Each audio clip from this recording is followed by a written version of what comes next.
Hello, chat. Welcome. Welcome to Metroidathon Day 4. We will be doing Metroid Prime, the remastered version. Thank you, JP, for the sub. 57 months, damn. Nightflade icon, hell yeah. Sorry, I don't have alerts set up on intro. Keep forgetting to do that. Yeah, hi everybody.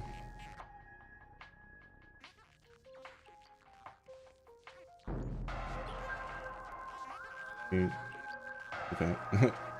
Random video started playing.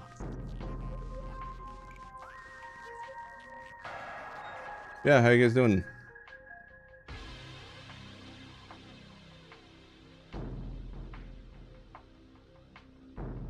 Damn. My YouTube stream did not send to anybody. 15 viewers. That's unfortunate. Oh well.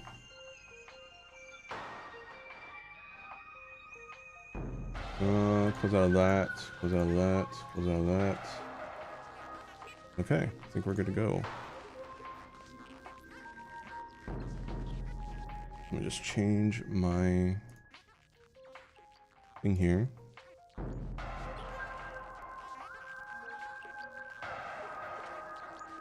Yeah, so chat, this is my favorite game of all time. It's a remaster. It came out a couple years ago. And yeah, I'm very excited to share this experience with you guys.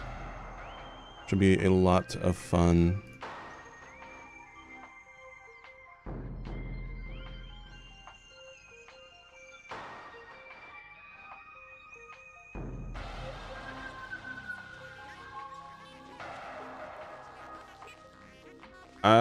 I'm gonna be honest, I might just end it on YouTube. YouTube chat, I'll be over on Twitch streaming this if you want to join. There's a link. I don't know why YouTube just decided not to send the stream to literally anybody, but if it's not going to, then I'd rather it just not be up. Yeah, there's a link, chat, YouTube chat. I'll give you a couple minutes. Move over to Twitch, otherwise, yeah, sorry.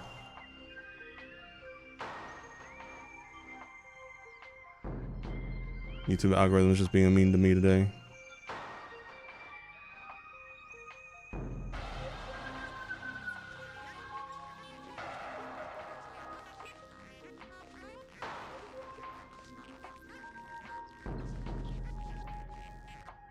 Alright. Goodbye, YouTube chat.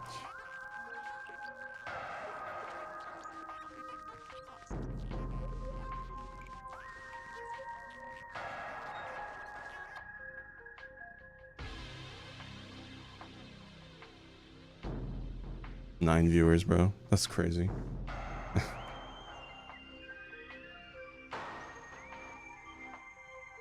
Let me delete that. Embarrassing. It's weird because usually, you know, with these streams on YouTube, I'm not, this is the last thing I'll bitch about, but the YouTube streams usually, like, they kind of start at like 30 and then they'll trail off to that amount.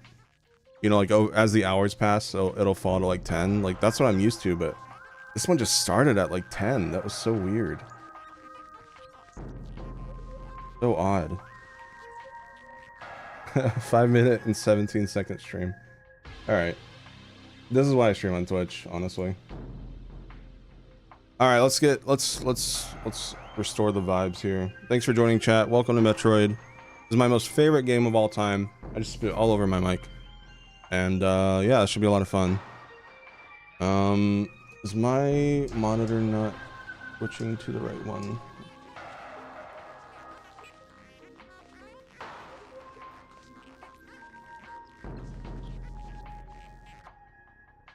Hold on. Now my monitor doesn't want to switch to the game, so here's what I'm gonna do.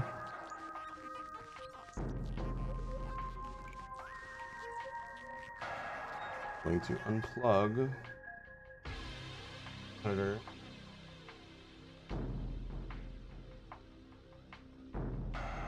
That was the wrong one. Oh my god, it's always something, isn't it? Isn't it? Unplugged the wrong HDMI.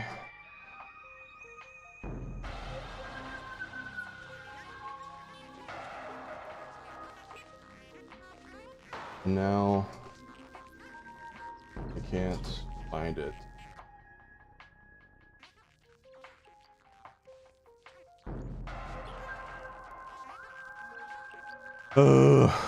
Sorry, chat. I unplugged the wrong HDMI. Trying to keep it together.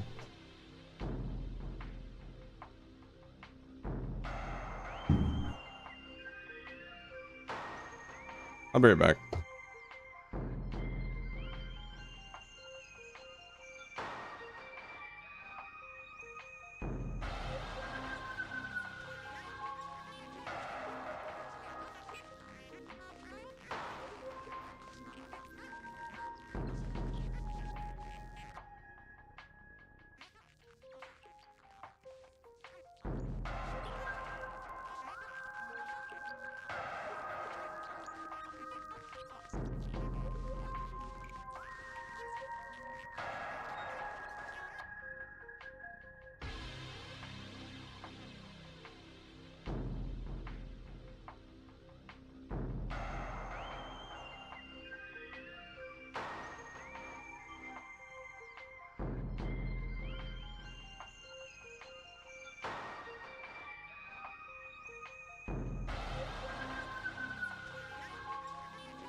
Okay, we're good.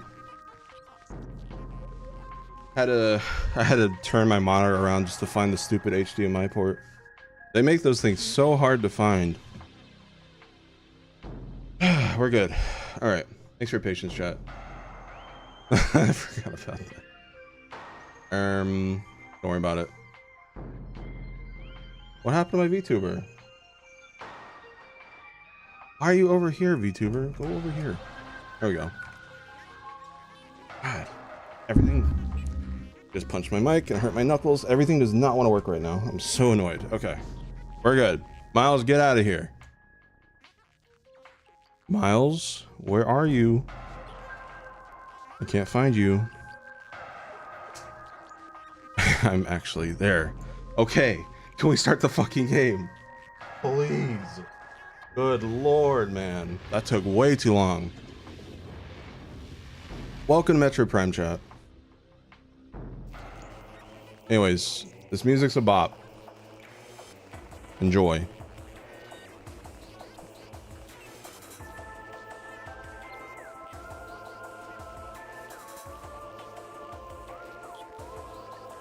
Yeah, this is a remaster. The original came out on GameCube in 2001. That was 24 years ago. This remaster came out on Switch 2 years ago. They shadow dropped it out of nowhere. Day one. I wonder if... Does anyone remember the VOD where I freaked out? The reaction to this? If someone could find that, that'd be kind of funny. I could show that.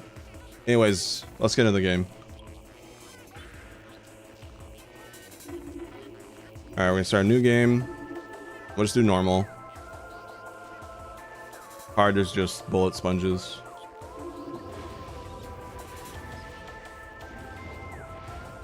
Here we go, chat. Also, this takes place before Samus Returns. So Metroids are still around. So this took place after Zero Mission, but before Samus Returns. Okay? So this is a spin-off game, technically. Unidentified distress beacon has been tracked to a derelict space vessel in orbit above Talon 4.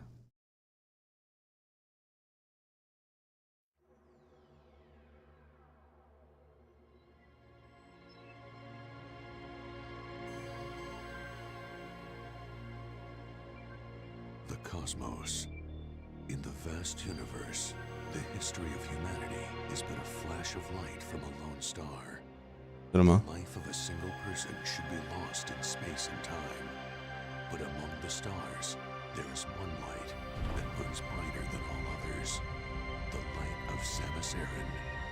Her battles extend beyond her life and etch themselves into history. Here, another chapter of that history will be written. So as you can see, a very different looking game than what we've been used to these past few days.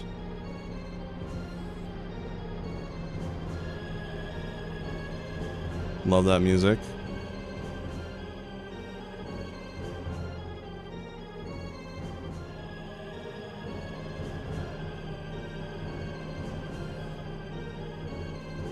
Yeah, I cried for this remaster. I cry for anything Prime related or Metroid related.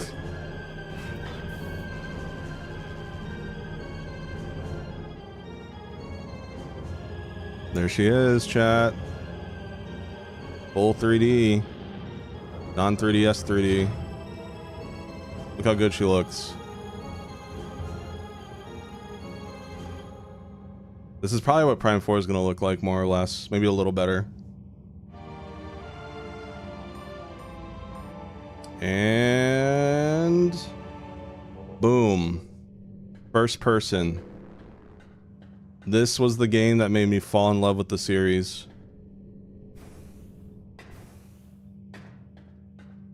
And there's a planet, Talon 4.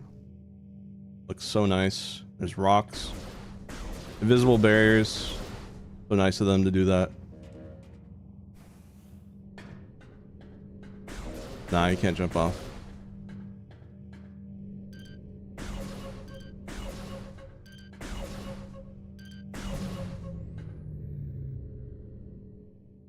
There's also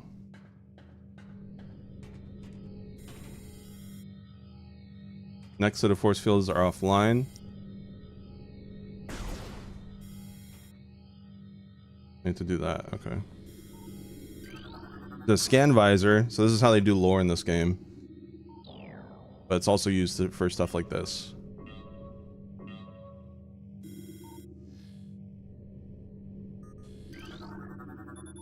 Force field blocks this entrance. Something nearby must be able to deactivate it.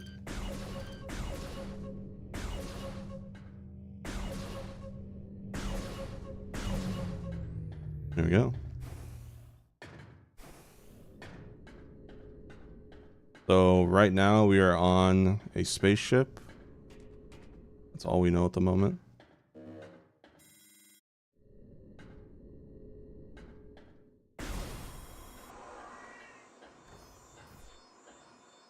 It's very atmospheric.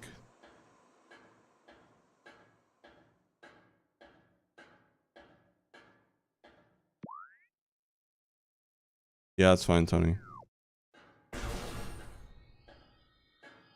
Look, little guy. Anyways. Airlock, ray pressure is successful.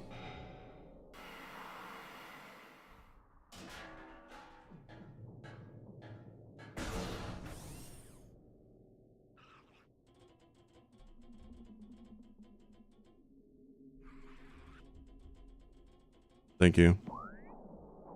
I'm just gonna play the audio chat. Here's my reaction to the remaster of the game I'm playing right now. 9 minutes left. The original Metroid What? game is remastered on Nintendo What? Switch. What? Remastered? Just the first one, but no way! Oh my god! Oh my god! That looks so good. What the fuck? Oh my Oh god! my fucking god. Oh my god! Holy shit! I was expecting this. What the fuck?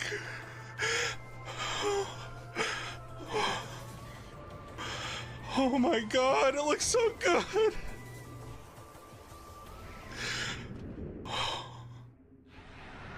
Oh my god. You're just gonna drop that out of nowhere? What the fuck? All right. What if it's out right now? Just kidding. The digital version of Metroid Prime Remastered When?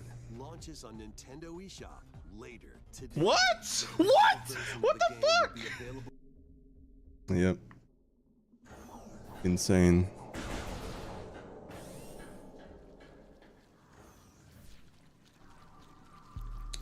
So, as you can see here, something happened.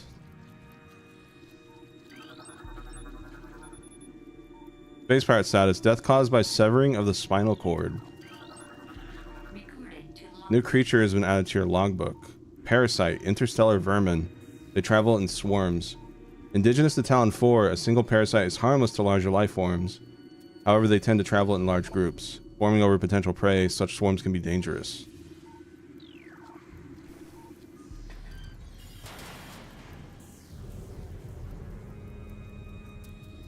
I think when I got this game, chat, I was too scared to progress past this room. Unknown info. High levels of radiation detected. Space pirate. Status. Death caused by severe flame damage to exoskeleton.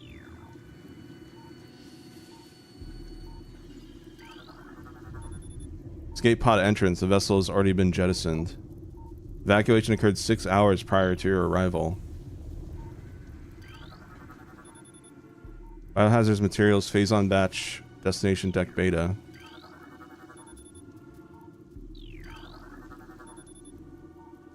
Okay.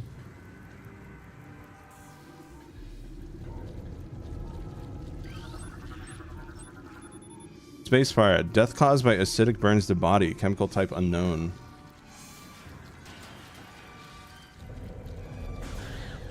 Gross.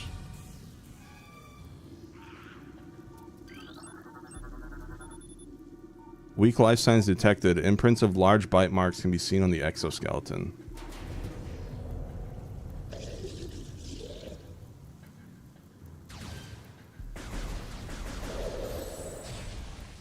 Goodbye. Talon 4, launch coordinates, research command center. Launched all escape pods. Tail section possesses a mouth-like orifice, most likely used for birthing offspring. Hey, yo. Alright, next room.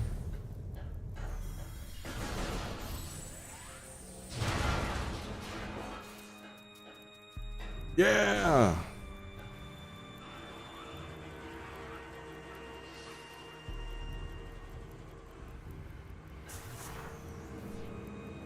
Morph ball.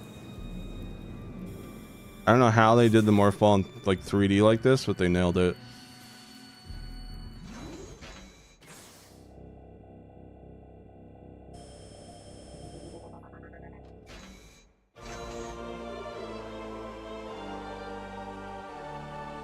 I recommend this game and Zero Mission. Got the map for the area.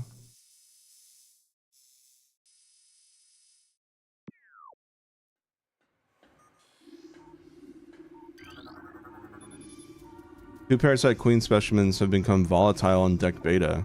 All security personnel should report to the biotech research area. So we're reading space pirate logs right now, by the way. Which is kind of cool. Parasitic infestation has been detected in the ventilation systems of decks Gamma and Beta.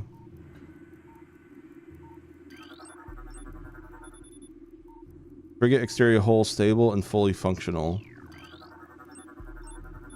Talon 4 ground zero area secure. Crater radiation readings normal.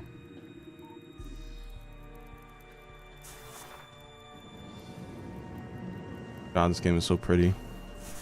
Going to Prime 2 and Prime 3 is going to kind of be sad. They still look great, but they're definitely going to not look as good as this.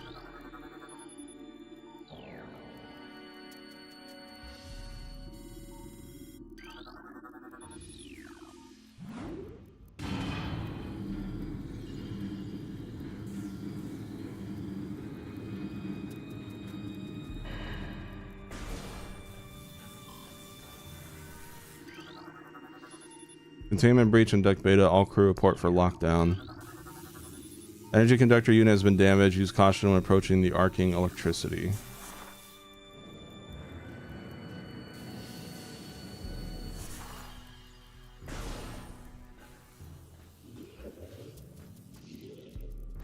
Oh, hi.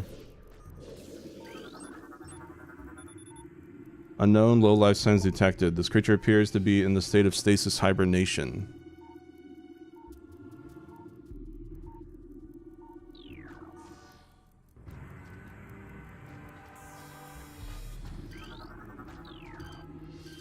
Look at that guy. Space pirate. Severe internal damage detected. Hold on, I gotta scan you guys. Both legs of this creature are broken. Nintendo game, by the way, chat. You know what?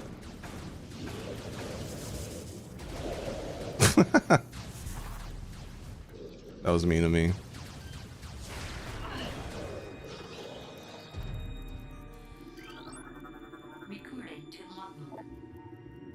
While energy replenishes 10 units of energy. Pretty. Alright, what do we got? Parasite egg in pupa stage. Its tough exoskeleton protects it from its mother's acidic embryonic fluid. The fluid sacs in the mouth enlarge after mutation. This allows for increased production of corrosive bile. After mutation, the carapace of the larva becomes rigid. The carapace is quite resilient, able to resist the attacks of many predators. Combat mutation applications are complete. The primary legs of this creature possess galvanized tips, allowing it to penetrate any known alloy. Okay.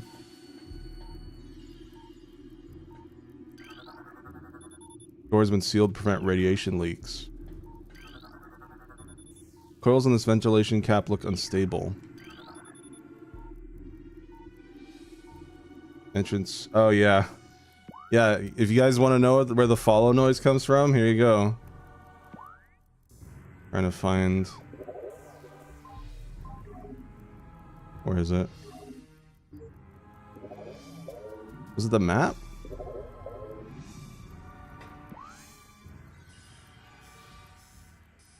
I don't remember where that noise plays.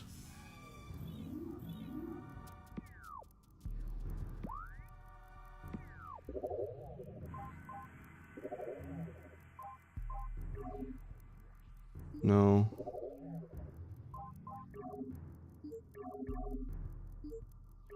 I don't know. You guys heard it, right?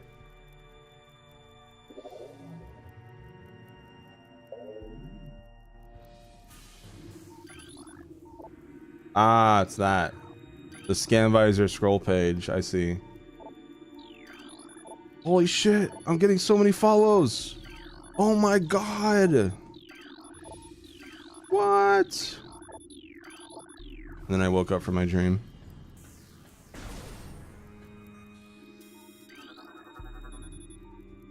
Ballistic support needed in specimen block F. Whoa. Auto turret. Use missiles to break outer casing. So do these creatures have more info on them? I don't remember. I go to logbook. Creatures, auto turret. No. Not much.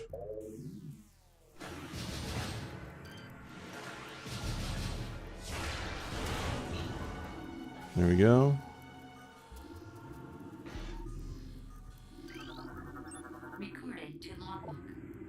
Missile ammunition. Entrance to biohazard containment. Oh, you know what, chat? Hey. Hi. Hey. I'm gonna make a YouTube community post, actually. At the very least, I'll do that. So some people will know at the very least.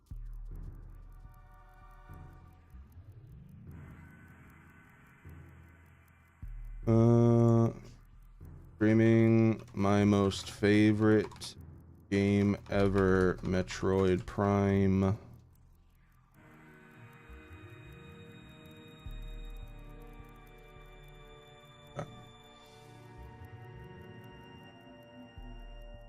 All right. There we go.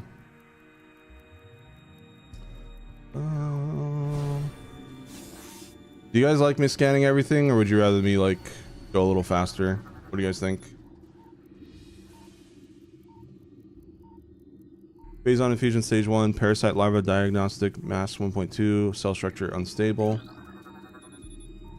Producing mutagen into tank, phase 1 batch, status complete. New pirate data has been downloaded to your logbook. Space pirate encrypted data decoded. Zevis has fallen. So remember, this is after Zero mission. All ground personnel are presumed dead, either killed by the hunter clad in metal, that's me, or in the subsequent destruction of the underground facilities. Our research frigates Orpheon, Syracuse, and Vol Paragon were in orbit at 0 hour and managed to retreat. Frigate Orpheon is now docked at Vortex Outpost. Orpheon's cargo appears to have a 100% survival rate. Metroids are healthy, but on restricted feeding schedules due to uncertain supply status. We are ready to begin research on the Metroids and other promising life forms. Security status remains at Code Blue. No signs of pursuit from the hunter. Yeah, I mean, we should scan everything. This is important for... remember, this is the important games. Like, the 2D ones are important too, but, you know, for Prime... You know, Metroid Prime 4, so we have to, you know.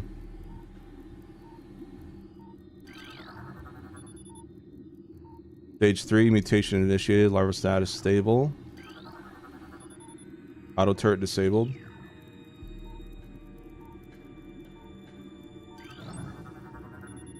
Parasite larva harmless unless encountered in large numbers. Plasmite, info native of Talon 4.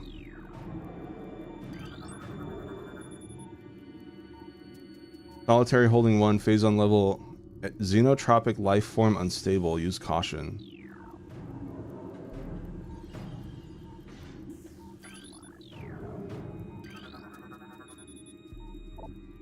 Specimens exhibit incredible strength and body mass increase when exposed to phase-on batch 0732.C.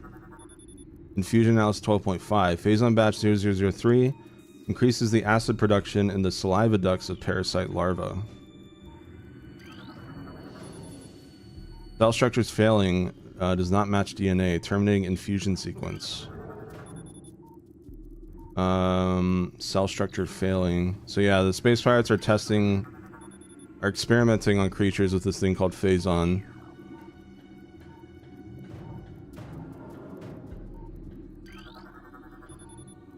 Bioform pain tolerance levels at 13% and holding. Biohazard waste removal may begin in 3 hours. Phase-on radiation readings must be reported to deck commander before batch disposal. Please step into the hologram.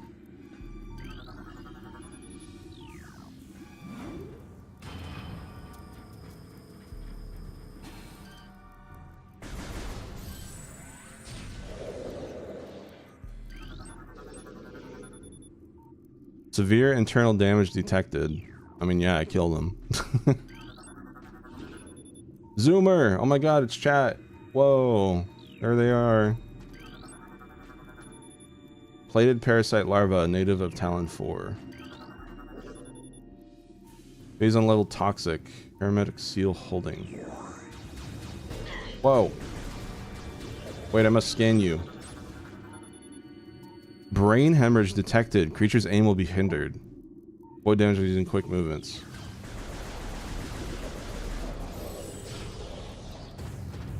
Oh, damn.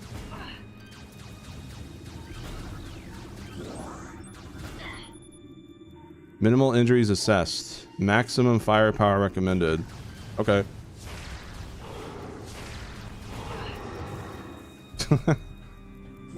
There's your maximum firepower, buddy. War Wasp.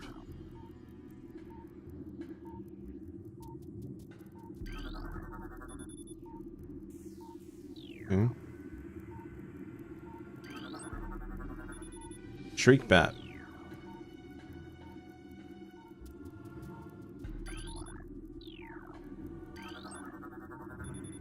Ice Shriek Bat.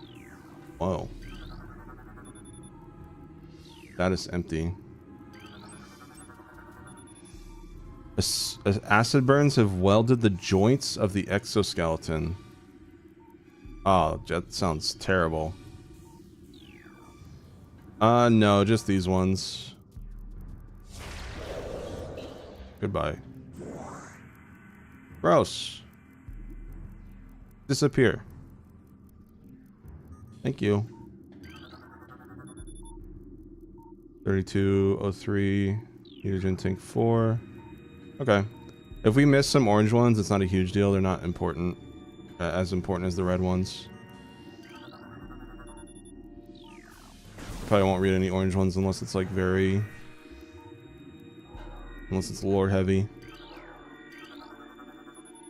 Ventilation covers may become superheated if airflow is restricted. Unusual thermal readings should be reported to the deck engineer on duty. Obstruction detected in reactor ventilation system. Engineering crew report to freight lift corridor immediately.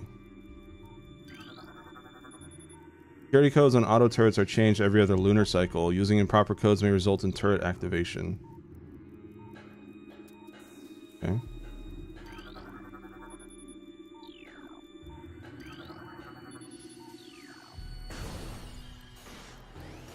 Whoa! Get out of here.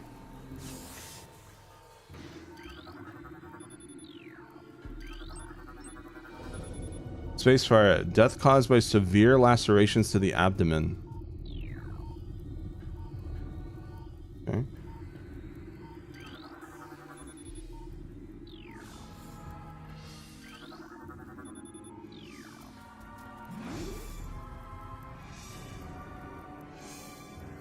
Pretty.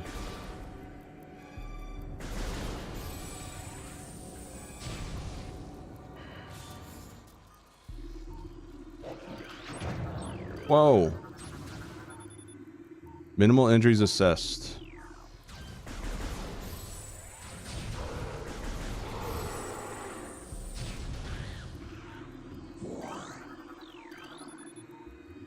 Must be something nearby, it'll turn it on.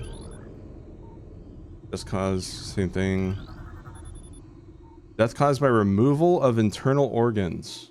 Ah.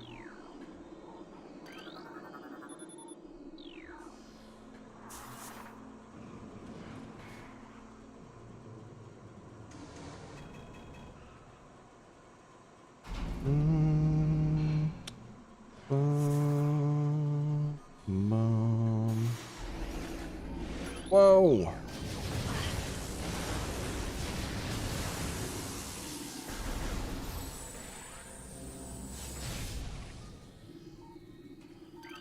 That's a lot of corpses. Space pirate sounds dead. This creature looks like it struggled to get through this door. Death caused by cranial trauma.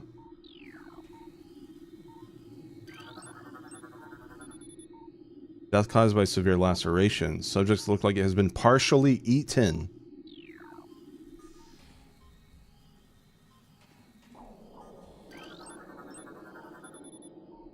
Death caused by acid burns to the face. My bad.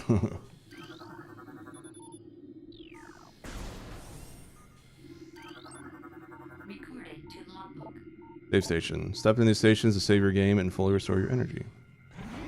Yippee!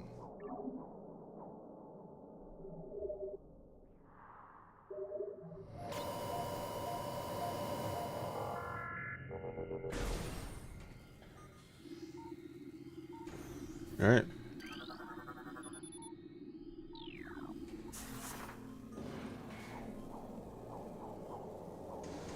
Yeah, you're gonna hear that a lot. Whenever I advance a page on the scan visor, it's the same noise. Oh look, more corpses.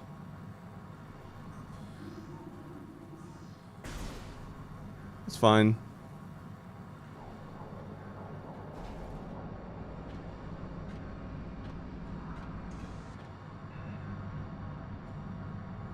God, I love this aesthetic so much.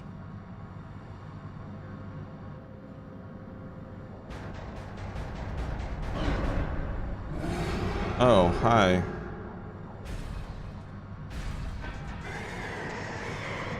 Mommy? Chat, this level might look familiar if you played Smash Bros. Brawl.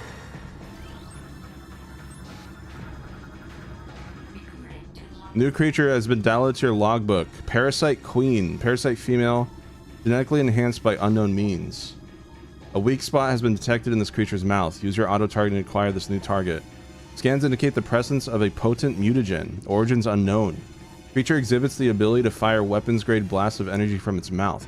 A trait not present in the standard parasite genome. It appears the pirates have begun a bioengineering program with considerable results.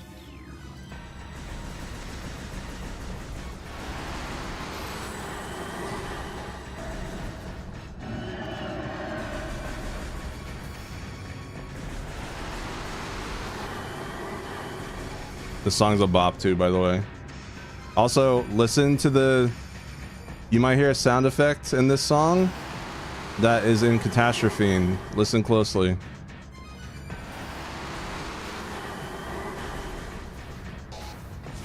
Right there, did you hear it?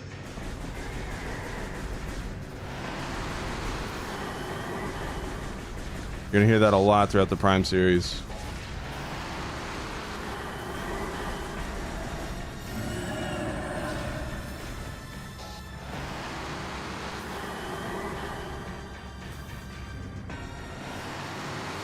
It's that like metallic snare, like the... That's in Catastrophe.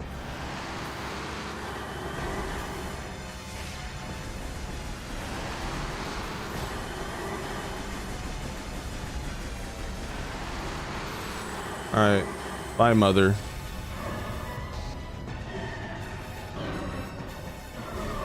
Oh, that's not good.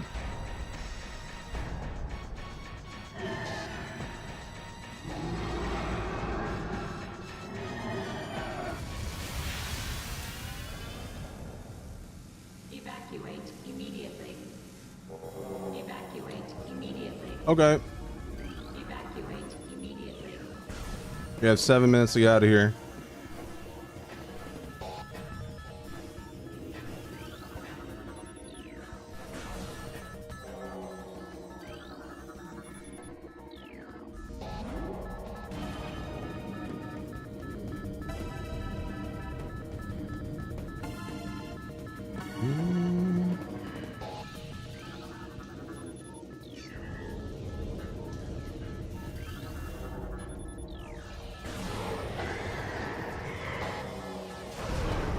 Oh. Well, shit. This creature is deceased. Incubation period was prematurely terminated. Shell was not fully hardened. Damn.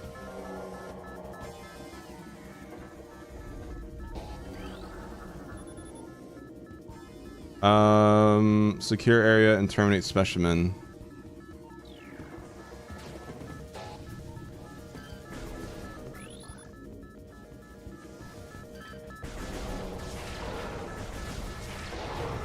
Get out of here.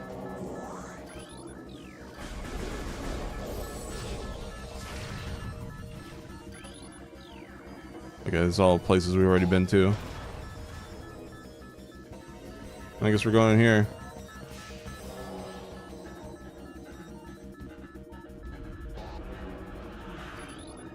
Oh god. Oh! Oh!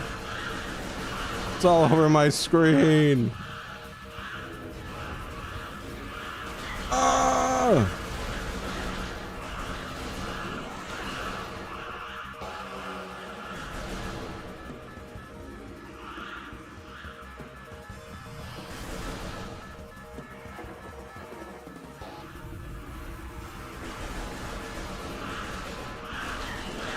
So many.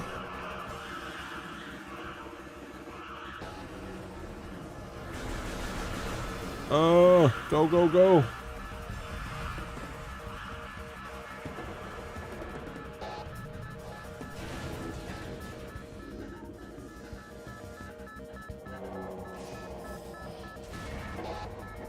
Whoa.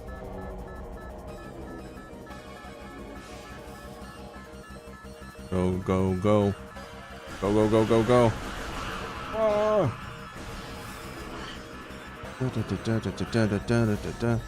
Oh!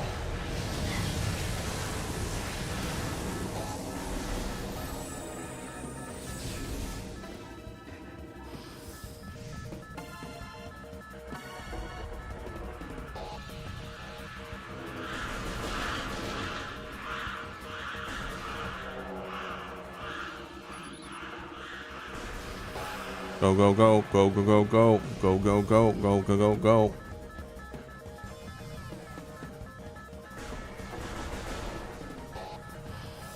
Go, go, go. This thing always scared me as a kid. Fucking piston of doom. I don't know if it insta kills you or not. I don't want to find out though. Yeah. Go, go, go.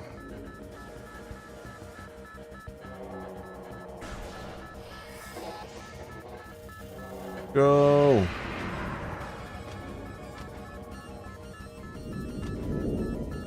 Oh shit, chat. Guess who? Guess who's back, back, back, back again, again.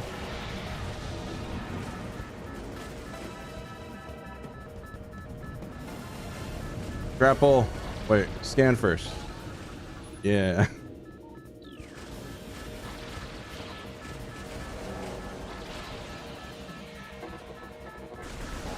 Pretty. Pretty room. I've never actually taken the time to look at it.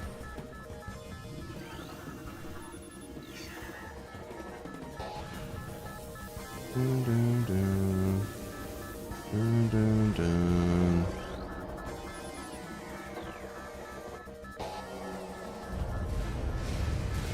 Oh. Oh. Ow. Oh. Lost my boob shoulders, chat.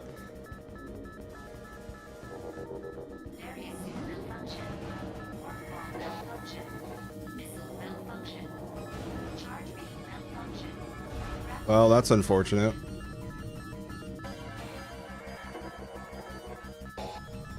At least I got my old reliable scan visor.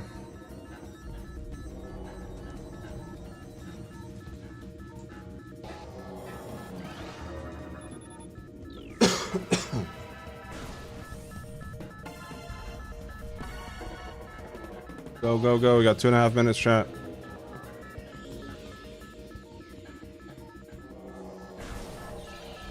Oh, run.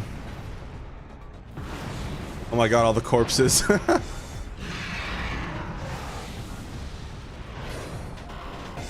Get his ass, Samus.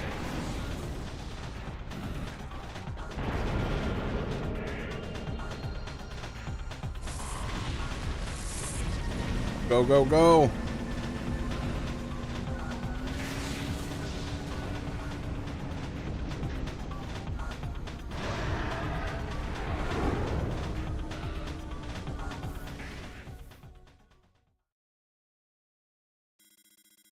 Tracking on enemy target has been lost.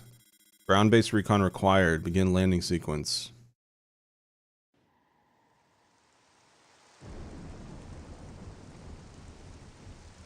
This is one of the moments where this became one of my most favorite games of all time, chat.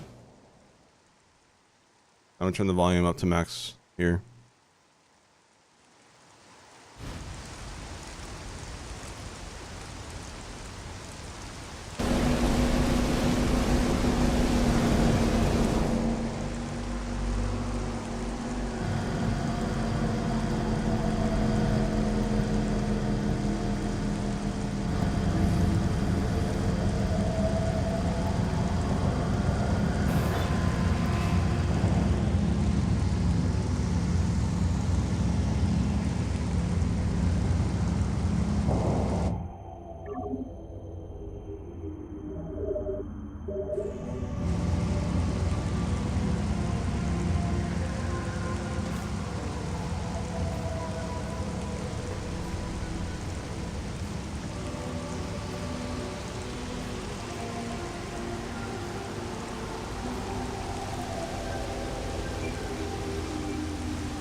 I did tear up, I'm not gonna lie.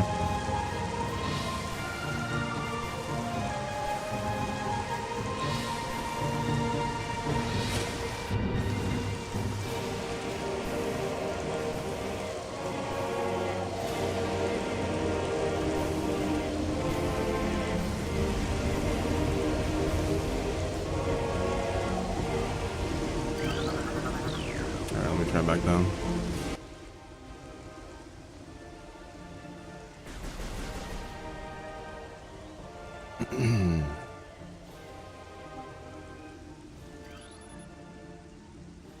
It's really nice to be able to share this experience with you guys. Thanks for being here. This lichen seems to be giving off low levels of radiation. No matches found in flora and fauna database.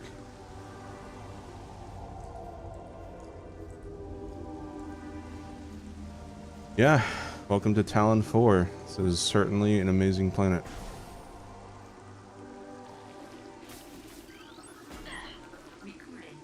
New creature, seedling, plant-based ground feeder. Dorsal spines can be ejected in self-defense.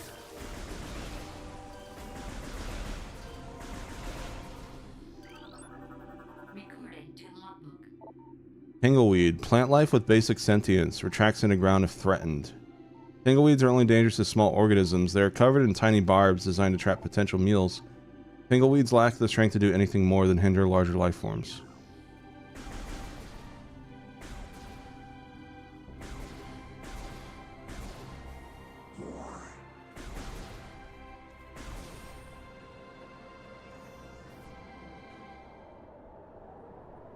Whoa.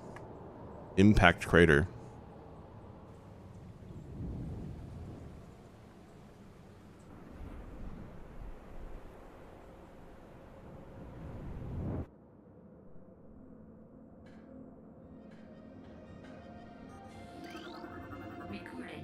Pirate data. Field team reports are in on an aged structure of alien design built on the surface of Talon 4. Studies show the structure projects a containment field. This field bars access to a prime source of energy within a deep crater. Science team believes the field is powered by a number of strange Chozo artifacts. We have found some of these relics, and studies on them have begun. As this field could hinder future energy production operations on Talon 4, we must dismantle it as soon as possible. If this means the destruction of the Chozo artifacts, it will be done. That's rude. Blast shield on this door blocking access. And analysis indicates that the blast shield is vulnerable to beam weapons. Invulnerable. Explosive weapons may damage it. Oh yeah, chat, look at this.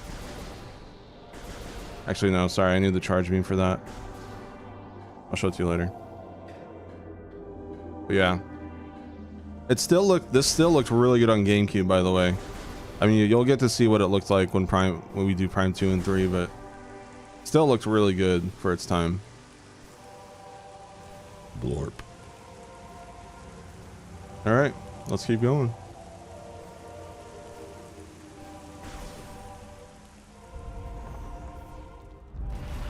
Whoa. New creature. Beetle, burrowing insect with a resilient carapace, extremely aggressive. The insect's massive mouth enables it to tunnel through solid rock at high speeds. Above ground, beetles can cover short distances rapidly. They attack anything that moves near their lair. Well, they're dead. Saturnine, small iridescent mushroom, typically grows in dank, dark regions. Talon fern, non-toxic variety of Silotalonesis, commonly found near water sources. Huh? What's that? Guide stem, pervasive indigenous species of bioluminescent weed.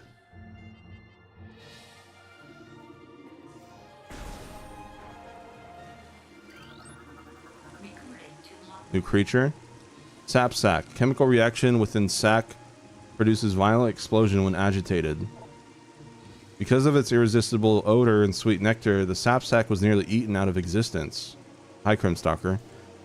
The evolution of an explosive chemical sac. That's not connected, it's just coincidence. Chemical sac saved it. Now only brave or ingenious creatures dare to devour it. Oh my god, the little stream. Hey, that's me, chat. I'm a little streamer streaming a little stream. Streamily. The streamer streaming a little stream on a stream while streaming. Streamer stream.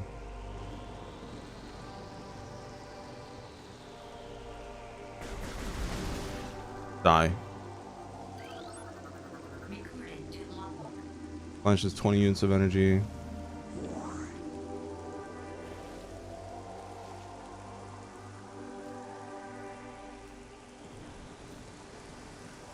Mushroom.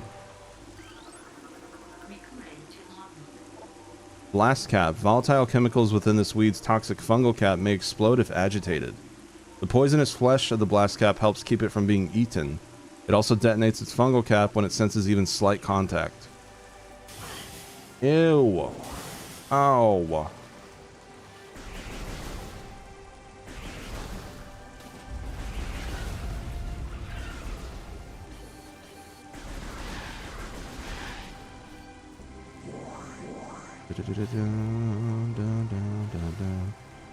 Yeah, look, it's a zoomer. Anchors itself to walls and other surfaces. Avoid contact with spikes. A basic nerve center located directly above the zoomer's mandibles detects nutrients. Sharp spines protect it from casual predators.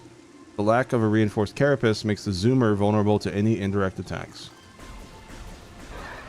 Hi, zoomer.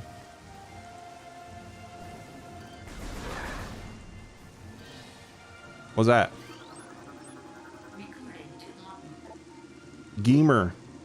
Wall-crawling mollusk with retractable spikes.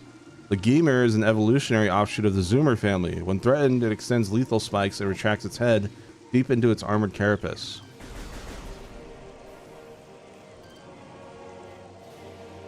There he goes. Goodbye, Gemer. His little legs. His little legs.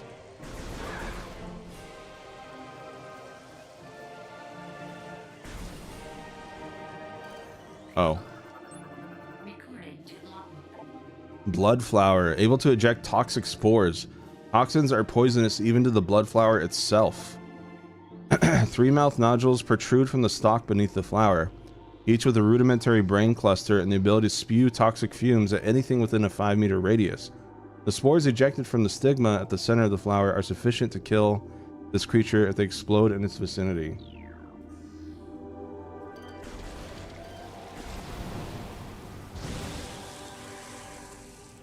Oh. That's a pretty shit defense mechanism. Alright. I go that way.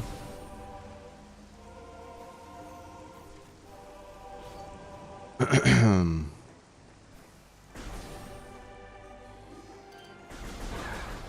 dun, dun, dun.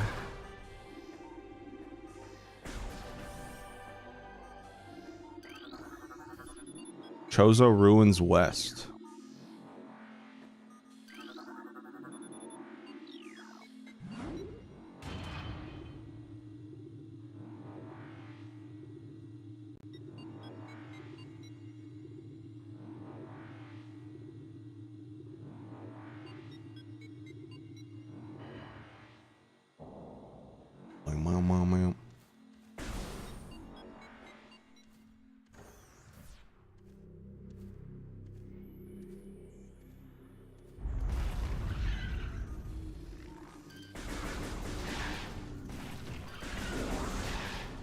Welcome to sand. Oh, these are really important, chat. We got some Chozo lore. The history of the Chozo stretches back into ancient times, so far into the fog of the past that we know not where our ancestors came from. One thing is clear, however. The Chozo who colonized Talon 4 made a conscious choice to eschew a civilization of advanced technology. We Chozo chose to live in harmony with nature guided by the providence of the universe. We believe we will spend peaceful days here and plan to leave our words from time to time. That's gay. I wish for some huge-ass tits. Pillars have collapsed from erosion. Carbon dating cannot determine the age of the structures.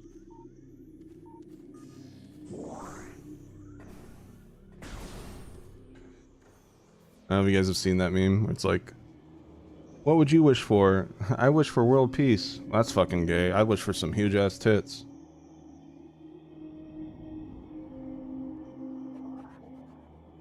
It's crazy there's a Switch 1 game, by the way. Birds. I think I can kill these. Yeah, I can kill these birds. Bye, Izzy. Bye. Nobody likes you. Bye. Bye. Good thing Ray's not here right now. Bye.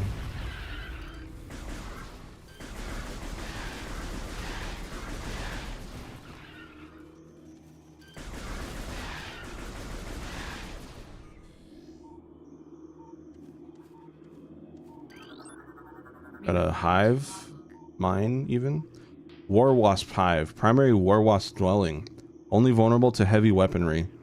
War wasps build their homes over existing crevices, using whatever materials are close at hand.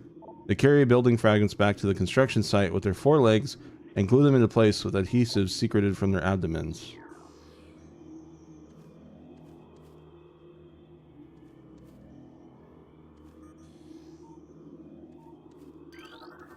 Wall.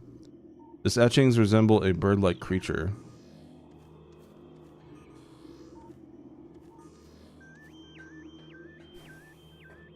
That synth.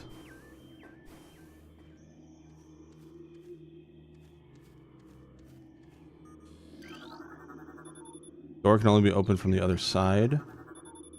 Ledge this object rests on cannot be reached from this room. These leaves appear to be unnaturally dried and withered. Okay.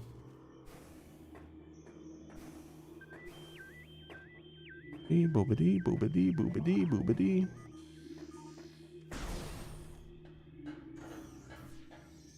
Whoa.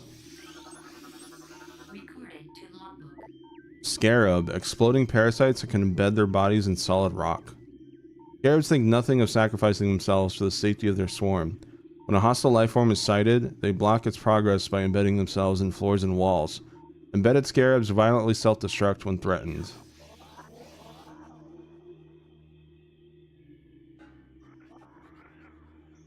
Alright. Oh my god. That actually almost killed me. Wait.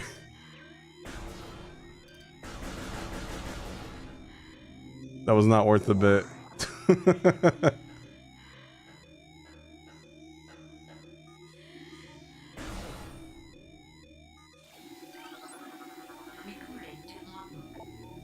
Ion. Immobile organism is entirely composed of ocular tissue. Gross.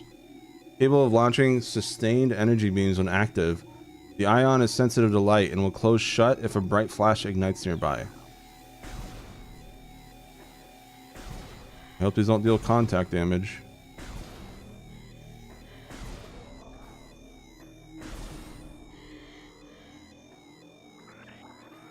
How's the lore? Many long years have passed since we Chozo first took root in this land. The passage of time has always been a source of fascination to us. It is the belief of many Chozo sages that the truths of the universe hide within the tumbling currents of time's flow. Even as we search for answers there, however, we find illumination in other unexpected places. We know not how the ability has come to us, but recently many Chozo have begun to sense things beyond the realm of ordinary perception. Strange sights and inexplicable sensations flood our minds, filling us with visions. We take this growing ability to be a sign of our burgeoning harmonization with the infinite. Perhaps finally, the universe's secrets are becoming known to us. I need health, bro. This thing is driving me crazy. Give me your health. Give me. Okay.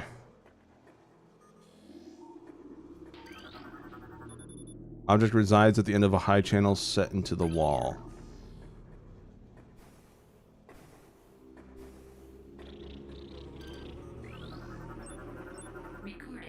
New creature has been added. War Wasp, airborne insect equipped with a venomous stinger capable of shearing steel. Shearing steel, that's insane. The War Wasp rarely strays far from its hive unless it is pursuing an immediate threat. It attacks with no regard for its own survival, dive bombing its enemy with stinger extended. Fast working toxins from the stinger can incapacitate most small organisms.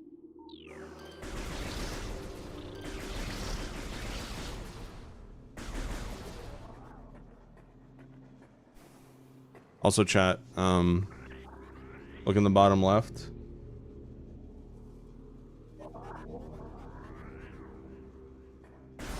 Might look familiar.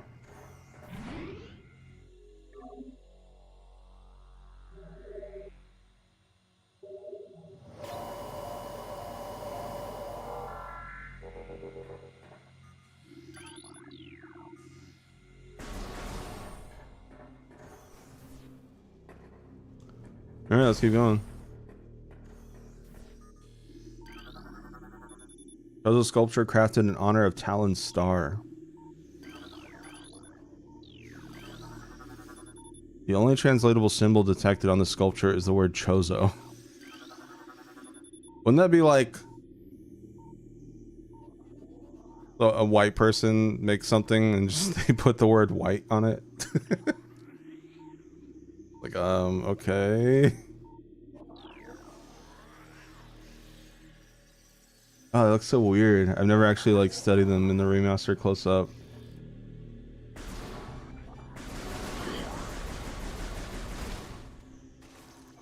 Close.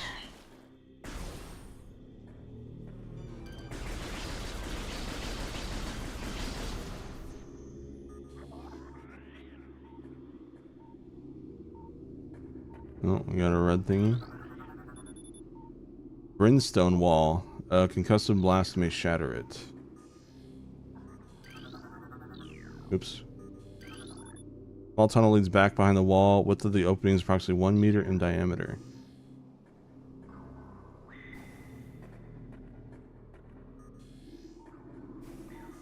Okay. I pressed the wrong button. He's pressing X to jump in the 2D Metroid games. It's B in this one. Whoa. Right bug. Plasmite. Small insect capable of storing and releasing thermal energy. Plasmites are attracted to sources of heat, thriving on the energy present there. They emit light when hunting and will expel small bursts of thermal energy when threatened. Alright, do it. Do it. You won't. You feel threatened? How about I make a threat? Oh, now I just feel bad. How about you? Go ahead. You threatened? Ow. You just didn't care.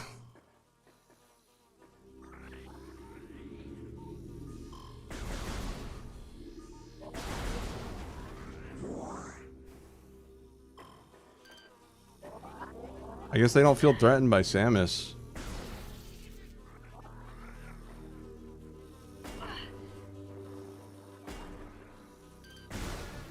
Alright. That's what you get. What's that? Here's this item can only be reached by using the elevator bridge. Mechanical device appears to be inactive. Life forms detected within hollows of machine. Drainage possesses traces of high-level toxins. Missile? Uh-oh.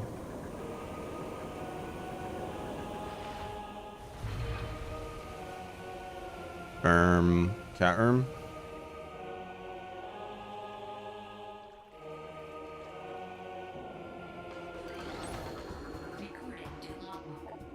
Hive Mecha security unit programmed to work with predatory hive dwellers.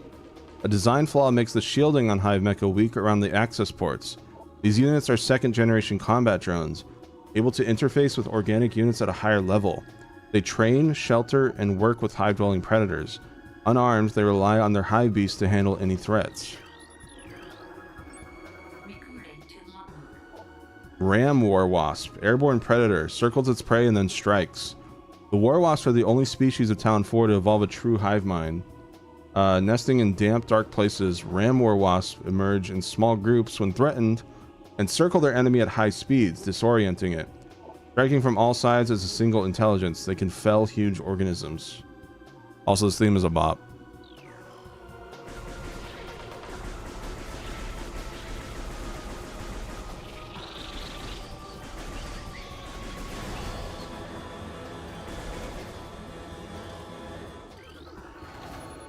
Device is emitting a high frequency signal. This may be the cause of the war wasp swarms.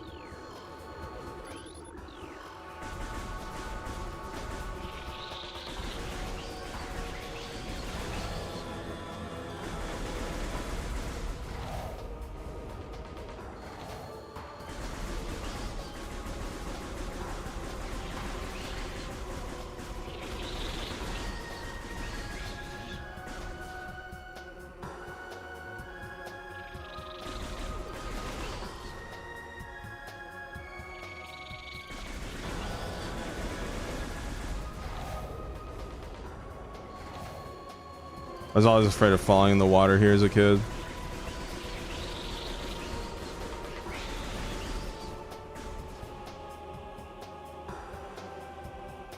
Get these Terrys out of my face, bro.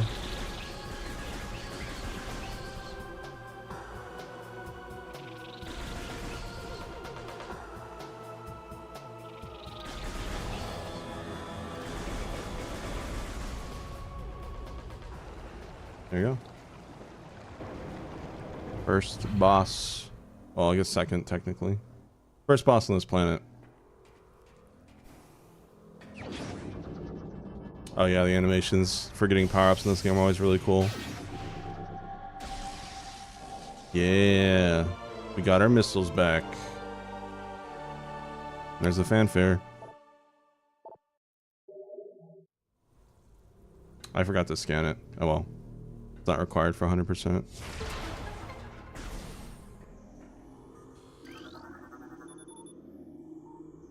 There's an energy tank. Alright, chat, we're gonna restart the game. I forgot to scan that missile thing. Sorry. We're gonna restart the whole thing.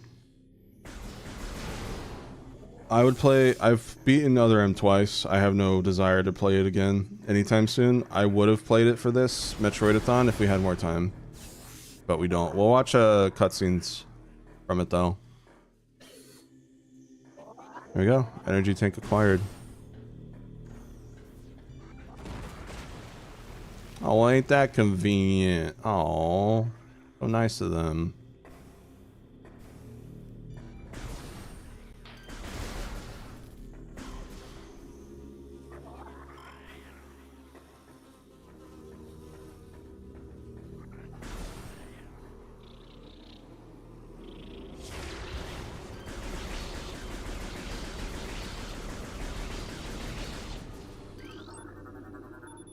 Ruined war wasp hive are resourceful insects. The destruction of a hive will not deter the survivors from rebuilding a new home. Surviving war wasps will defend new sites with their lives until the hive is complete.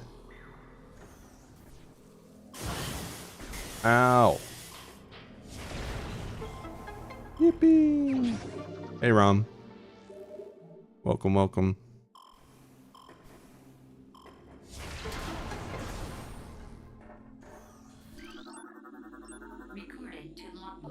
Map station. Walk in the map station to download a map of the area you're in. Simple.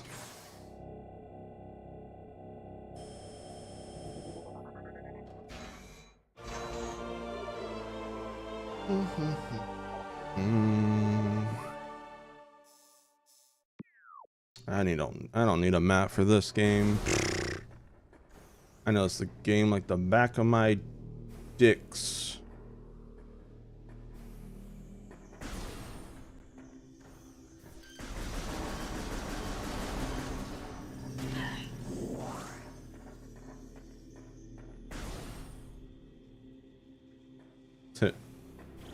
Yeah, it's going good. It's I got a little upset at the start of the stream because yeah, I tried streaming this on YouTube, and I guess the memories of how well the first time I streamed it when part 1 came out did, and YouTube just kind of cucked the stream, I guess. So I only got like 10 viewers over there. So I was like, I'm just gonna end it now then. So I was a little bummed about that, but I'm feeling better now. I just have to remind myself that, you know, part 1 was a very different time. But man, I wish I could, God, I would kill to get a time machine and go back to when part 1, you know, came out and release part 2 instead. That would be so nice. Elevated toxicity levels found in tree bark. But yeah, I don't know, this stream in particular, just YouTube did not send to like anybody. Like usually I get 10 viewers like an hour or two into the stream because, you know, people kind of trail off. That's a little more understandable, but yeah, just YouTube was like, all right, oh, you're streaming your favorite game? Go fuck yourself. All right, I guess I will. Kansas City poison water source within 4 meters of tree base. Hi, Ray.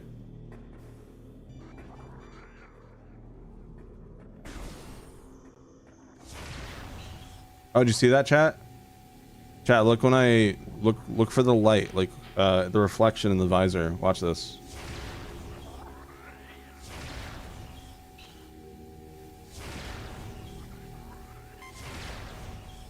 You can see Samus's face. Pretty cool.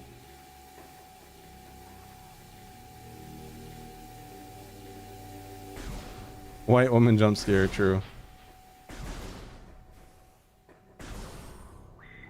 Are we talking about how good part 2 is? No.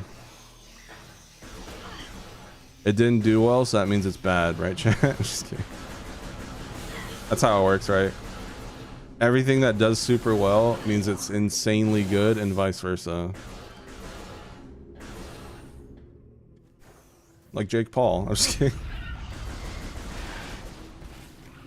Or, sorry, wait, no. Logan Paul. Wait, who's Jake Paul? Is that the brother? Is it Logan and Jake? I forget. I don't care enough to know.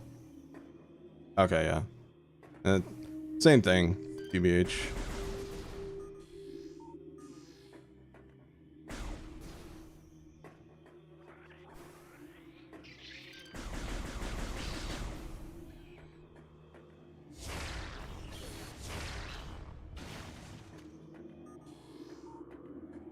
Look, little Chozo. Oh my gosh, it's like Zero Mission, chat.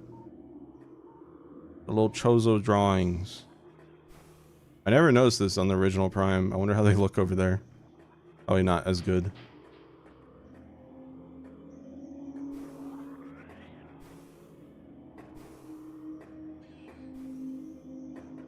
Yeah, anything big equals really, really good, like Skibbity Toilet.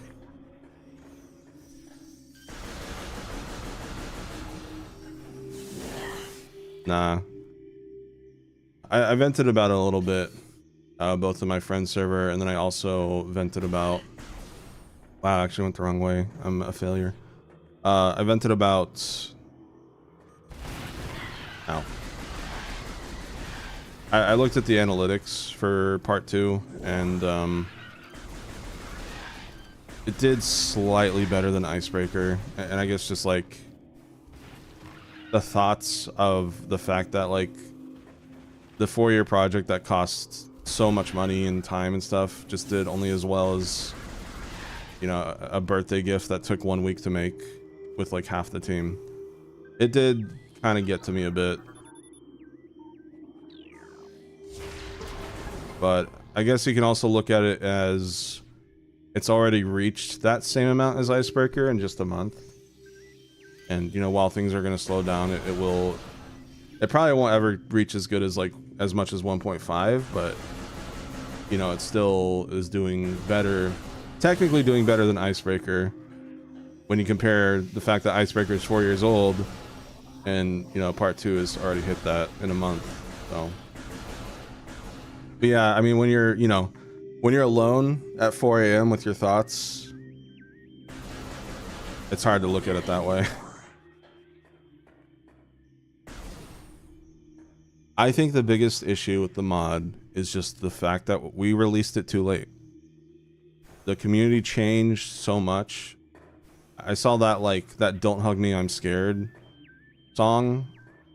It was amazing. It was phenomenal. Like, actually, I'm a huge Don't Hug Me, I'm Scared fan. I don't really talk about it, but yeah, when I saw that F&F mod with it, like the microphone guy, and like halfway through it turns into like the creepy 3D model and stuff, that shit blew my mind. That was really, really cool. But then I realized, holy shit, this is what you have to do now in 2025 for like anyone to actually care about your mod.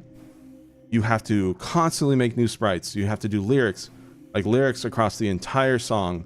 You have to, you know, change the art style midway through the song. Like, it is so much. And, you know, Verse Retro Part 2 had a little bit of that here and there, but yeah, basically my point is we released the mod at a time where the standards have gotten so high that the masses just did not care for it because it didn't have anything substantial. Also, plus OC mod. But, yeah, you know, it's just like, man, what I would give to go back in time and release this like 2 years earlier. But I know it wouldn't have the same amount of content or the same amount of polish. I would say, you know what? In a way, maybe some people are right. Maybe it did have too much content, and I should have released it sooner. While, you know, maybe we didn't have to do every mixer. You know what I mean? Like stuff like that. Like, you know, maybe they have a point, and it kind of shows. You know, when, you know, the mod it did okay, but it didn't do amazing. So I do reflect, you know, that's been a month and a half. I do reflect a lot on just what I could have done differently and what I should have done differently. What I could have done after the mod, like I could have been more active. I could have kept making stuff for it, but yeah, I'm tired. But I also, you know, I can't keep streaming games to 50 people forever, you know. As amazing as that would be, I do have to figure out what I want to do with Inferno Dice moving forward and all that. Plated beetle, well-armored burrowing insect. Vulnerable only in the rear abdomen. Creature's thick cranial plating can repel frontal attacks. This gives it an advantage in combat, allowing it to make ramming attacks, only surfacing when it detects vibrations above. It then maneuvers itself so as to always face its rival, keeping its exposed abdomen protected.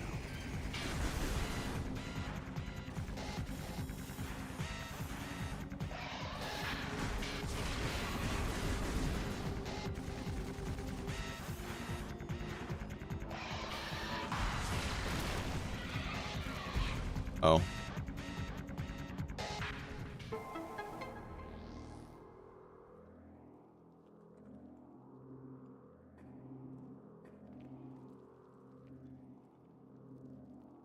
A staggered release.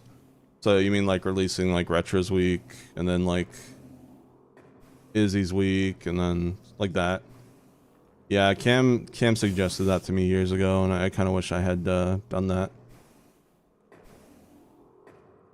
Because we probably could have gotten Retro's week out like 2 years ago. Yeah. Yeah, that was my fault. Just holding on to everything at once and releasing it all at once. I thought people would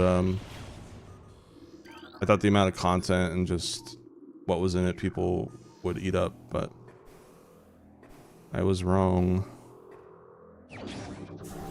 Anyways, Morph Ball. Got it back.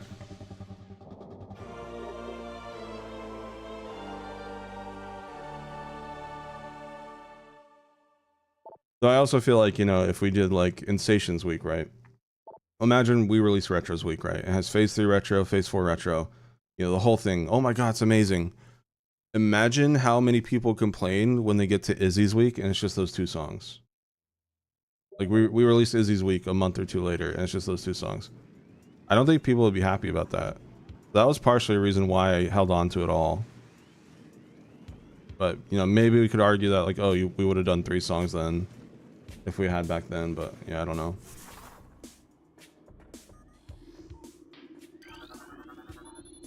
Blue orbs seem to be simple light sources. Stonework in sample region has been refined to a typical smoothness. Sandstone wall section.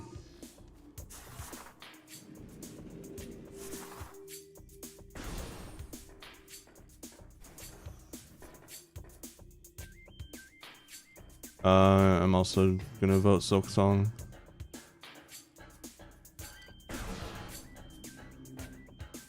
I love this song.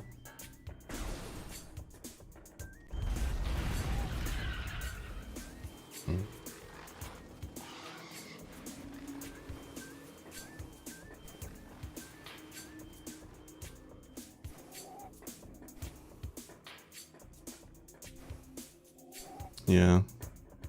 Yeah, the whole issue with mid-fight masses, like, people getting mad at people trying to sell their OCs for, like, OCs they don't own, nor do they really deserve. I'm not saying, like, you know, the mid-fight masses people are, like, 100%, like, not innocent, but for those that don't know, Mid-Fight Masses, Sarventi, and Ruv, they're re-releasing makeshift plushies for them, and it's causing a bit of like a stir on FNF Twitter. And the reason for that is because the FNF people are annoyed that they don't allow any use of Sarventi or Ruv in their music or their, you know, their mods, and they also, but they make like new music for them, but they don't make like mods. And in fact, Mid-Fight Masses is not available to download. It's not even on Game Banana.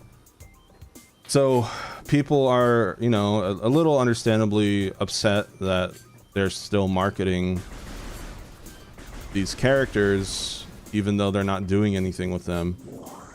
And on one hand, I kind of get it, but on the other, you know, it's their fucking characters. They are allowed to do what they want with them. I mean, you know, I could do nothing with Infernodice for 4 years and I could release Infernodice plushies. That's, yeah, I know people would be upset, but like, that's just how, that's how it works. That they own the characters. They don't owe you anything. I'm not gonna lie. I don't want to sound like I'm defending them either, because like, yeah, it is annoying, and I'm not gonna lie, it is annoying. We had to take Sarventi and Ruv out of our mod. Like, I'm not gonna sugarcoat that. That sucked. But at the end of the day, it's their choice, and you, like, FNF Twitter needs to stop being such fucking children about it. But that's what FNF Twitter is. You would think some of them have grown up over the past 4 years, but no. Shows the lore. Everyone shut up. Focus. Lock in. The surges of negative energy brought by the meteor oh god, far exceeded our expectation. We Chozo have yet to find a way to rid ourselves of the great poison. Well, that explains the green water. All we can do now is seal it away and wait for the day when a power to purify the poison appears. However, it is already impossible to collect all the pieces of the great poison, as it has already spread, seeping into the planet and hardening. Fountain choked by overgrowth, toxin levels are high. No structural weaknesses detected in the metalwork. Toxicity levels critical. Contact with contaminated water extremely hazardous. Okay.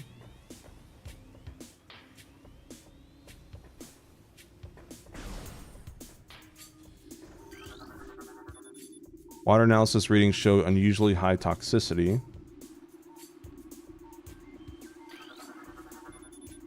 Time of prophecy draws ever closer. It's said that when the plants wilt and the creatures change and all life fades, the newborn will descend from the sky. Huh? Terrain analysis complete. Toxin levels near 90% in local water supply.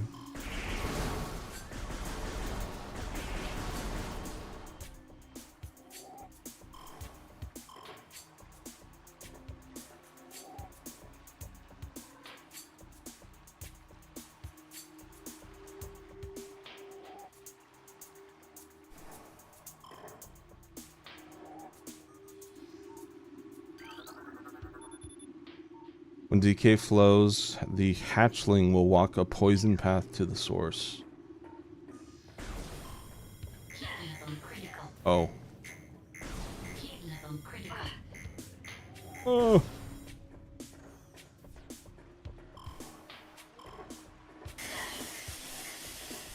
This place is not good. Got green water, you got hot lava water.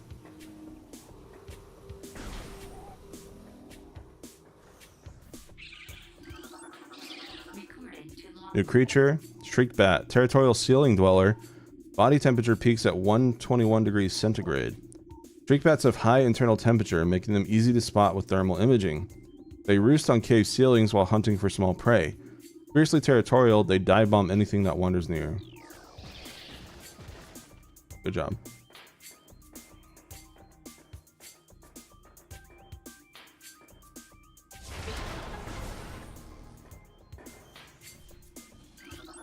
I remember this guy. Reaper Vine, powerful rock-dwelling tentacle. A single eye upon the Reaper Vine keeps a constant vigil, but its vision is limited to 10 meters. A scythe-like appendage on its tip is honed to lethal sharpness. The Reaper Vine will swing this blade wildly at anything that enters its zone of perception. I remember when I was a kid, I would get close to this thing and like watch it dance to the music.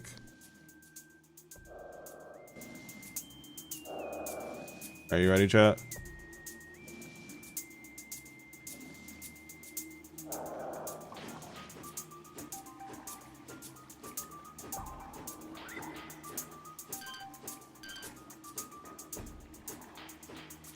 Kind of on beat too.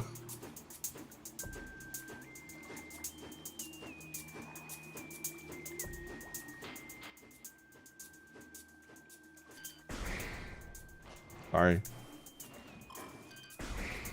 Sorry. In my way. Sandstone.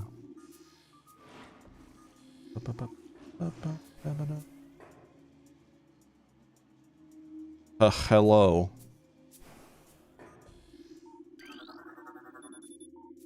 Presence of a runic symbol here.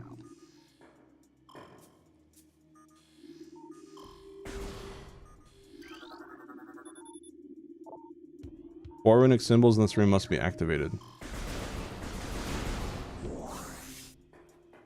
Glibby glibby glorp, gleek gleek glorby glorp.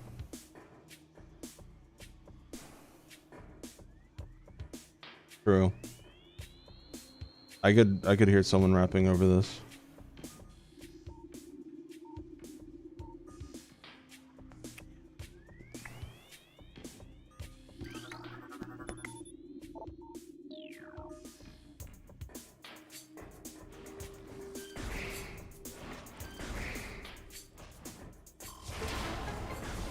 White woman jump scare. I'm so sad they didn't remaster 2 and 3, man. I get that take a lot of work, but at least put 2 on the GameCube Virtual Console. Like, what the hell? They just expect like people to play Prime 1 on Switch and then go straight to Prime 4.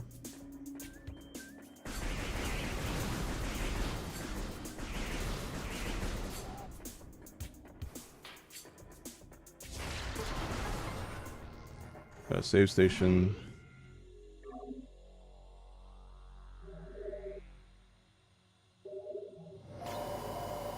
Bum, bum, bum, ba-dum, ba-dum, bum, ba-dum, bum, bum. Ow.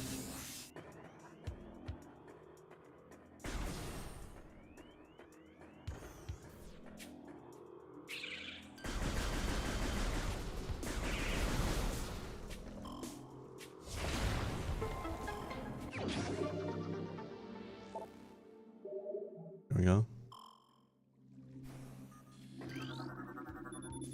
Great poison comes from Talon's core. That which fouls the water seeks the sun.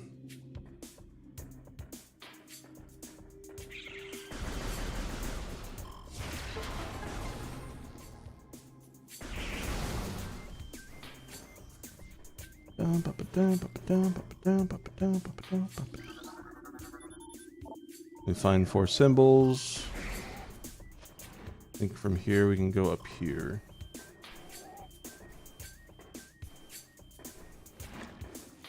Do the dance. Do it. Yeah.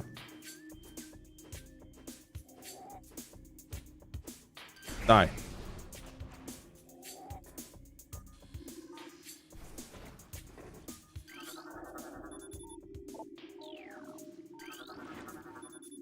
Large metal gate blocks the entrance to the area beyond. 4 runic symbols adorn its surface. Magic symbols within this room must be scanned to gain access there. Trace sediments indicate water once flowed here.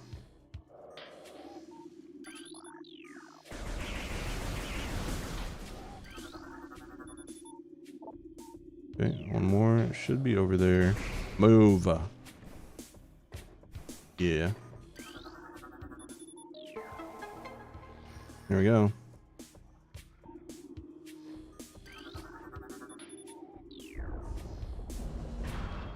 Cool. We got more chore. Recording to logbook. Disaster struck suddenly. We had a vague, dark foreboding, and it became truth. A meteor appeared from nowhere, casting a dark shadow of debris over the land with the violence of its impact. Its destructive force spent. The fallen star burned itself out rapidly, and the incident should have faded into memory. But the meteor brought with it corruption. A great poison burst forth into the land. A strange energy that clawed at natural life with a ferocity. That strange negative energy emitted from the meteor expanded to encompass Talon 4 and Night, as a spider weaves a web. Oh my god, fidget spinner.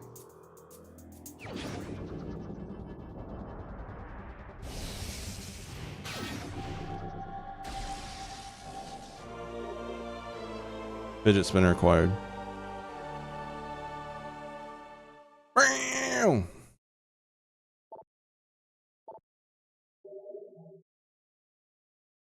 Ew. Anyone else find eyeballs gross? They don't get like a visceral reaction out of me, but it's just like, don't like them.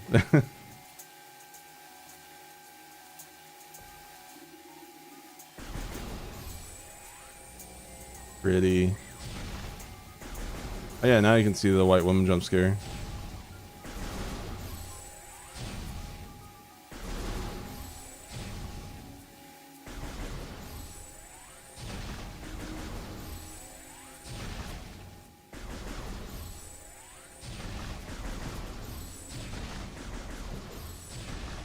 There you go. All right.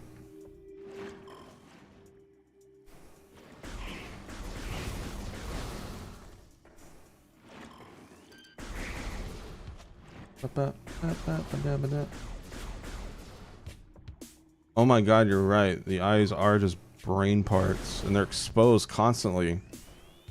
Ew. Why'd that not pick up? Thank you, Rom. Appreciate it.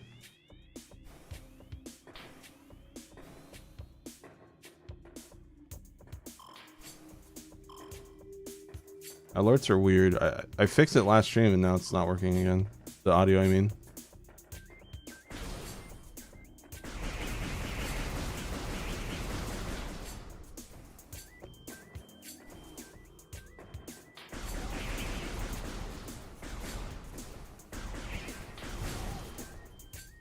Now hold on. I appreciate the ad revenue from moderators as well. I'm just kidding. Let's not get hasty here. I think that's a smart move.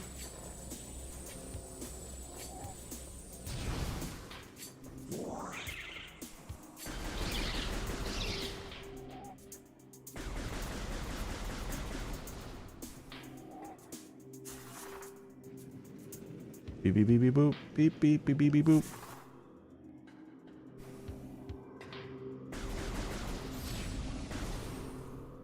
Is there anything? What's that? Functioning at 80%. Can I? No.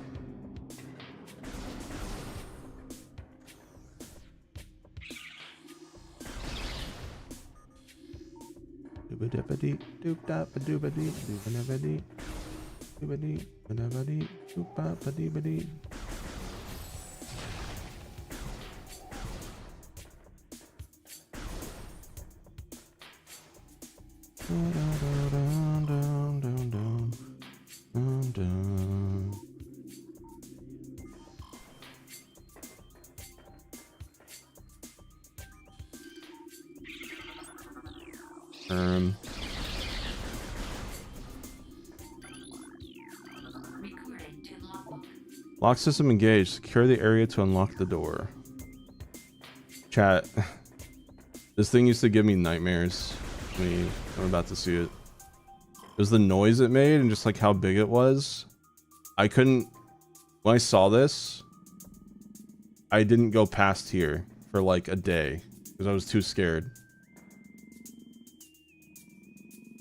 Look at that thing. It's creepy. And you can't kill it either. Recording to logbook. Stone Toad preys on creatures smaller than itself, vulnerable only from within. Stone Toad is able to remain still for days. It preys upon creatures smaller than itself, inhaling them whole. Anything it finds undigestible, it regurgitates. Stone Toads use their tusks as a last resort in combat. Oh! Ow.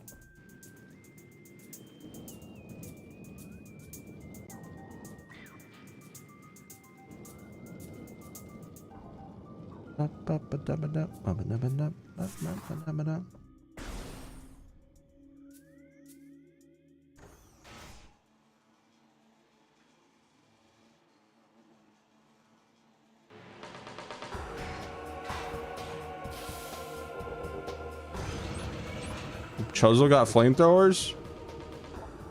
Incinerator drone programmed for high temperature waste disposal.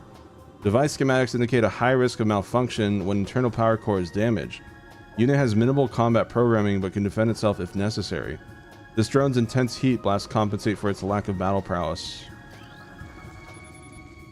Primary barbed wire wasp dwelling. Extremely durable wasp hive can only be destroyed by direct exposure to fire from below.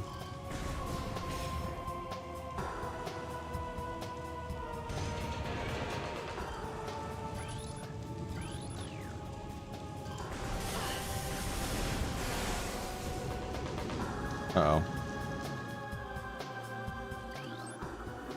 Recording to logbook. Barbed war wasp. Airborne insect with the ability to launch its stinger at prey. A highly aggressive member of the war wasp family. This insect can propel the tip of its stinger up to 20 meters. The stinger tips regrow seconds after launch and contain an acidic compound designed to pre-digest prey.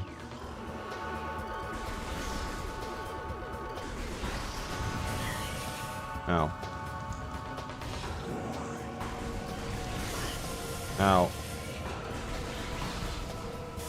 Ow.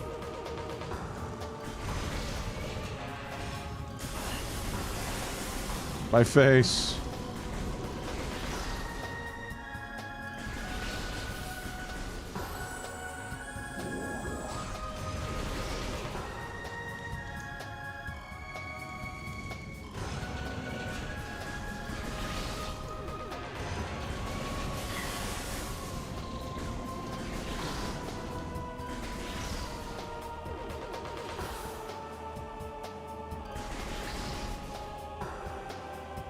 This is what it's like kicking a hornet's nest. Jaw. I'd kick hornet's nest. I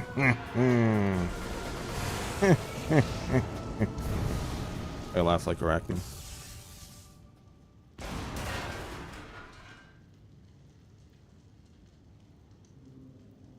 Wow, look at that.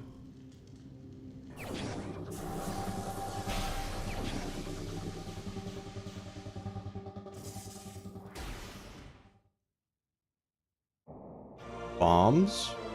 Bombs? You want it? It's yours, my friend. As long as you have enough rubies. Yippee.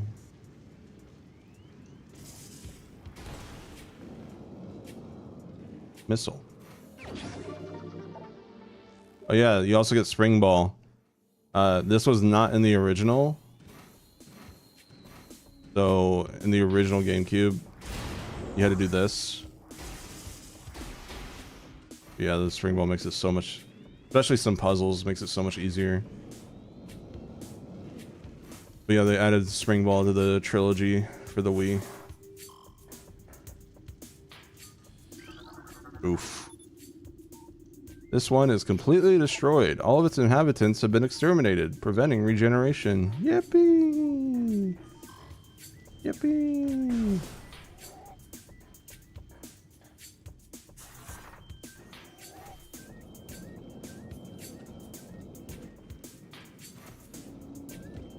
Yeah, it's super nice. Oh, hey, remember me, buddy?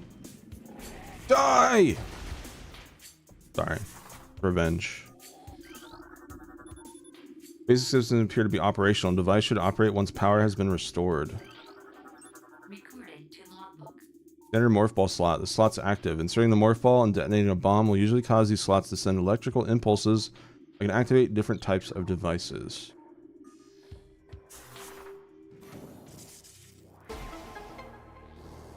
Puzzle time.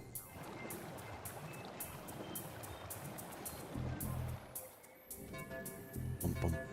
And yes, you're on a timer. Bum bum. Bum bum. Bum bum.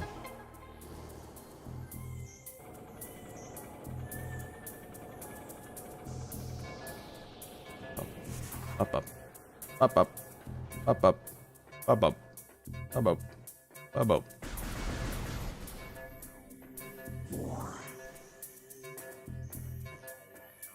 Oh.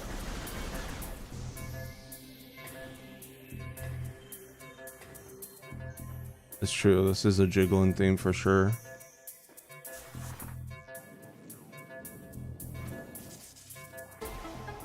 There you go. Easy peasy. Yay. Oh yeah, we should use that Samus emote more for the Metroidathon. Bum bum.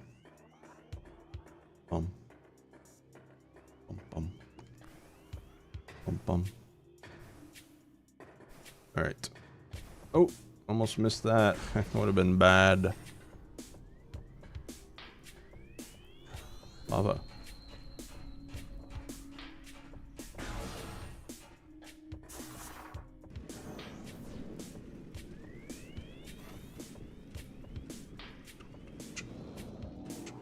Whoa. Another E-tank.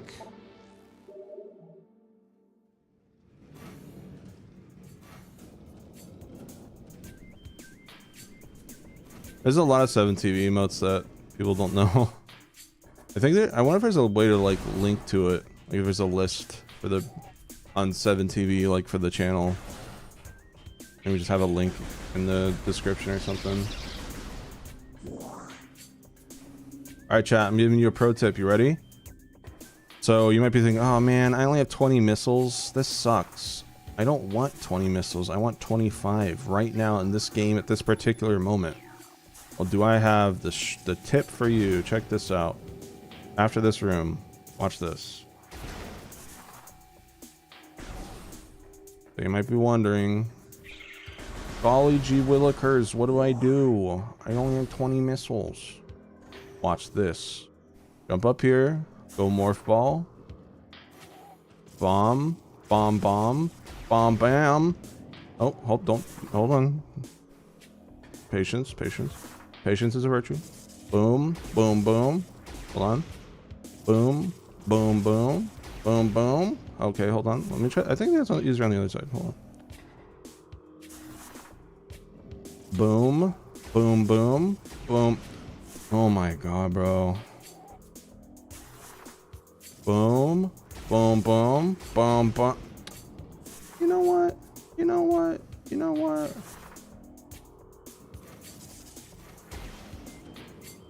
I know you can do this. I've done it. Ooh, I've done it before. Oh, I've played this game before. Yeah, see? And that, my friends, is how you get a missile expansion early before space jump. Oh! Oh! We're fine. Grow up. I'm not doing a 7 p.m. announcement today. I've not been feeling the scheduling posts these past couple days. My Gooner followers are starving. It's been 2 days now since I posted anything. Whatever, they can wait. Besides, it's not like I have infinite supply of comms. I'll probably start spacing them out here anyways.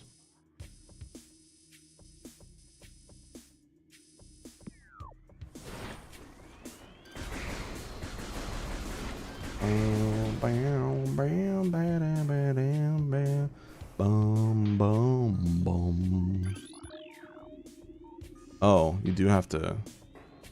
Noted. I thought these would stay on when you leave the room. I'm glad I knew that. Let them suffer. True. What have Gooners ever done for me, chat?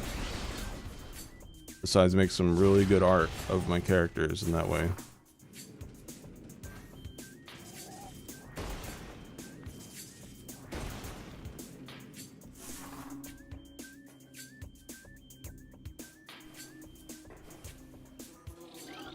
Oh.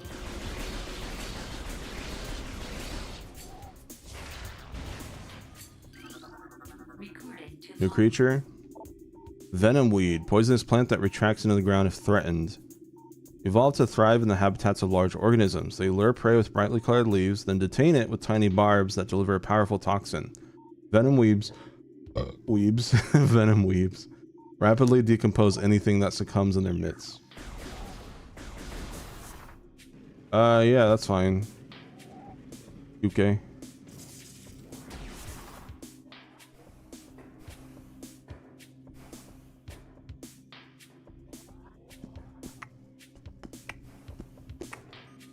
Where is that last one at? Overwhelming toxin levels have rotted all leaves. I always miss the all 4 symbols here. It's like... What's that? Constructed with extreme delicacy around tree limbs.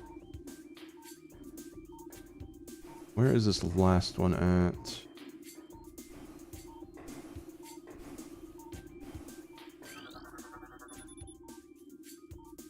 Oh, that's cool.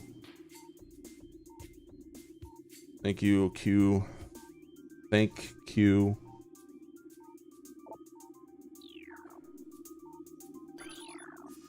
I always forget what the 4th one is. I'll just retrace my steps.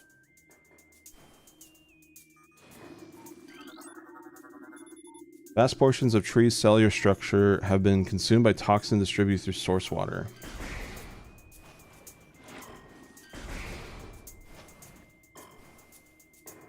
Gonna gleeby glorp, I'll gleeby glorp, gonna gleeby glorp, I'll gleeby glorp.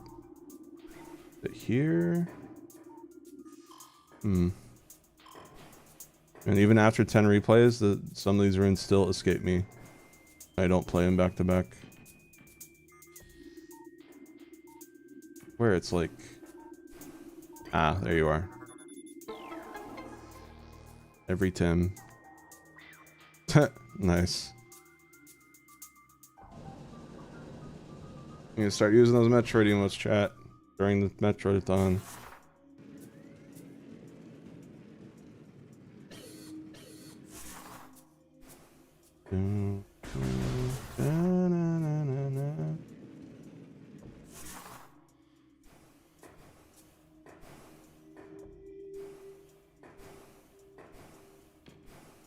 Okay.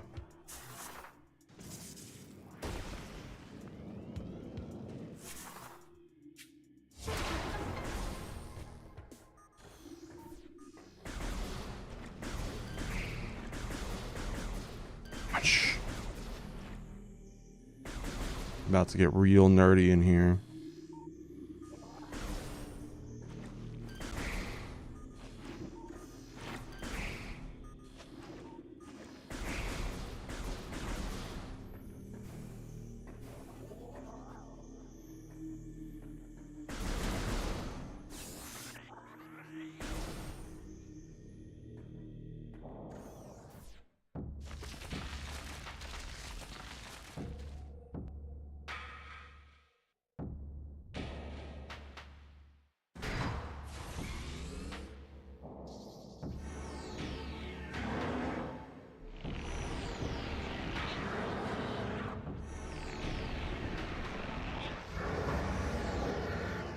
Flagra.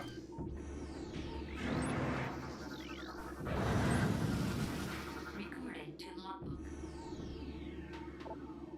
This mutant plant is the source of toxic water in the ruins. Flaga's growth cycle has been radically accelerated. As a result, it requires near constant exposure, solar energy to remain active. This exposure has made Flagra's outer shell thick and durable. Its lower root system is unprotected and vulnerable, however. Exploit this flaw when plausible. Concentrated weapon fire can daze it for short periods.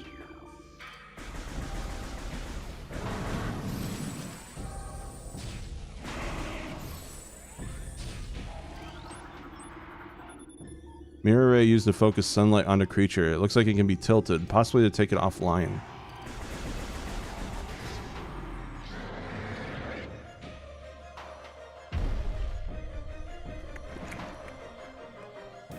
Love the song.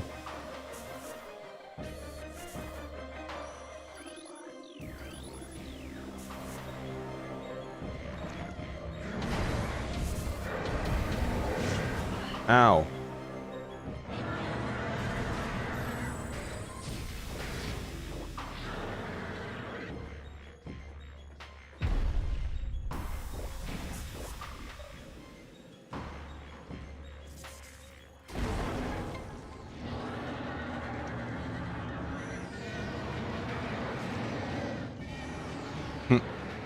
He's shrinking.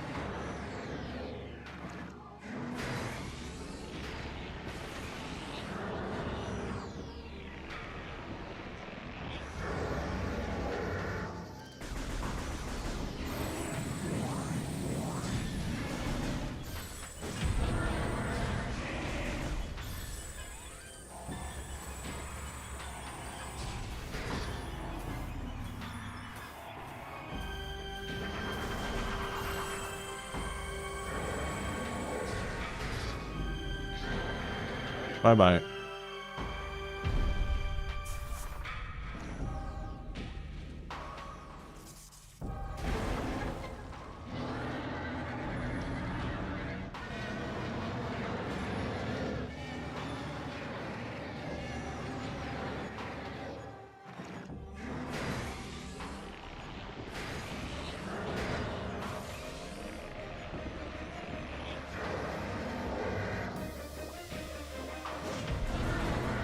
Chill.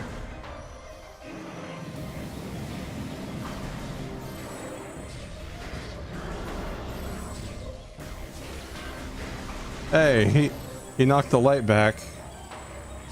Can't do that.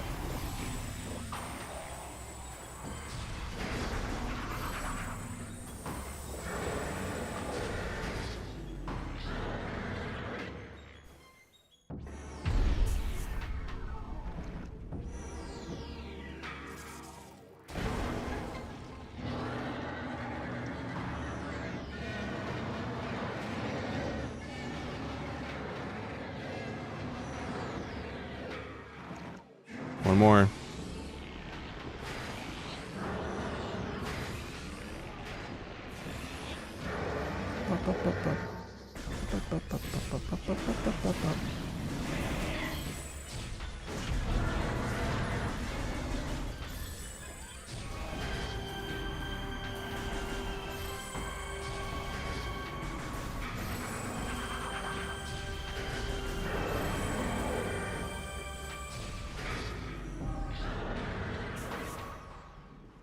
I've had times where he blocks me to the route that I need to go to. It's so inconvenient.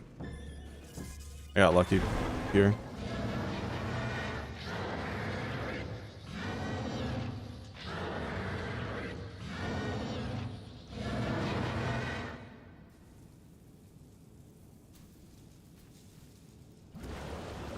Ew. Rom.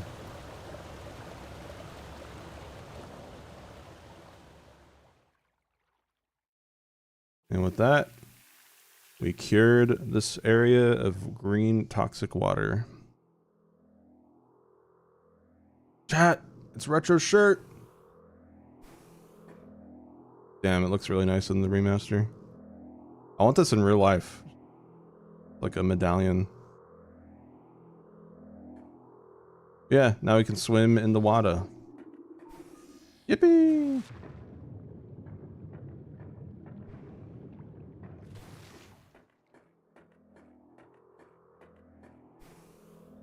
Here we go, chat.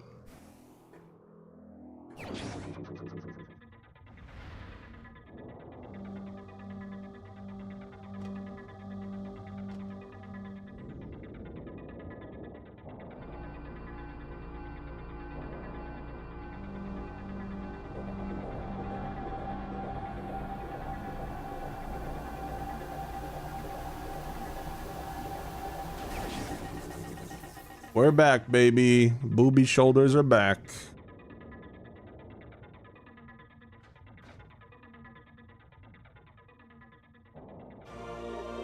Various suit acquired. Dangerous areas of heat are now accessible.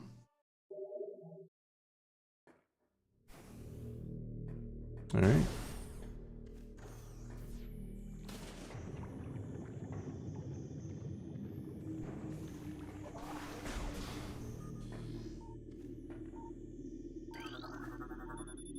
Toxic scans negative. Water is free of poison.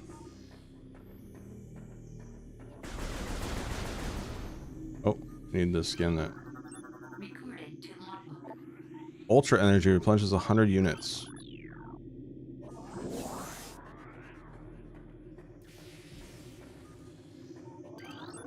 Oh hey, the thing from Zero Mission. Pulse Bombu, life form of raw energy, periodically releases explosive segments. Pulse bombs are energy beings, invulnerable to most known weapons. Electrical energy can harm them, however. They lack any intelligence beyond an instinctive attraction to other charged energy sources. Pulse bombs produce energy constantly. All excess energy is shed, regardless of who or what may be nearby. Oh, oh, oh! Pretty. Ow!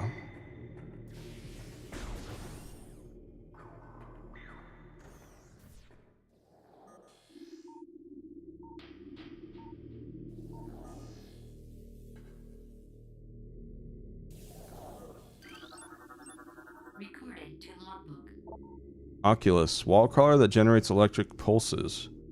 The Oculus exposes its single eye when active. The electrical field that covers it is enough to deter most predators.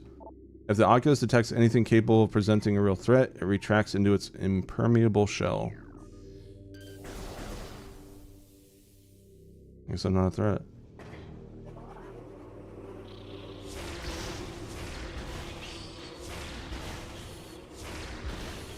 Sure, we'll pretend I hit that.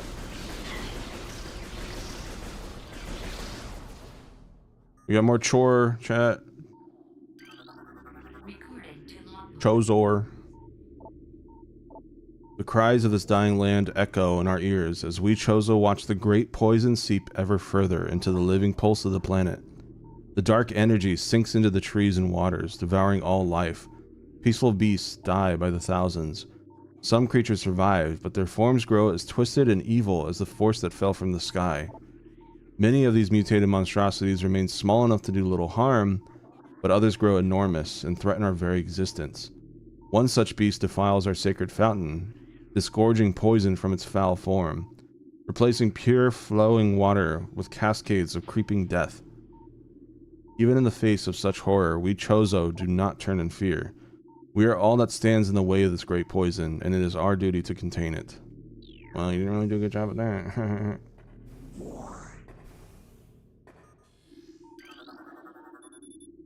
Bordite. I remember this is the room that Cam would always say reminds him of Jack and Daxter. Probably not as much in the remaster, but I remember him saying that about the original a lot.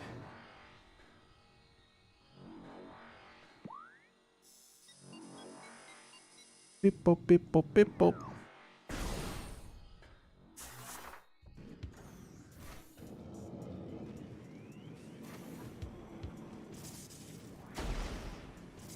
Beep boop beep boop beep boop. Is that all this is for? Nothing else? Oh. Huh. I think it's just a way to get out. Actually, you know what? While we're here, I'm gonna grab this missile expansion really quick. You know, one thing I've wanted to try doing, chat, is like a morph ball only run. I think it could be fun. Like, obviously, you know, when I can't morph ball, I won't, but like otherwise I have to be morph ball the whole time.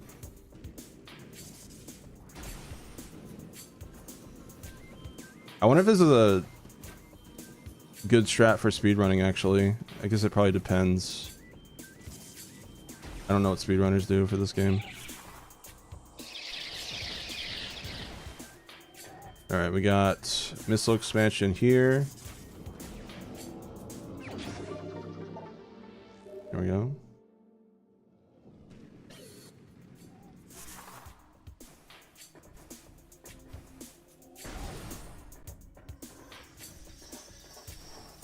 Oh, you know what? Doesn't matter too much, but...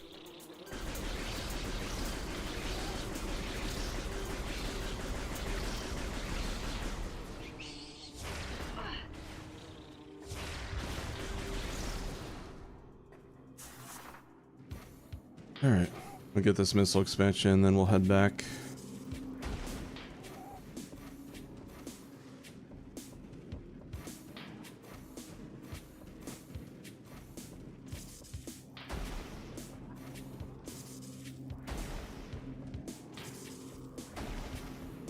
There we go.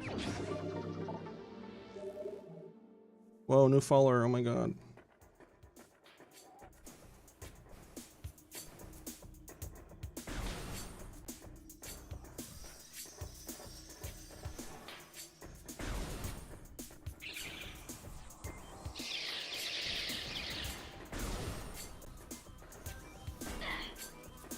Can you guys tell I've beaten this game 10 times yet?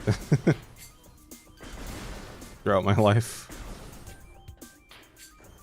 I'll fucking do it again in 3 years, 4 years when Metroid 6 comes out.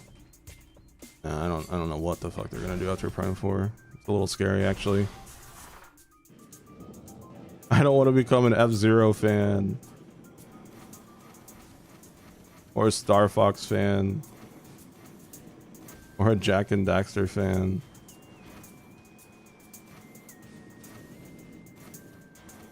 The cat. Every time we talk about the game, I see that damn cat. He's not even related to the convo. He just shows up every time.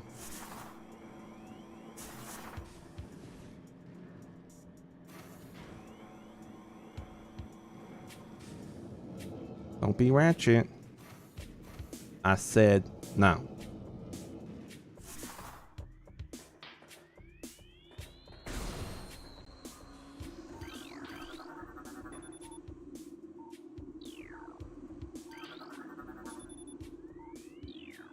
Got more Chozor. Recorded to logbook. The future is a vague thing, ever changing and always in doubt. Even if we Chozo could gain the ability to foresee the future, it'd be a hollow gift, for we could never hope to control what is yet to occur. The fountain is an example of this. The day may come when its water dries up, and there's nothing we could do to stop such a tragedy. Did someone follow while I was doing all the sound effects we're playing? That was funny. But we do know this, unlike the uncertain flow of water, the power of our will is strong and enduring. The will of the Chozo will never run dry. I think there's more Chozor on this side, maybe? No.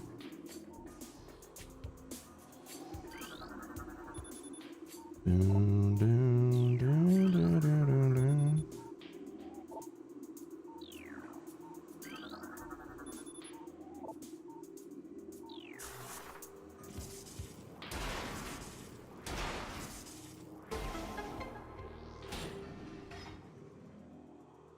I think it's don't be ratchet, or is it don't be or stop being? Stop being ratchet.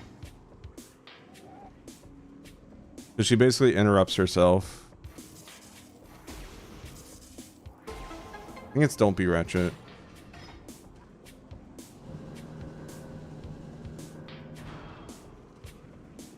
So how are you guys feeling about this game so far compared to the 2D games we've been playing? What do you guys think? First impressions? Go. If you already played this, Let the new viewers give their thoughts.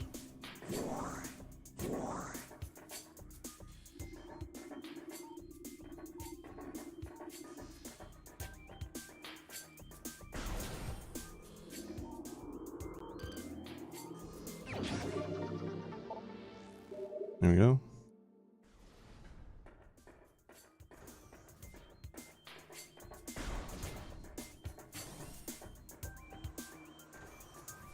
Also, to my knowledge, chat, this is still the only game in existence that's a first-person Metroidvania. I don't want to hear about Doom 2016. I don't want to hear about Prey 2016.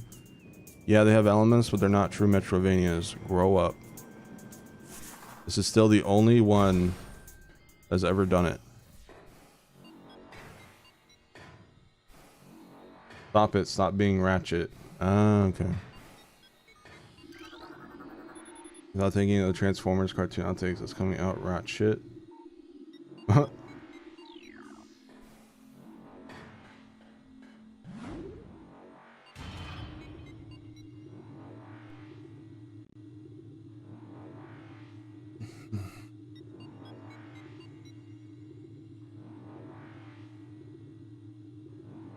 bum. Bum bum bum. Alright, chat, new area. Here we go.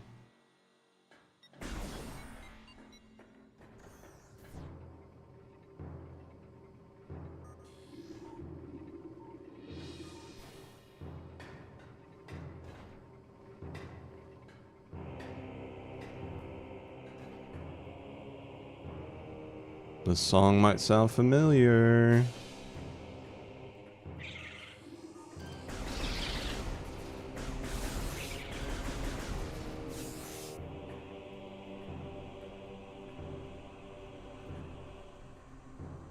Damn, look at that condensation on the visor.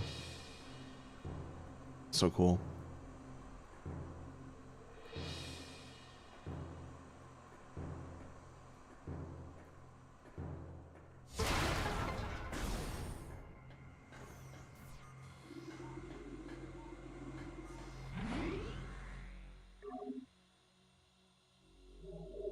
Gonna glorb and then I'll glee blorb.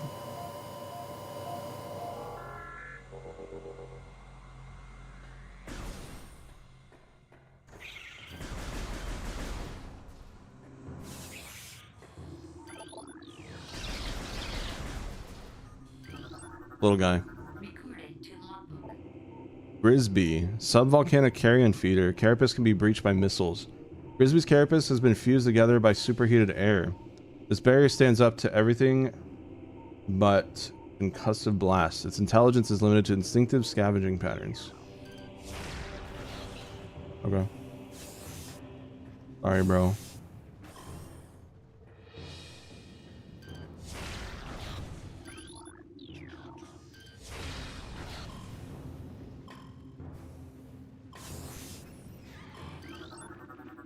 Recorded to logbook. Burrower, tunneling insect predator. Similar to the beetle, though it spends more time underground, it seeks seismic disturbances, then surfaces to attack. Has enough cunning to realize when something is too large for it to handle. Beyond that, it's fairly ignorant. What it lacks in brains, it makes up for with aggression.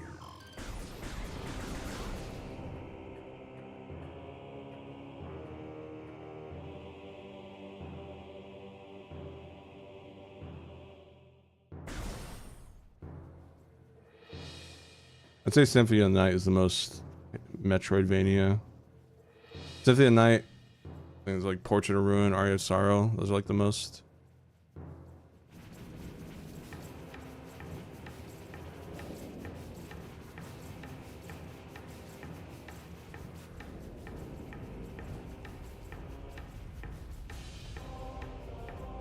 You guys remember this from Samus Returns yesterday?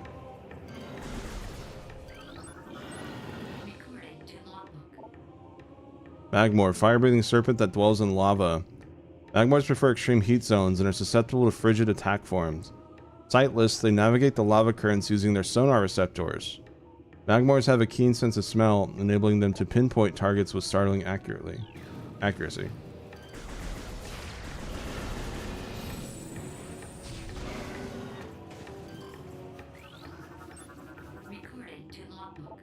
Puffer. Unstable gas-filled organism will rupture on contact.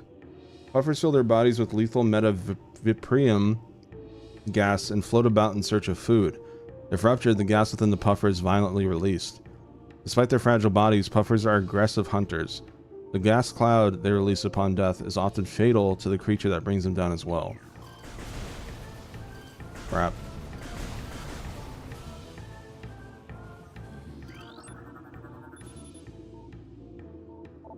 Grapple beam was damaged from the explosion on the research frigate and cannot be used.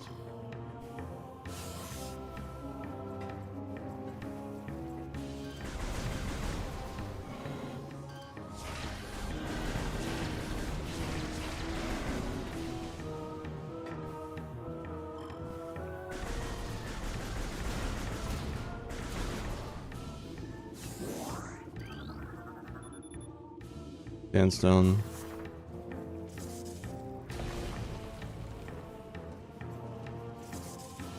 Very good theme, yeah.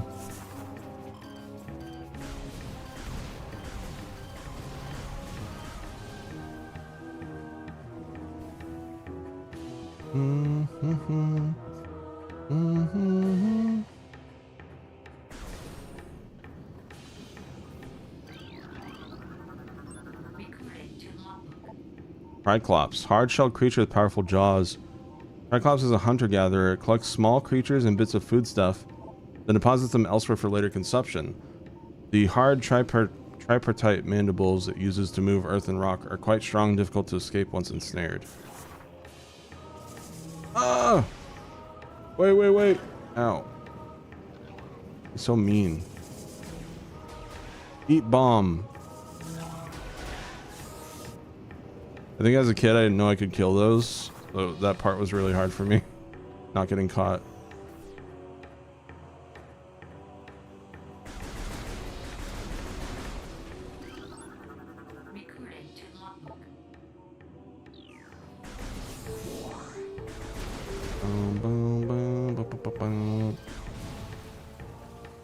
Alright, there's a little puzzle over here I can do really quick. Bam. Out. Double out.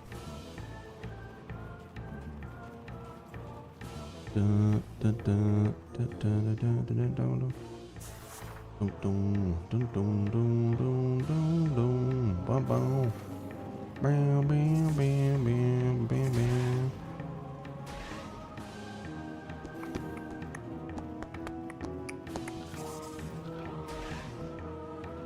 we go. Go this way.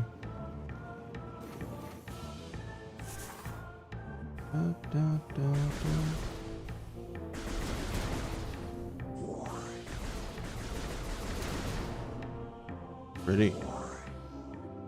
No entry on those? Alright. Yeah, they're talking about the great poison and the fountain that bonded beast with the poison. By the great poison and the poison water are two different things. I need to clarify that.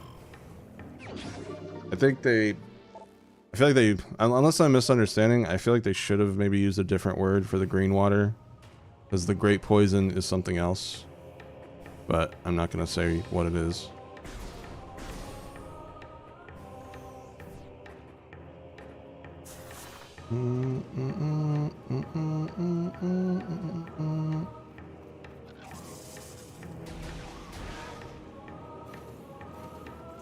Oh god, that was close. I don't think there's anything else in here, right? Yeah. Giant morph ball area. All that for a missile. Welcome back. Alright, let's get out of here. Blah, blah, blah, blah, blah, blah, blah, blah, blah, blah.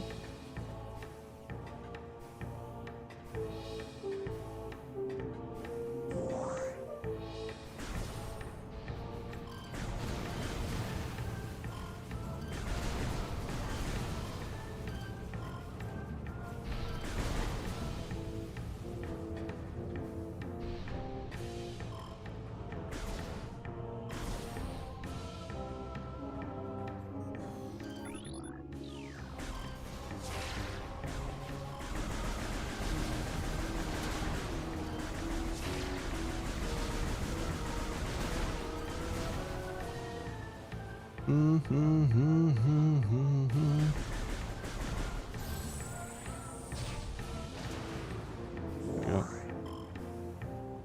Dun, dun, dun, dun, dun, dun.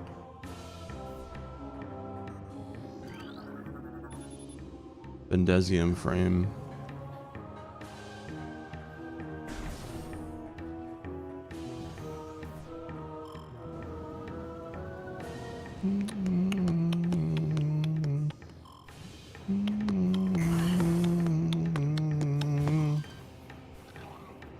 Yeah, I remember now.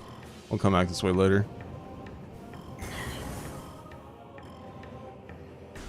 Be a waste of time going that way right now.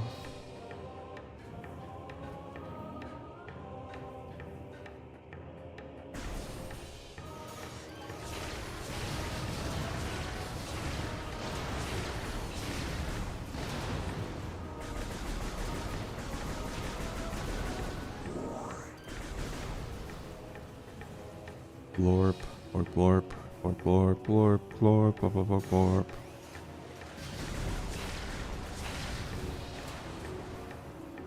Blorp, blorp, blorp, blorp, blorp. Ow.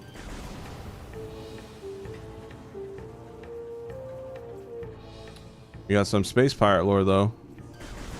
Was there any on the first floor? I don't think there's anything on the first floor. No. Okay. We got some spore. Here we go.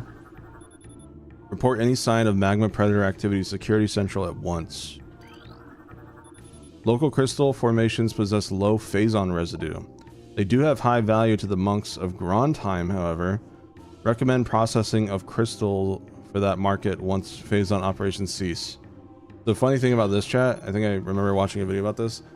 This is the only time Grandheim is like ever mentioned anywhere ever. So kind of funny. It's just like a one-off thing, even though it sounds important. Geothermal power routing to this station is complete. Unstable magma flow is a concern. Remove tower from geothermal grid if fluctuations exceed safety levels. Immersion pistons are leaching power from the magma pools as planned. Geothermal power source is promising. Recommend energy command deactivate central dynamo and switch to geothermal power at once. Alright, not as much lore as I thought, but... Bum, bum, bum, bum. Yeah, so chat, initially, so in the GameCube version, you're supposed to do this, right? So bomb, bomb, bomb. You see how the crate below me broke? That would send me into lava. But in the trilogy, they gave you spring ball, so this puzzle is just... there's no hazard anymore, because you just do this. Like zero hazard issue now. SMH. Game's not hard anymore. But yeah. Blah blah blah blah blah blah. Chat. Here we go. One of my most favorite areas.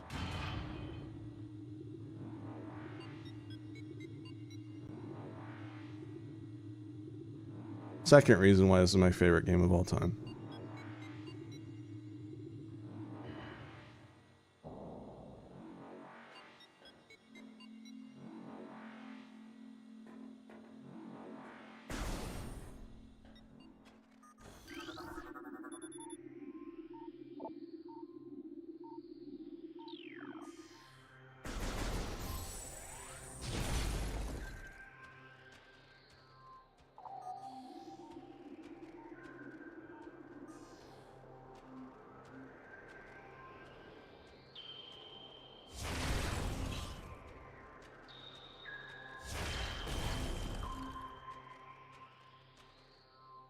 Turn up the volume for this.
Yeah, love this area so much.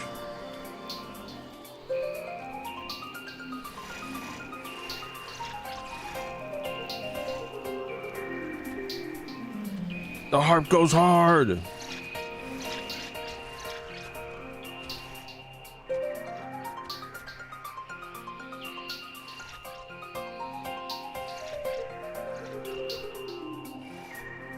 All right. I'm done nerding out.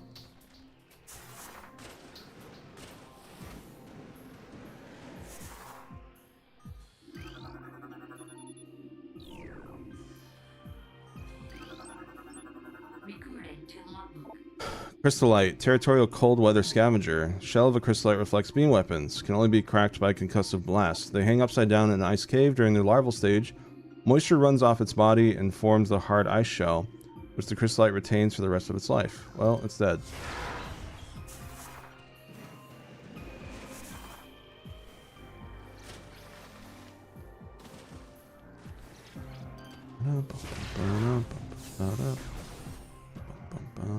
Got some lore here. New personnel must report to the South Research Facility. Failure to report will be penalized by a 30% ration cut and extra duty. Western Temple is in Phase 2 lockdown. All projects are postponed. Under no circumstances are personnel to attempt access. All ballistic support personnel report to Research Lab Hydra. Lockdown Containment Plan 3A in effect until further notice. Those are Space Pirate logs. You ever see like a monitor that's like blue or orange? It's usually Space Pirates talking. The heads up.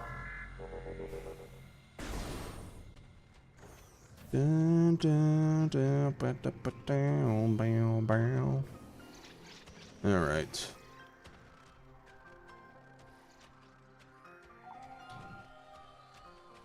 God, what I would give to just replay this game with no memory of it.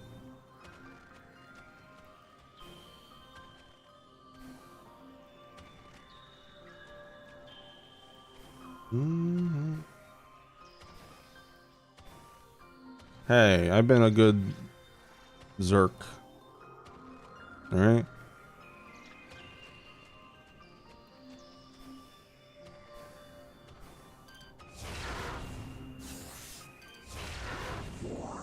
I gotta scan this dude. Recorded to logbook. Flicker bat, scavenger with optical camouflaging that renders it invisible to the naked eye. Flicker bats are deceptive creatures. The only way to track them reliably is with X-ray imaging. They fly ceaselessly, hunting insects and other small prey that float on the air currents. Flicker bats tend to fly in the cyclical hunting patterns, using primitive sonar to navigate. Well, they're dead.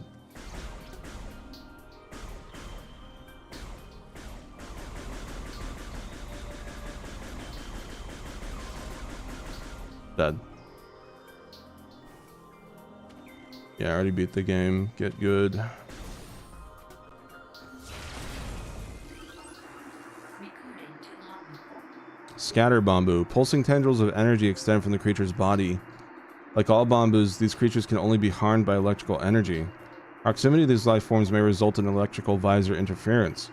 It is possible to avoid engaging scatter bombs by rolling into the morph ball and slipping between the rotating energy streams. Yeah, watch what happens when I hit this chat. Static key.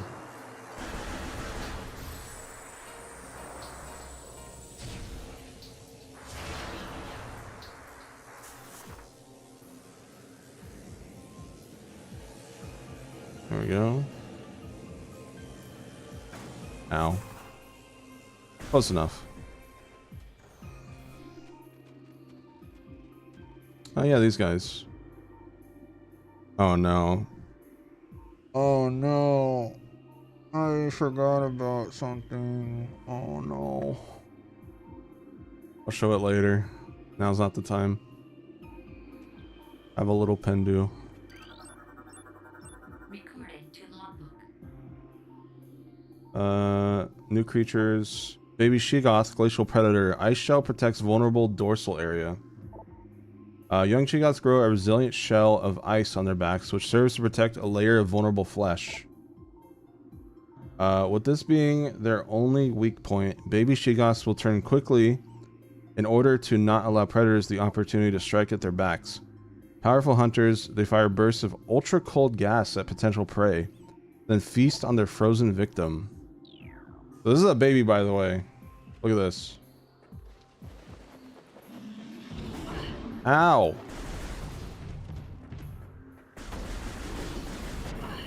Oh! Baby, by the way.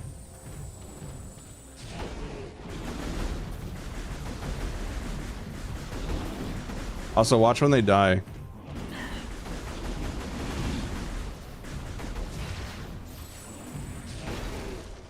Ugh. That's gross.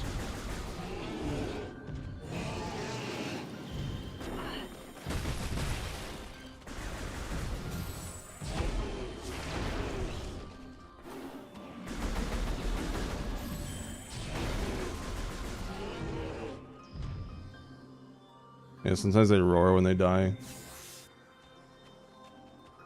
Yeah. Pretty crazy.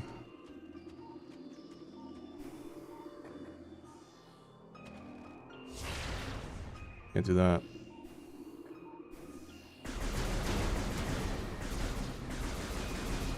Wouldn't that be liquid nitrogen? Technically? Or no?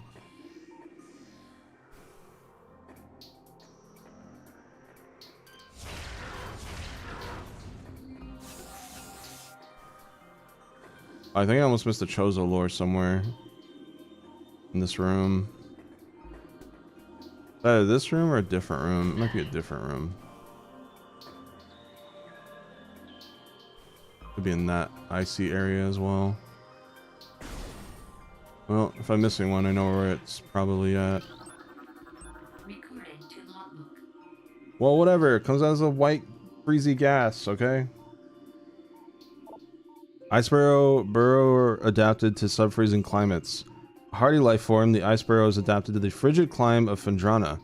Spends most of its time tunneling through the frozen soil, but will occasionally surface to attack passerby.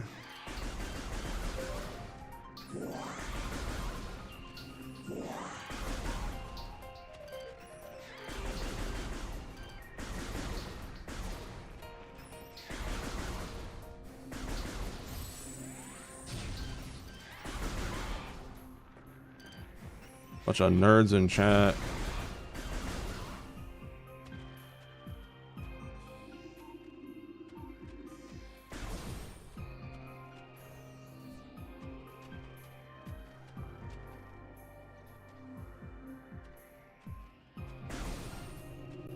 These guys again.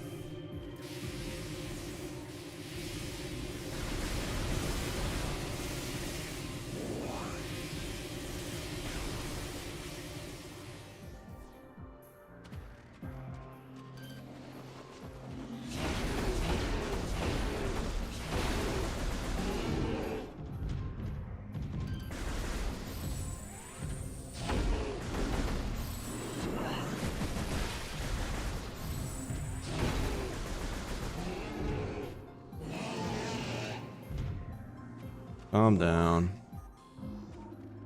So these chat, these things suck. In the trilogy, if you don't scan them, I don't remember what causes it. I think it's either once you pass this room or once you get a certain item. These things are never seen again. So if you miss these ice shriek bats in the trilogy, they just are gone forever. So if you're going for 100% logbook, then you're fucked and you have to restart from either your last save or even worse, you have to start a new game. And to be fair, I mean, you know, if you haven't been scanning all the bosses, those are also technically all missable. But this one just sucks, especially because, like, you know, it's just a normal enemy. Like, you know to scan bosses, right? But, like, this one's like, you know. Recorded to logbook. Well, we got it, though. I don't have to worry about it now. Ice Shriek Bat, ice-encased ceiling dweller. Like standard Shriek Bats, these creatures are easily spotted with thermal imaging. They roost on cave ceilings. Subsisting on insects, reptiles, and small mammals, fiercely territorial, they will dive bomb anything that wanders near. Yeah, I don't know if it's just... I think there's a second room that you can get them in, but yeah. It's pretty awful. not. It's in the trilogy too, not in the original Metroid Prime. That I think they're always around in the original Metroid Prime, but I could be wrong. No. No, it's so much worse. The bad thing I was saying oh no about, so much worse, but we're not there yet. I had the realization when I saw those enemies on the ground. Chozor. As the great poison reaches ever further into the planet, we Chozo begin to feel the gnawings of despair. Before it is too late, we now make our last stand. We have begun to build a temple to contain this darkness. At its heart, we will place a cipher, a mystical lock powered by 12 artifacts and filled with as much power as we Chozo can harness. We wonder though, even when we are done, will it be too late? And will the power of the temple and the cipher itself prove strong enough to hold back the poisonous tide that even now swells within the ground, threatening all life? Damn, that's deep. Dash dipe. What is that emote? Oh, Boldman? I don't even remember adding that. I think I got, like, when I got into 7TV, I added a bunch of, like, random emotes and then just never told chat about any of them. That's always, like, a jump scare to see an emote I don't recognize. You imagine see a Boldman over there in the corner, like the emote.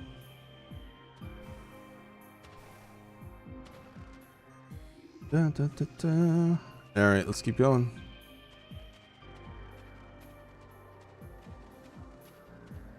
Be glory being, be glory being, be glory being, be glory being, be glory being.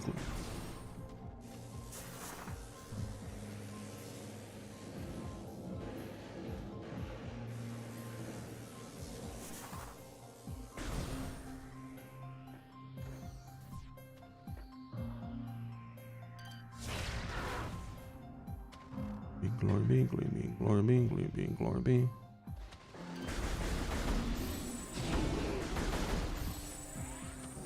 I really like the effect. I don't know if this is in the original, but the fact that the ice shatters where you shoot them,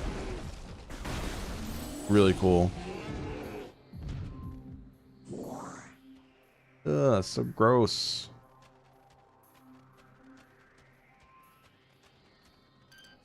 My dog don't bite.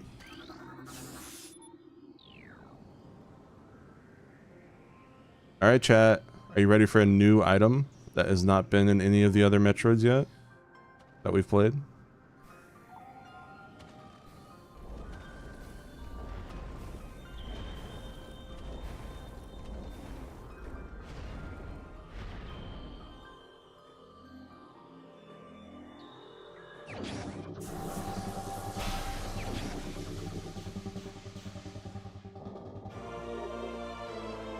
Boost ball.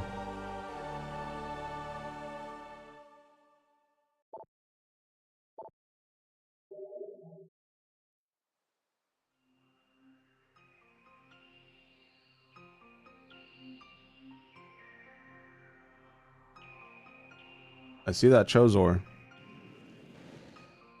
You guys ready for some Tony Hawk?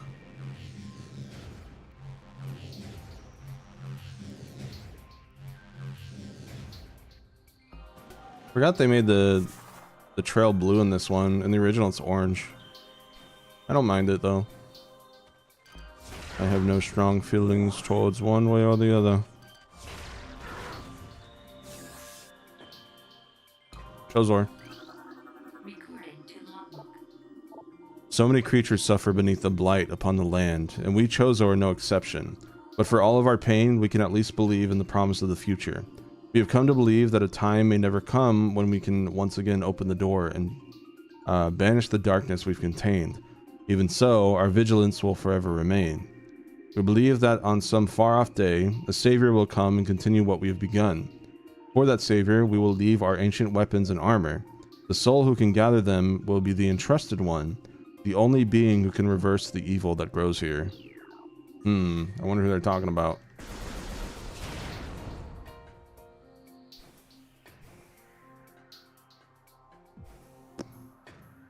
I gotta do this again. Yeah, it's the boost ball. Not in any 2D Metroids unique to the Prime series. Yeah, not me. I'm a chump.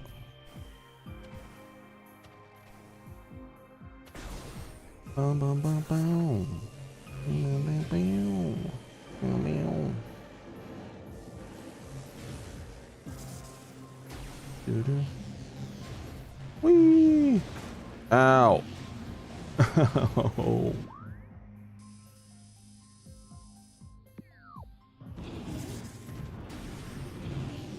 Whee! Oh.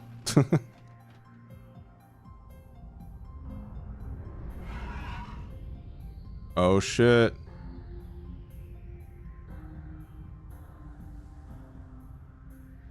Get back here, you bitch. Chat. In the original, the JPEG, like the image quality of his shadow is so like low res, it looks like Minecraft. It's pretty funny actually. Alright, here comes the part of the game that brings it from an 11 to a 10, unfortunately, out of 10. We gotta do some backtracking. But it's a Metroidvania, so like, I mean, what do you expect? I feel like in this particular game, though, some of the backtracking is a little, yeah. There you go. That's right. I criticized my favorite game of all time. There you go.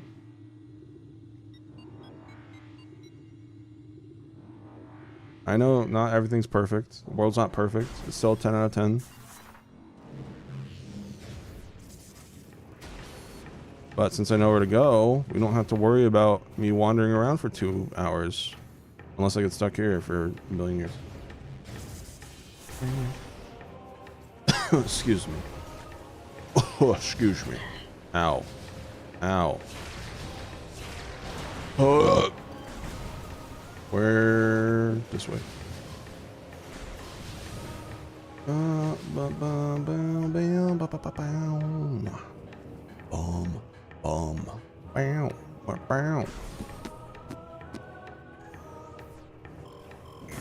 Ow! Ow!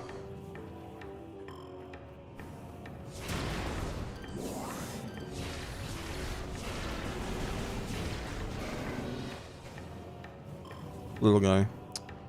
Little guy. He's a little. He's gonna die. Goodbye. Sorry, it's either him or me. He's gonna throw me in the lava if he got me. Little guy, he is die, he is die. Little guy is die, little guy.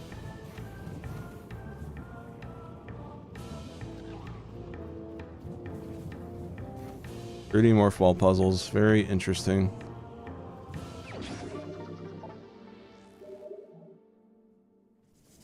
Oh, we got the wrong one. Wait. Oh! Oh! Alright, here. Dick.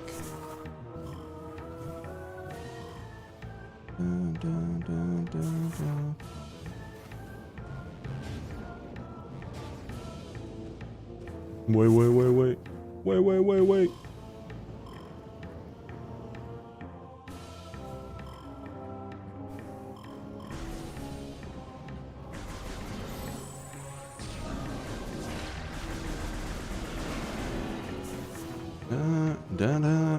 Jiggling, jiggling, jiggling, jiggling. What's over here? Ah, yeah, spider ball. I remember now. Okay. Jiggling, jiggling, jiggling.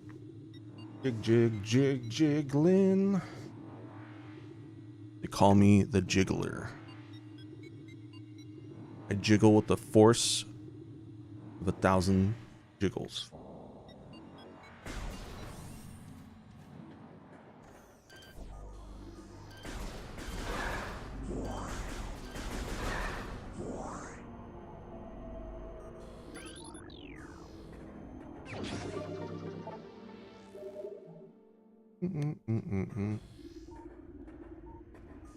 This place is like interesting to me. It's like just this like dusty bridge. There's no scan visor lore on it. Just kind of dusty and dirty, and that's it, I guess. All right. Analysis indicates incubating life forms below the surface. Whoa, that's true. Yeah, that's true.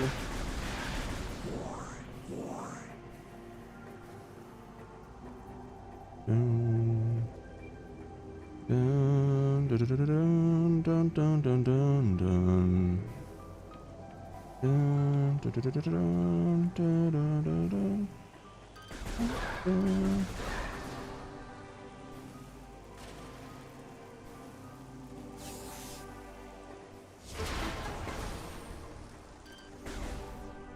Hi. Oh my god. I am so sorry. Wait, this is where... Yeah, we don't want to go that way just yet. Maybe we do actually. Yeah, we do. Never mind.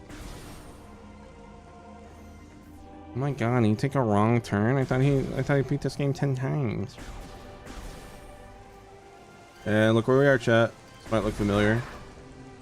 We are back at the first area. You might be wondering, why are we back here? Because...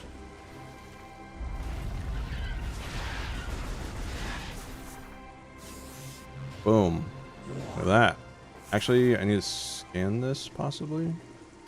Here we go. Oh. Tony Hawk. Tony Hawk. I always used to say, I always used to think they were chanting Tony Hawk, but apparently they're saying Amoeba. Amoeba.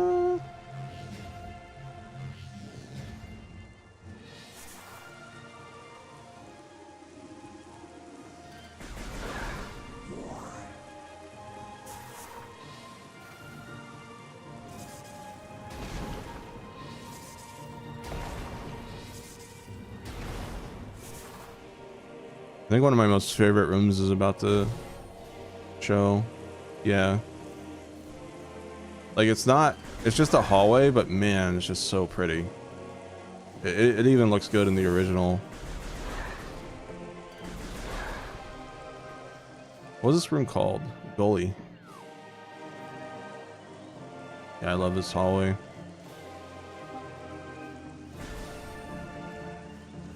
Here's my ship. We're on a different platform now. Too bad for anyone who misses that jump. Oh, this place too. This place is really pretty.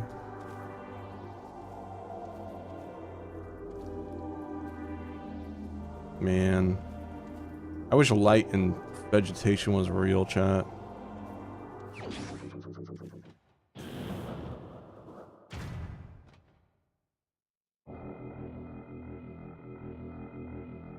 Kicks. Fortnite kicks. Space jump boots. We unlock double jump, chat. Yippee!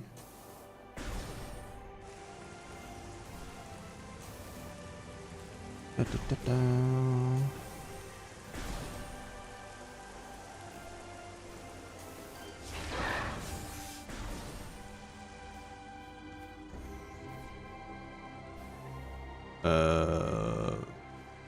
Here we go.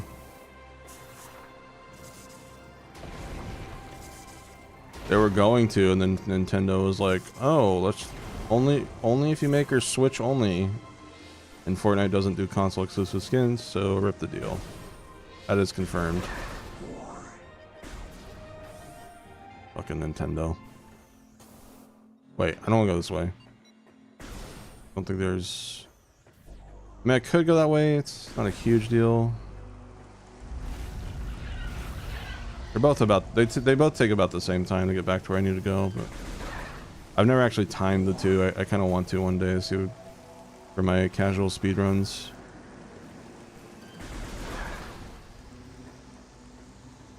You know what, chat? We should like play this game once a year. I don't know when, but like I think that'd be kind of fun. Just this one, like not all the Metroid games. Like once a year though, like just coming back to this and playing it would be really cool. I know Vinny does that with Zelda 2. Every Thanksgiving he gets drunk and plays Zelda 2 because it's like one of his most favorite Zeldas, even if it has its like issues and stuff.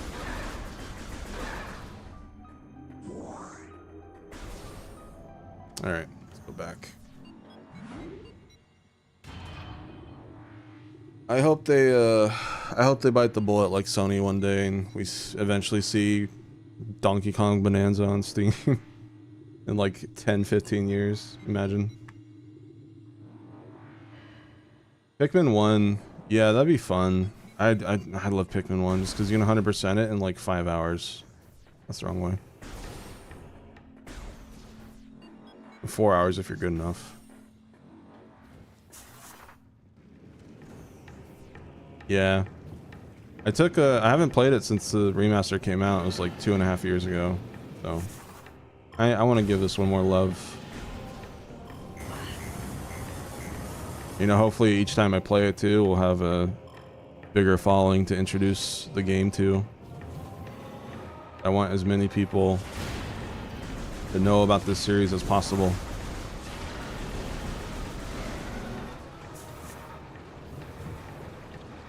Annual Sekiro replay. I do need to... The game is so fun. I need to like... I want to 100% it someday. Minus the DLC. I don't know if the DLC has achievements or not. I hope not, but... I mean, I don't know. Maybe someday. I never want to have to fight Owl Father though, ever again. Oh my god. The PTSD on that.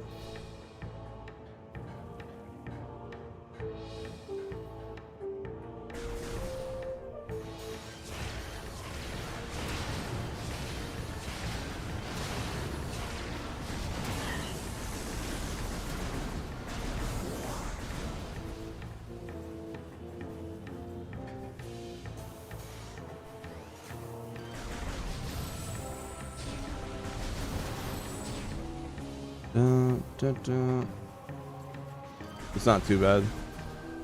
Yeah, it's probably not as bad as like grinding all covenants in Dark Souls 1 and 2, I bet.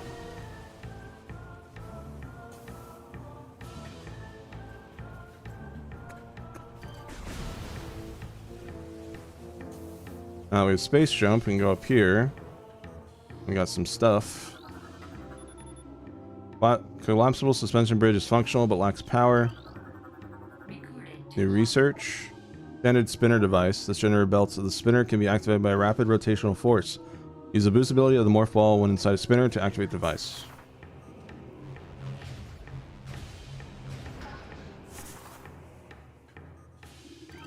Got some lore.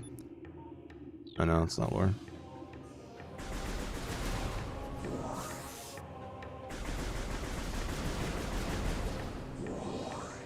You need for certain upgrades or machines. Gotcha.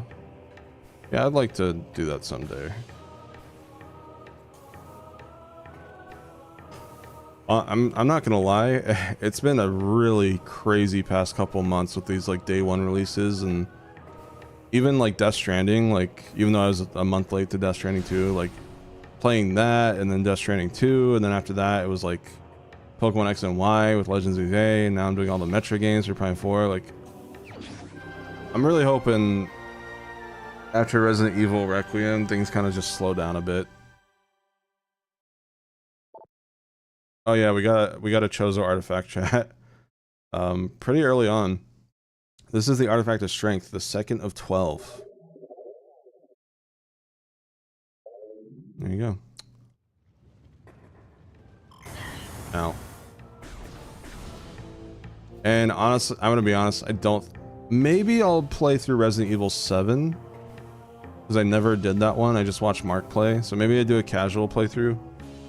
But I don't think I'm really have any desire to play through the Resident Evil games before Requiem comes out. I'm just so tired. I'm tired of, like, as fun as it is, I'm kind of tired of replaying all the old games before the new one. You know what I mean? obviously, like, make an exception for this, and, you know, with Pokemon and ZA, I only did X and Y. I could have done Legends Arceus as well, but, like, yeah, I mean, that would have been a lot.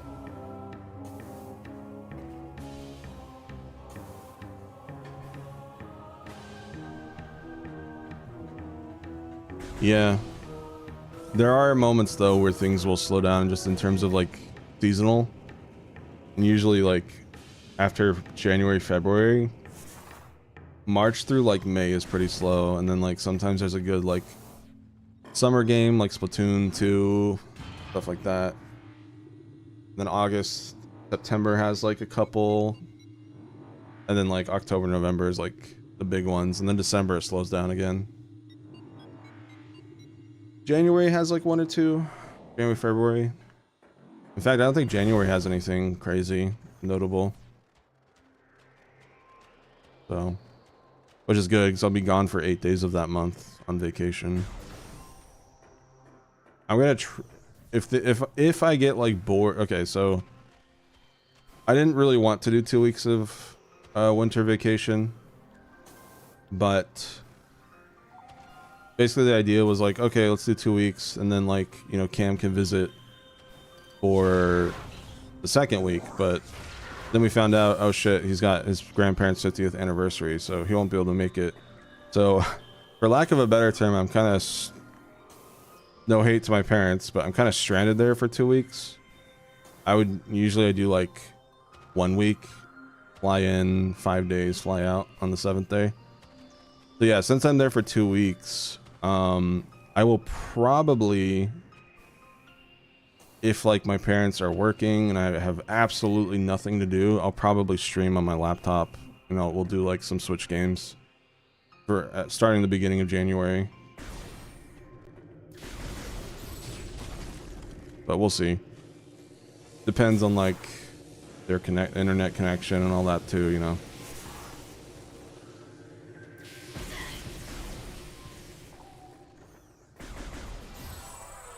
Ooh, I like this song.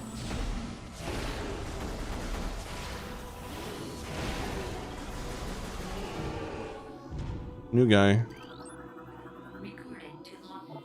Ice parasite. Scavenger with a crystalline outer shell. Parasites are hardy creatures able to adapt to any environment within 3 generations. The ice parasite is a prime example. Having adjusted to a frigid climate, this vermin now thrives in it. Omnivorous, it can exist... is it omnivorous? Omnivorous? I don't know. I think it's omnivorous. Area is hostile to most life forms. Bye.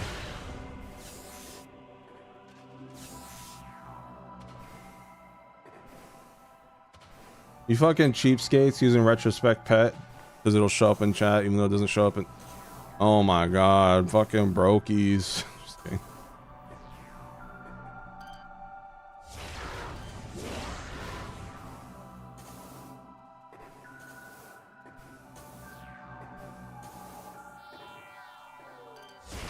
Ow! Is that karma for calling my chat brokies?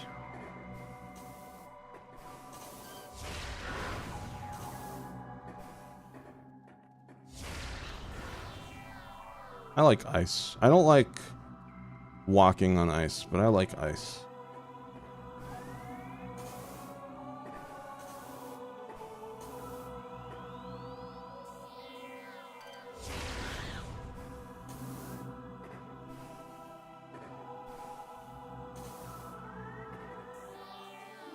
Look at that. Cool. Alright, bro. What did you eat? Taco Bell? Arby's? Statue's hands seem to be frozen in place. Oh. Appears to be a shell of ice encasing a water basin. The water originated from the statue's mouth. Statue depicting the bust of a Chozo shaman adorns this door. Symbols carved into its forehead. The translation reads, "To pass my gaze, seek my twin within this room." Depicting the bust of a Chozo warrior. Statue's flawless. Philosopher. Statue's flawless. Architect. Flawless. Shaman. Several stress factors can be seen running along the surface of this brimstone object.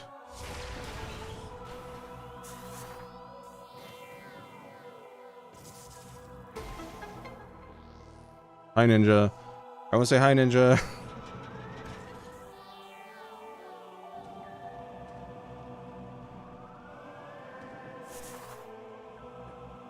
Yeah, I'm gonna try to spend my... So, yeah, again, like 2 weeks is a long time to visit family. I'm very looking forward to it. Also, shout out to my mom. She paid for a first class ticket and refused my offer to like help pay for any ticket. So, W mom. But yeah, you know, I'm only gonna stream when I'm like 100% sick of hanging out with family. You know what I mean? Like, I'm not gonna like slink off to Shiny Hunt when like they're, you know, having dinner or something. You know what I mean? I'm not gonna do that. So only when like, you know, it's the middle of the day, my mom's like at work and I've got nothing to do, that's probably when I'll stream. So it will be very sporadic. I will not have a schedule. I get back on June 8th, I think. Obviously I'll need like a day or two to recover from flight. So yeah, it's gonna be a weird end of the year, start of the year, but you know, we'll get back to it eventually. And then from there, I don't know, start figuring out what to do next with like Infernodice and what else? Yeah, pretty much that.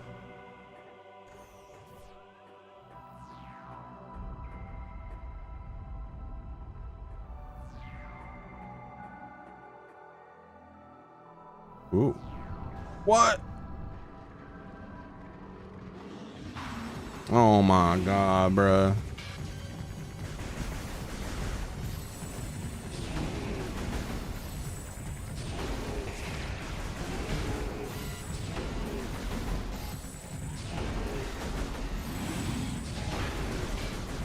This is so easy, bro.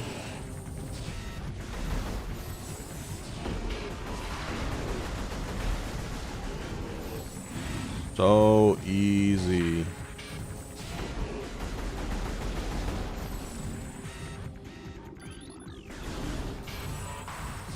I'm gonna give me something stronger, bro. Where's your parents, huh? Oh.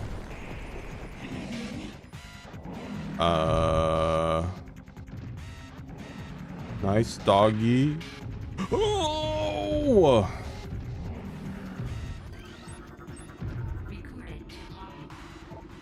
Sheegoth, supreme predator of the Phendrana Drifts. Sheegoths are invulnerable to most beam weapons. The crystals on their back absorb energy, which they can fire at prey. Sheegoths have poor stamina. They hyperventilate after using their breath attack, making their mouth area vulnerable. The soft underbelly of a Sheegoth is susceptible to concussive blasts. In battle, they expel blasts of frigid gas to ensnare their targets. They're also fond of ramming and trampling their hapless prey.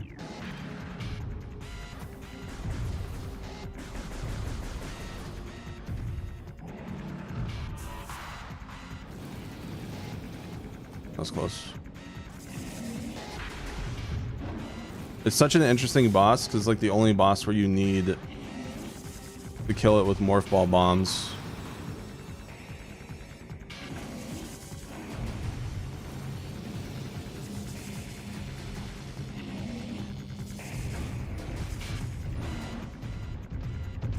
Ow.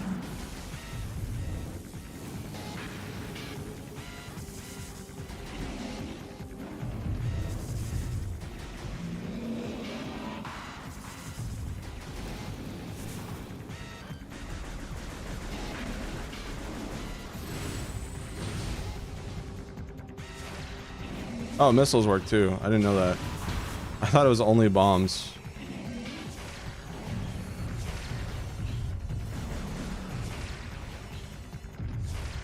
Well, it seems like... I don't know, actually.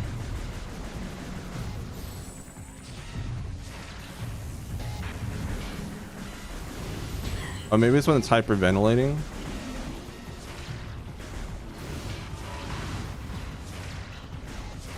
yeah. I did not know that. Huh.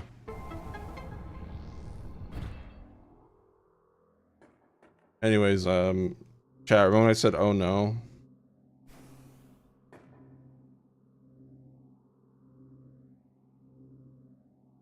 Earlier, like 10 minutes ago.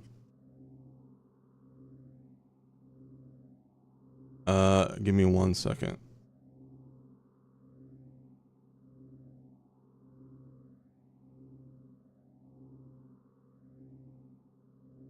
Bam, bam, bam, bam, bam, bam, bam.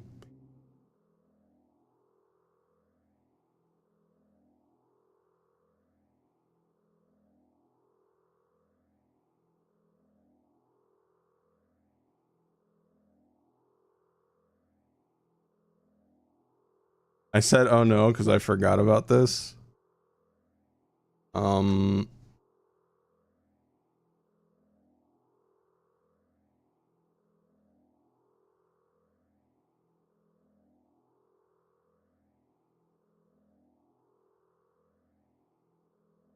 This is all I can show.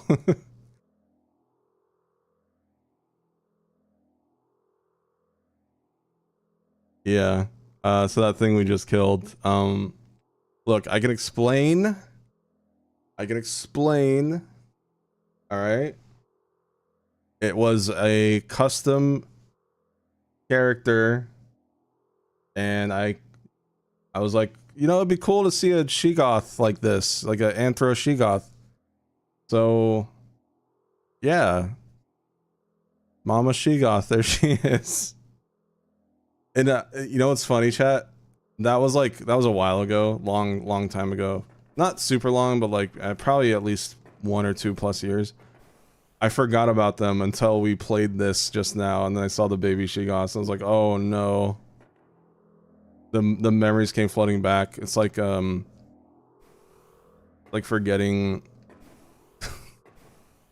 the realization you have when you forget like your partner's anniversary or something. It's like, oh no, she's gonna be pissed. Anyways, what's this?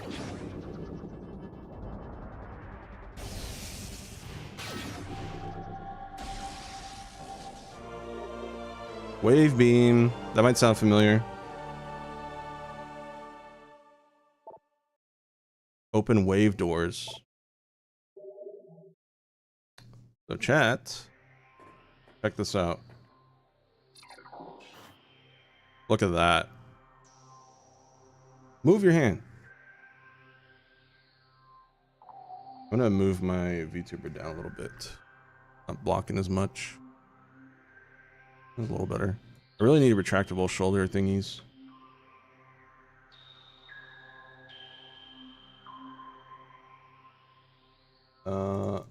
Okay.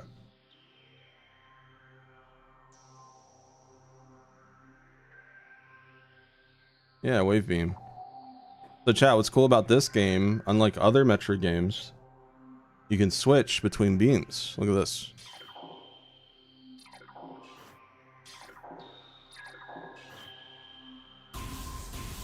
That's what it looks like. Look at that. Oh, so pretty.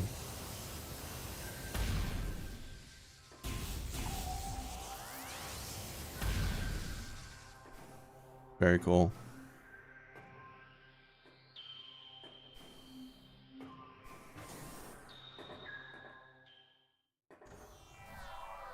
Wait, what the hell? Yeah, do you see that in the corner?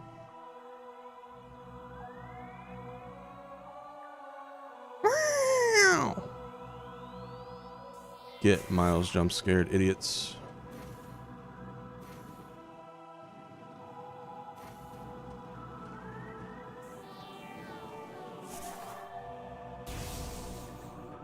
Get Mump scared. The nice thing about the wave beam is we can kill these guys now.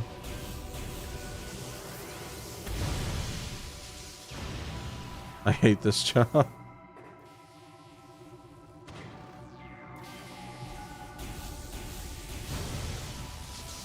All right.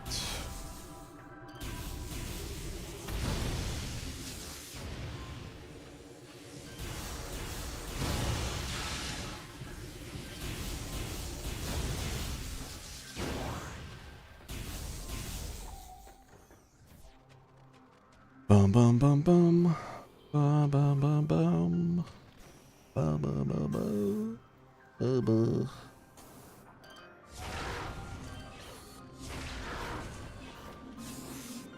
It's so funny though. I just completely forgot about that custom I commissioned, and then I saw the She-Goths and I was like, oh no.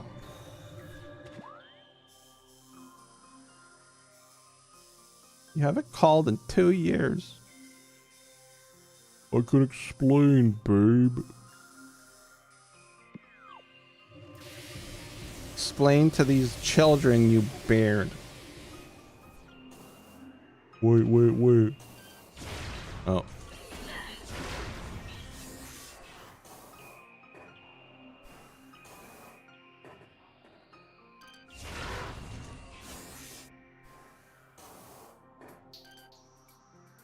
Yeah, it was like PTSD.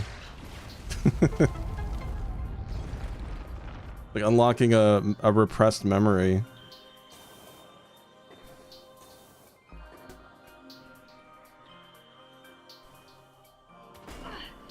No.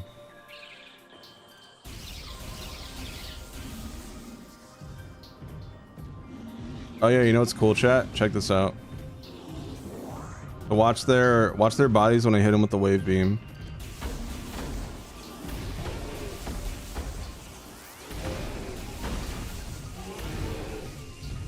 See that? They're actually reacting to the elements.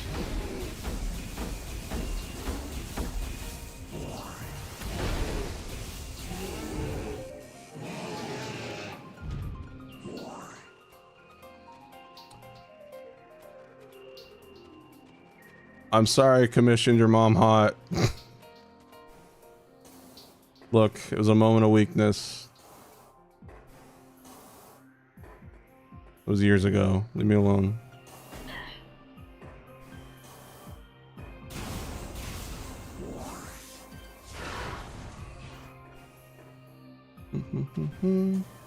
I'm not sorry. I don't fucking care. In fact, I'll commission something with her. After stream. Nah, I don't. I have the money, but I don't want to. Comms are a luxury, especially of the After Dark kind. So, I'd rather only do that when I have a big fat paycheck or something, and I'm really confident in what I want for commission.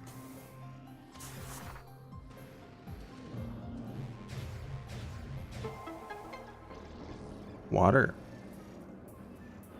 Bum bum. Bum bum.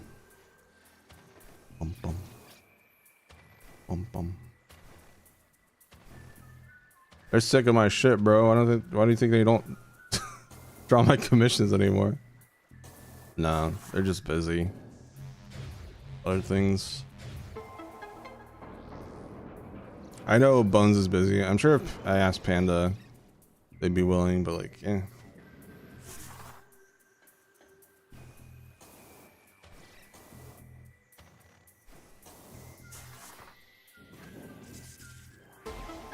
Up. The adoptable harem. They all just got like hands on their hips, like looking at me with the annoyed pose. The Infernodized female stared in annoyance.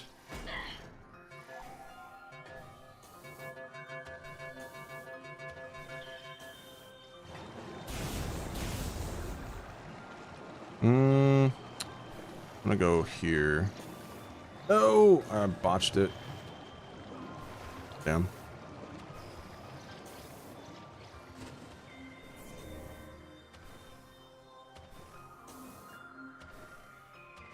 Don't worry, chat. I'm slowly selling them off. They are being trafficked to various people. They have a much happier life in other people's, collecting dust in other people's Toy House accounts than my own. It is funny though. I hardly ever see anyone. I mean, like I said, I made like 16 music adopts. Never seen any of them outside of when I sold them. They're just not around. And then like, yeah, like anytime I resell and adopt or anything, like I don't really see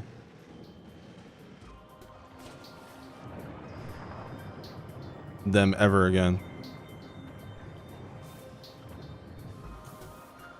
As someone who's been adopting for the past few years, it's definitely just the excitement of getting something new. It's almost like a trading card.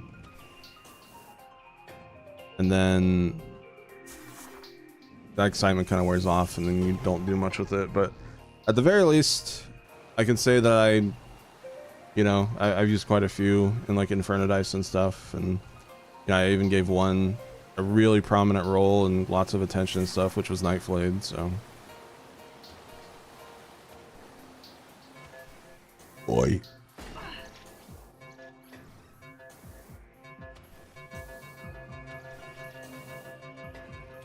Alright, what's over here?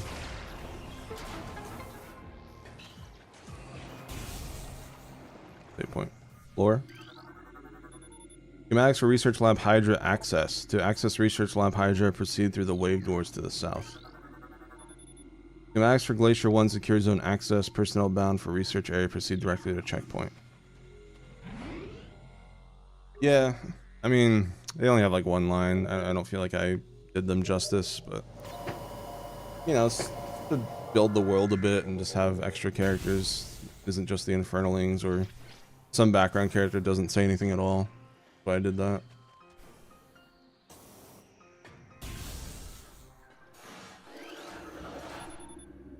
Circuit breakers for lab sub-processing. Whoa! Whoa! Shadow Pirate. Pirate forces trained and equipped for stealth operations. A select group of space pirates have access to sophisticated cloaking technology. This gear drains high levels of power, however forcing them to rely solely on melee weapons in battle. Use enhanced detection gear when fighting these units.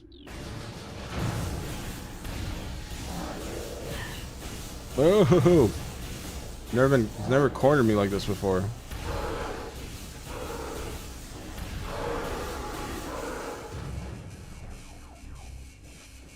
Jeez. Empty stasis tank used for biological specimens. Latent radiation readings indicate specimen was highly irradiated.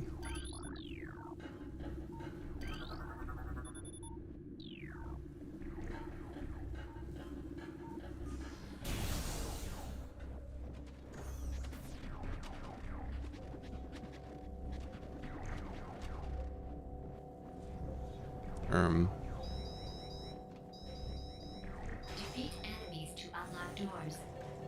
Uh-oh. This thing's a bop.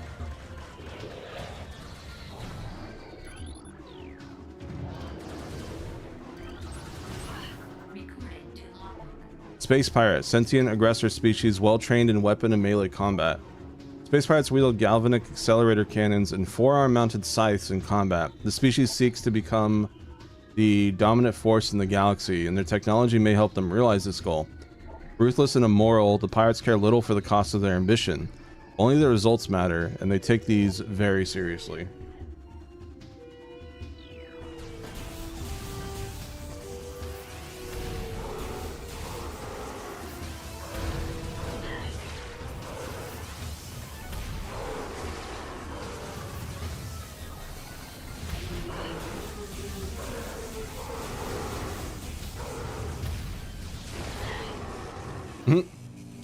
Get up there.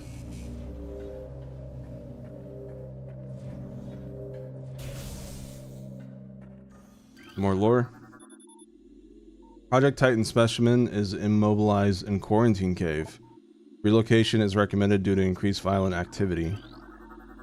Phazon ore appears to bind through Phazon energy. Thermal imaging is required to detect the highest concentration of radioactivity, which serves to bind the stones together. Imaging research is being conducted in the containment vault area of the facility. Phazon ore is extremely durable and blast resistant. Although the armor-like qualities of this shell provide ample protection, thermal imaging can be used to detect weak areas in the casing. Improvements must be made to the shell in the event that these weaknesses are found by aggressors. East Quarantine Cave is restricted to blue level security. Authorized personnel permitted entry only after bioscan. Gleeby, glorby, glooby, globby, gleeby, glorby.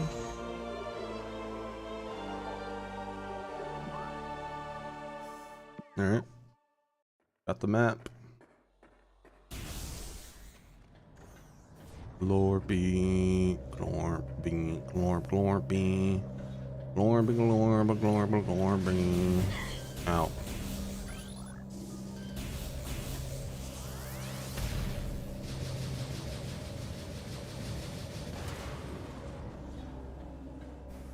Blah blah blah blah blah blah blah blah.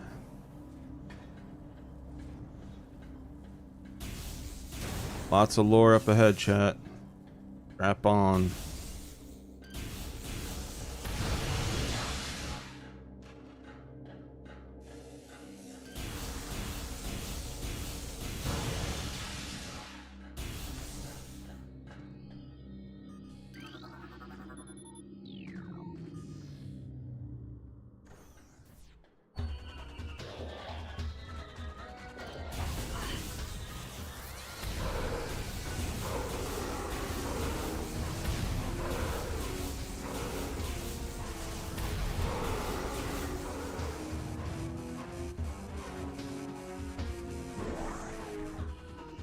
Here we go. It's a lot of reading ahead. Golden Sun moment. Stasis tank operational, currently empty. Euthanized after psychotic episodes, scheduled for removal. Specimen 2. Base lore. Most terraforming and retrofitting of security checkpoints in Town 4 is complete, but we continue to research the alarming epidemic of breaches by local creatures. Door records show no unauthorized entries, so we must presume the creatures are either slipping in undetected during daily personnel moves, or else finding their way into the subterranean tunnels. We found many small breaches of this latter sort and plugged them wherever we can, but it is unlikely that we will ever achieve full extermination within our current timetable. Phazon infusion within central energy core of Xenome SA is at 70% saturation. Increased dosage appears viable. Xenome SA is undergoing relocation to Lab Hydra. Subjects transfer ordered after a pronounced increase in aberrant behavior. Security clearance ADR 13. Mining operations have begun near the crater where Phazon appears to be most concentrated. Daily Phazon yields have increased 44%, and our mining system becomes more streamlined as personnel and equipment flows increase. Several incidents of Phazon-induced madness have been reported, prompting augmented life support regulations in the deeper chambers. Symptoms include loss of equilibrium, erratic respiration, muscle spasms, and in the most extreme cases, hallucinations. A timeline reassessment for the refinery operation is recommended, as the material proves more unstable than initial analysis indicated.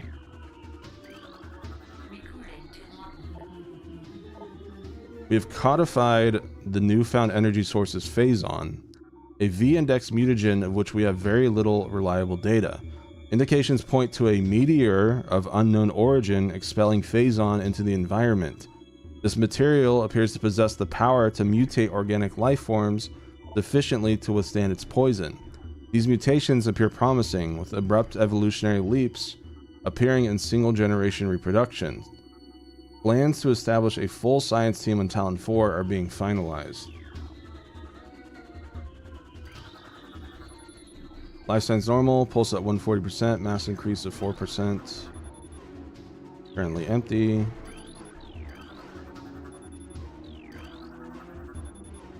Decreased vital signs, cold damping appears stable.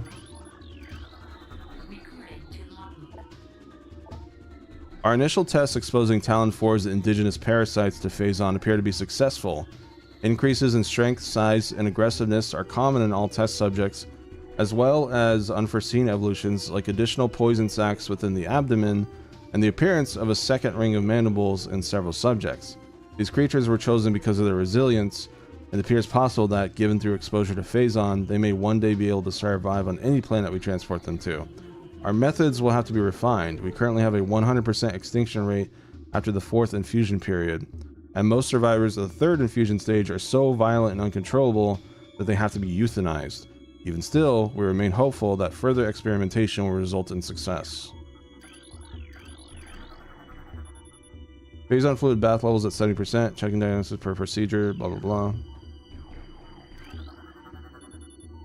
Access to Research Lab Aether limited to Team Sclera only. Personnel bound for Hollow Observatory must use West Elevator. Ice beetle infestation in Ice Vault region has been 95% exterminated. Report any sightings to security immediately. Increased acidity levels recorded in Phazon amniotic bath. Is likely a side effect of Phazon ingestion by test subjects.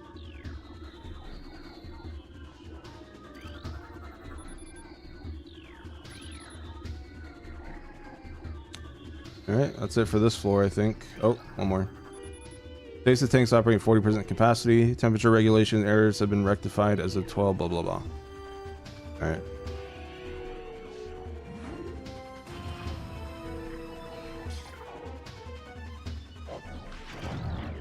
Oh, jump scare. Bye.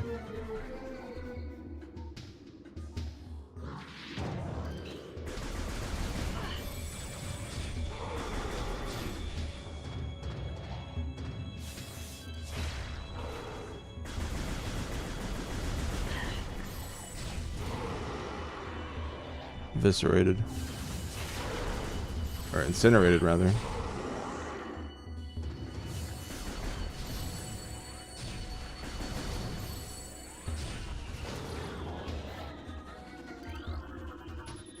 Transfer specimen 344 to Lab Hydra complete. Further infusion suspended pending security assessment. Prep work on all empty stasis tanks must be completed before specimen batch Y arrives on 12 blah blah blah. Oh. Mutation strain 776 shows massive absorption capacity influx. Strain replication is now underway. Oh, thank you, Carrie, for the sub. Looks like whatever time it is now is when I subbed Sorry, to you 52 months ago. I Don't know can't why hear it, it but you didn't guys tell me can. earlier in the stream, but whatever retrospect ZWee's happy 52 months. I can't. Yeah, I wasn't able to hear any of that. Let me read it. That says when I subbed you 52 months ago. Wow, that's crazy. Thank you so much for the 52 months, Carrie. Appreciate it. Let's see. How close are you to the next badge? 12-136-48 9012. So you are 2 months away, I believe, from the next badge. Should be, I think, Night Flayed. Thank you so much. I appreciate your long-term support. Cross-diffusion was recommended. Xenome behavioral patterns show decreased reflex activity at temperatures below freezing.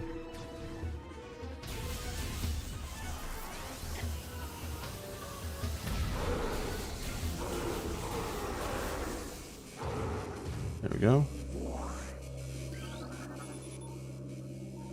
Do not handle sedated xenomes without proper ice containment equipment. So, they're saying xenomes here, and there's a Metroid, so I think we can assume what the xenomes are.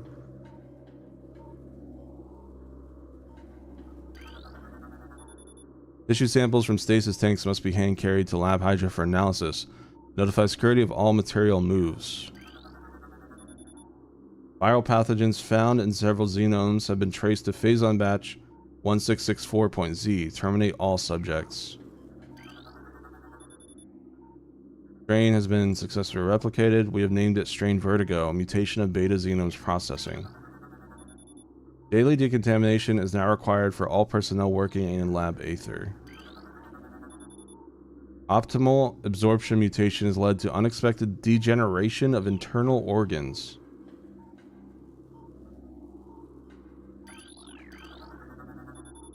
Report at casing of column appears weak. Recorded to logbook. Research Outpost Glacier 1 in the Fendrana Drifts region of Talon Ford's mountains is operating at 85% capacity. Sub-zero temperatures have made the Metroid sluggish and easy to control, even those well into phase-on infusion cycles. Full containment stasis tanks are sufficient for the juveniles, but some of the larger Metroids have been moved to quarantine caves for safety purposes. Security doors remain an issue as malfunctions due to ice occur every day. Large predators in the waste are also a concern, as they continue to kill personnel and breach secure areas. Unfortunately, it has become clear that our containment teams cannot neutralize all of them without a vast increase in munitions and soldiers. Yeah. Space pirates are fucked up, bro. They're no joke.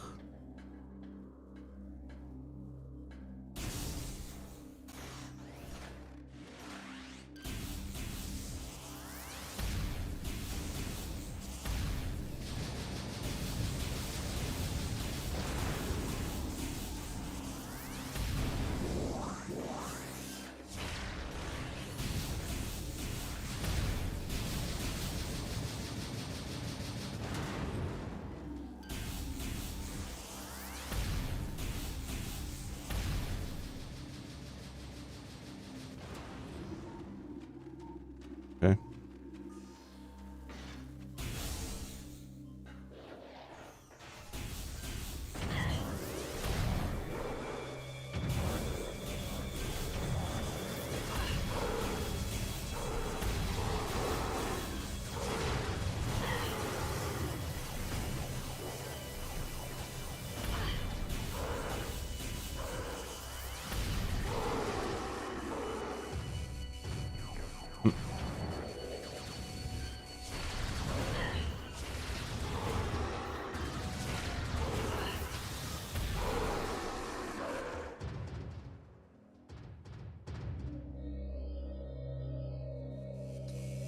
Room.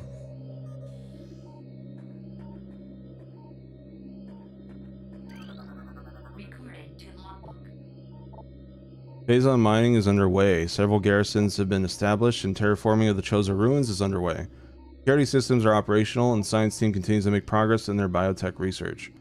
Phendrana Drifts have proven to be an optimal location for research headquarters, and soon it will be joined by a fully operational combat base in Starport. If Command's predictions are half true, we shall rise to dominance in this sector within a decacycle. Truly, these are glorious times. Holographic map coordinate data has been updated successfully. Sequence initialized. Oh, you lore nuts are gonna love this next part. Holographic spatial schematic is in lockdown per security directive. Recorded to logbook.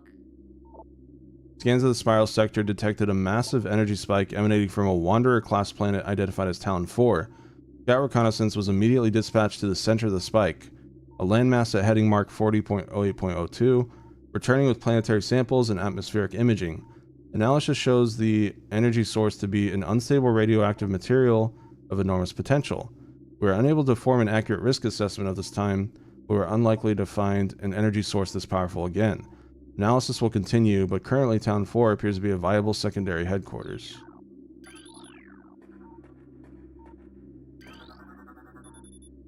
No, this takes place before Samus returns. After Zero Mission, though. So this is in between Zero Mission and Samus Returns.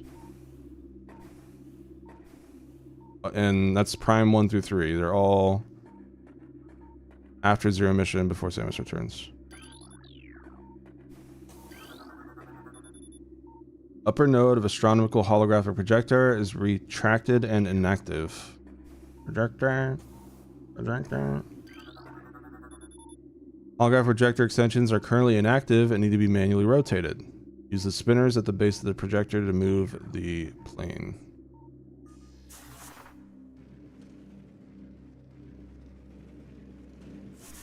Oh wait.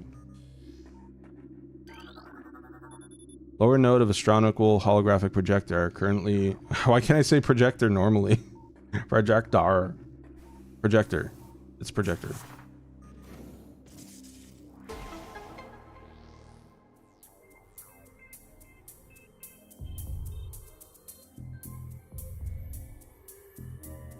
Projector. Projector. Oh yeah, it's the wiggling theme. Or jiggling theme.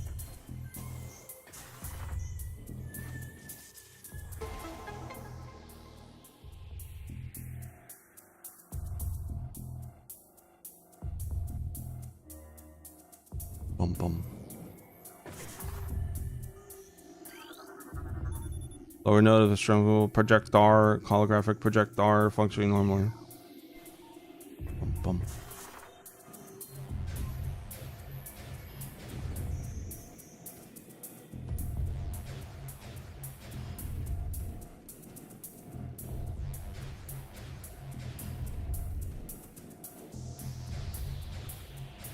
Boy.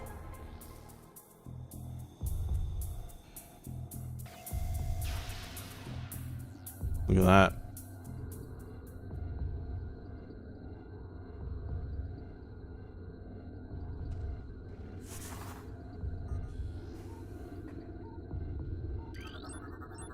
Recorded to logbook. Planet Zebes. Hey, that might seem familiar. Planet's crust is primarily earthic ore, making it ideal for subterranean construction. A Class 19 planet, Zebes is inhospitable to most bioforms. The world was considered unremarkable until it became a base for space pirate forces. Recorded to logbook. Talon 4, it's the one we're on.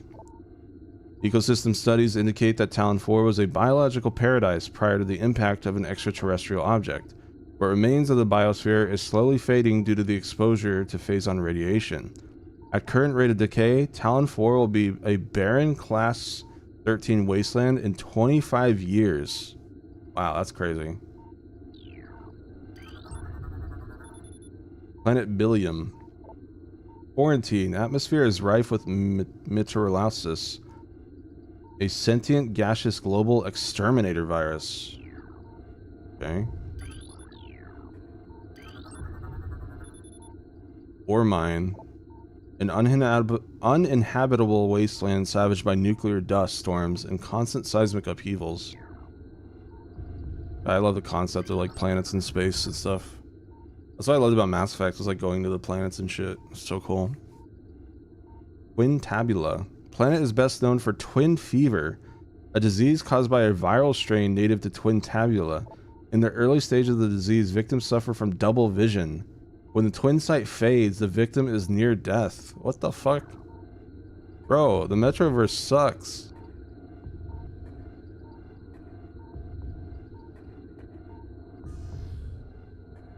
I think I got everything. You do, yes. Play it immediately. Yeah, I think I got them all.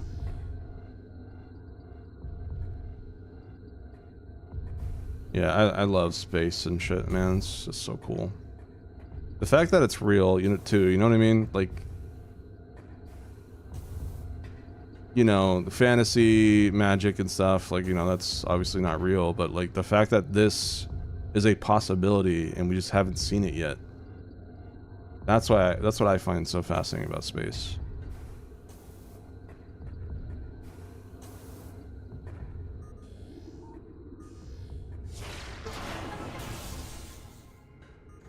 Got more lore? Mini lore? All Holo technicians report to main observatory. Maintenance required on both Holo modules.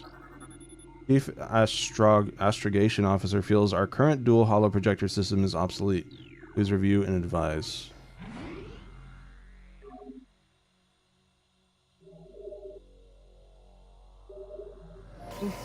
Yeah, I bet Glorp is actually real out there. I bet there's an alien cat out there that looks exactly like Glorp. Billions of light years away. Alright, chat. Here we go.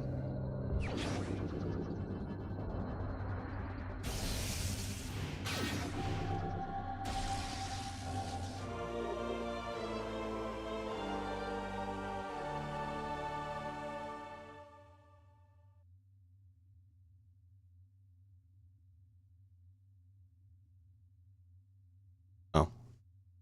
Yippee. Super missile. So in this game, instead of having your own super missiles, it uses 5 regular missiles. So something to consider. Give me one sec, chat. I'm gonna move that over there and then move this.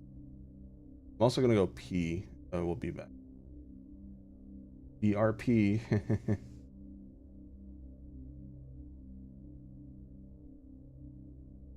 And fine, we'll do the bathroom break. He's pissing into the void though, because I had to. Oh, and I don't have the video capture on this one, so enjoy Void Troshin. BRB.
All right, I'm back.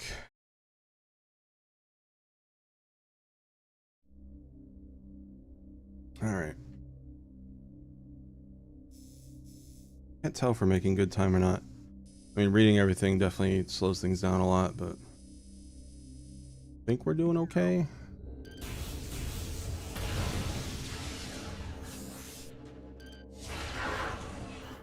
If I can get to the next beam before people have to start leaving, I'd say that's a good spot.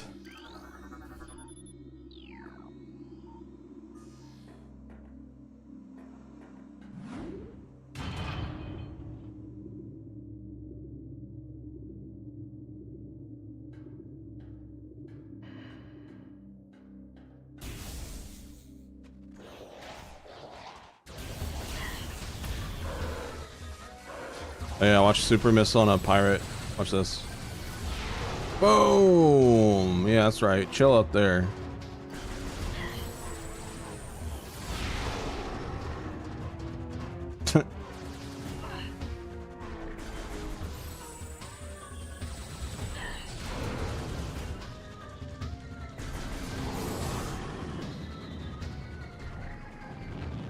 Oh. Aerial now.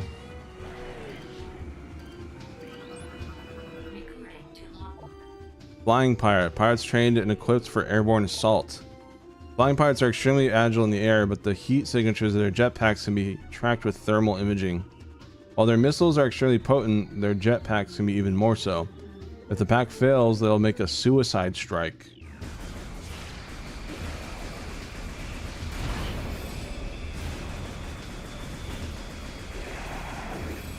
I like that.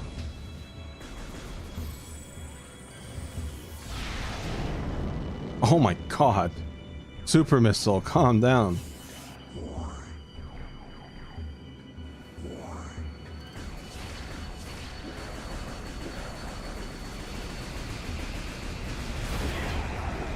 Oh!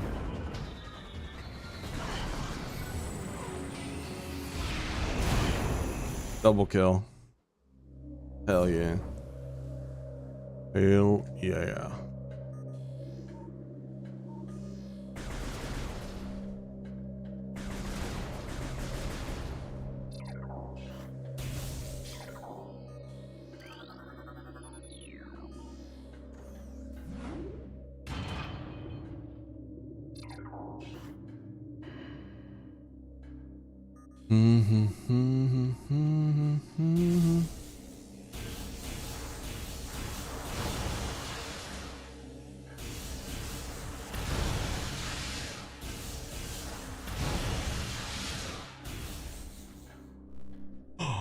Chat. Oh my god. Guess who?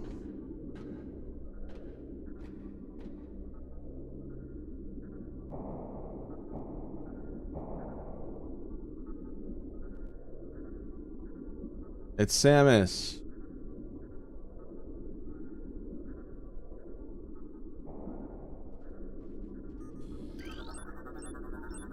Recording to logbook. Alan Metroid, energy-based parasitic predator. The effects of Phazon have turned these Metroids, a species of alpha predator native to SR-388, into a unique subspecies found only on Talon 4.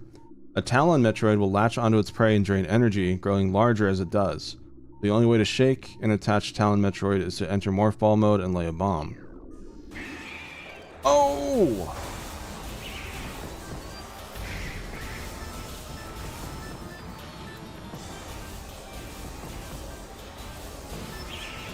Oh!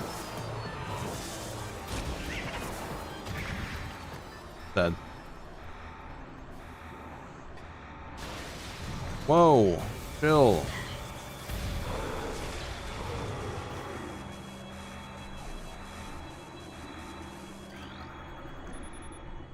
Containment temperature stable at 3 degrees centigrade. Environmental diagnostic satisfactory.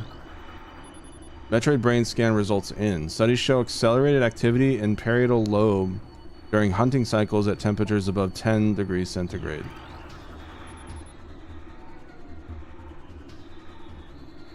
Internal organs of Metroid seem to be limited to nucleonic absorption cells and massive energy reservoirs. Recording to logbook. Nah, this is before Samus returns, so maybe don't exist yet. The reconstruction of Geoform 187, codenamed Ridley, was recently completed. After his defeat on Zebes, Command ordered a number of metagenetic improvements for him. Though aggressive, we were able to implement these changes in a cycle. The metamorphosis was painful, but quite successful in the end. Early tests indicate a drastic increase in strength, mobility, and offensive capability. Cybernetic modules and armor plating have been added as well. We believe our creation, now called Meta Ridley, will become the mainstay of our security force. A job he will certainly relish. There you go. There's your Rid lore. Metroid containment fields appear 100% effective after adjustments. Temperatures below 10% centigrades will render Metroids docile. The hooked mandibles of the Metroid penetrate the skin of its prey and siphon pure life force energy. No, they took Ridley's body from Zebes and attached a bunch of metal parts to him and basically revived him from the dead. And that's what Meta Ridley is.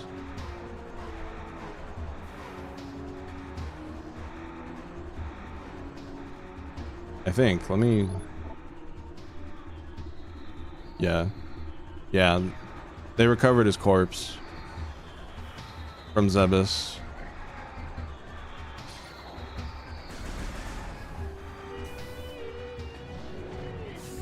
Ew.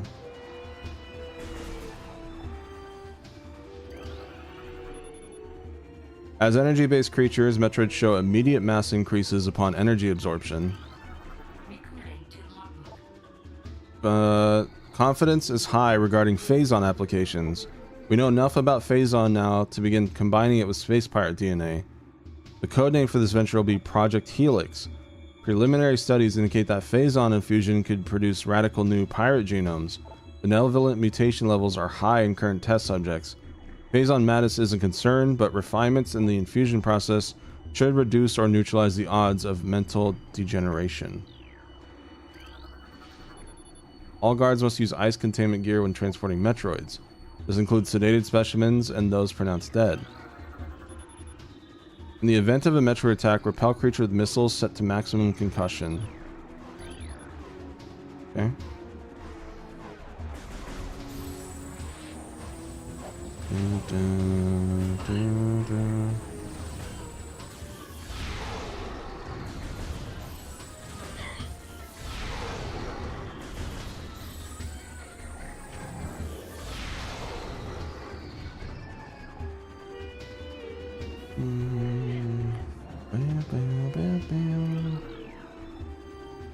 Can't scan that. Alright. Motion near Hunter Metroid DG appears to be trigger psychotic episodes. Personnel are to stay at least 3 meters away from the stasis tank. Hunter Metroid DS is showing signs of increased instability and a heightened immunity to cold damping fields.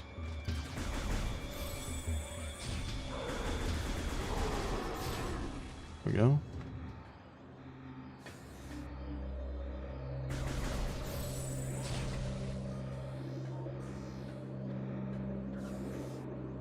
Metroid.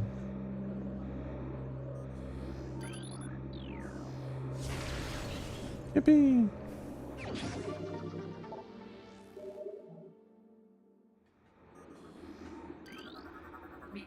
More lore.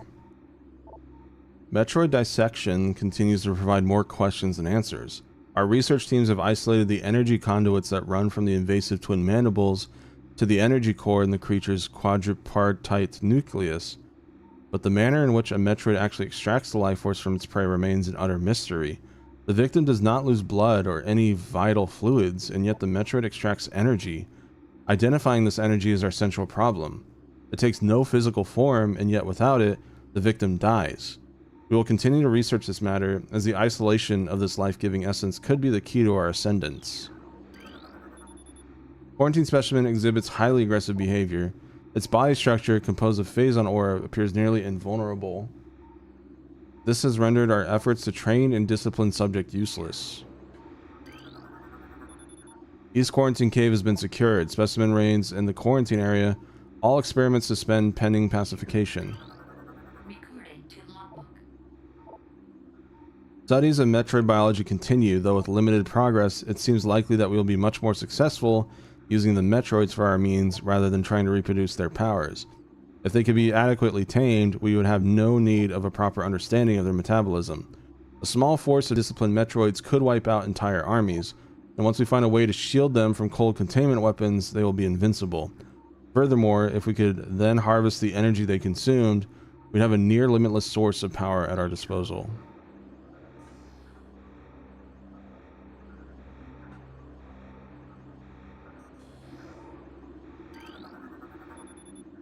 Project Titan is suspended indefinitely. Security breaches resulting in massive casualties have occurred. Access is strictly prohibited until further notice.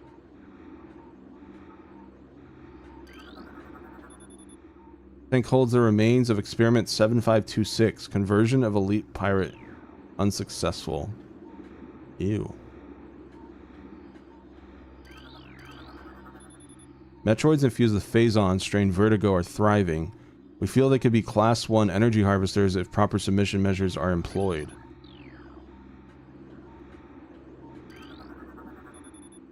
Stage 6, Subject Metroid BR5497. Subject's mass at 180% of previous phazon cycle, increasing dosage by 4%.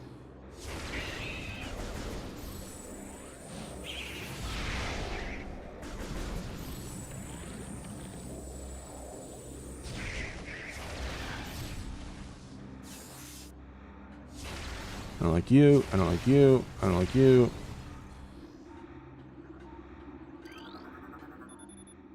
Contaminated beyond acceptable safety standards. Remove immediately.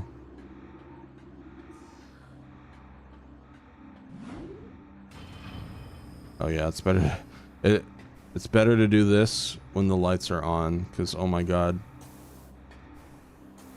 You come back here later. This puzzle sucks. When you come back here later. There we go.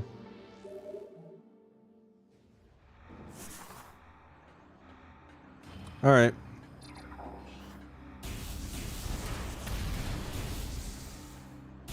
Let's keep going. I think I got everything in here. Looks like it.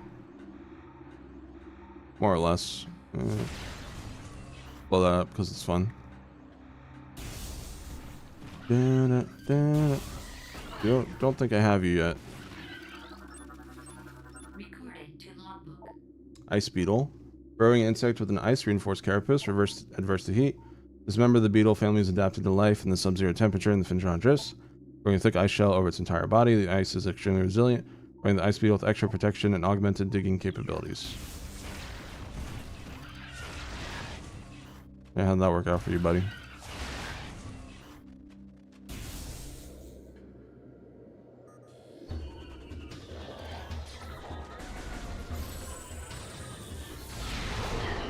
Whee!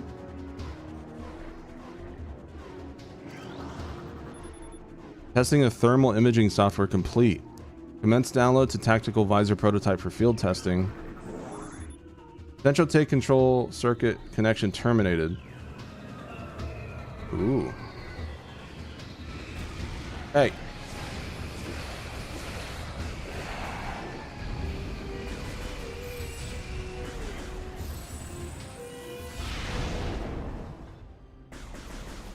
Okay.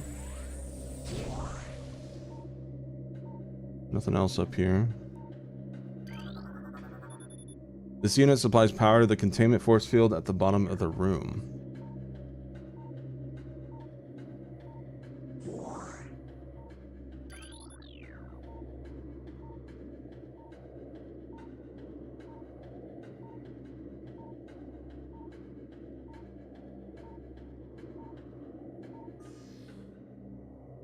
A lot of Metroids, chat. The research core. Central tank auxiliary circuit connection terminated. Hi Seal, hey Chroma. Thermal imaging software exceeding initial expectations. Combat applications are being evaluated by command. Field testing in Fendrana region approved. Use of prototype visors by security personnel approved.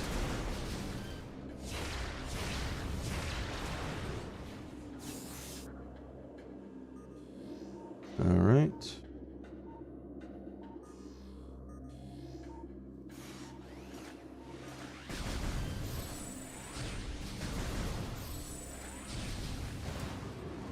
Okay. Hi, Electro. I look for the stairs.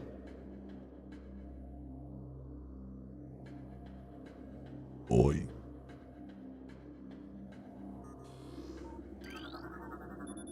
Thermal visor interfaces will be sent to quarantine area. These visors will be useful for any personnel involved in transport of the unstable test subject there.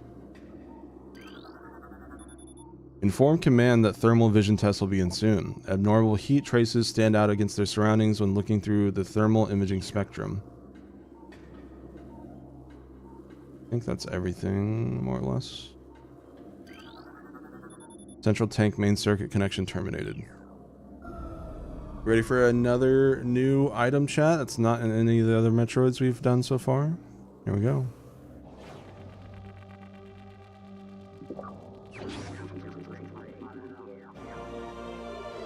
Thermal visor.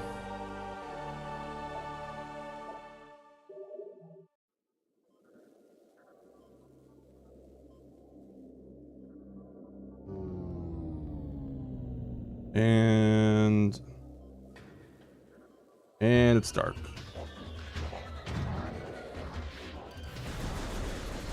Say hello to the thermal visor.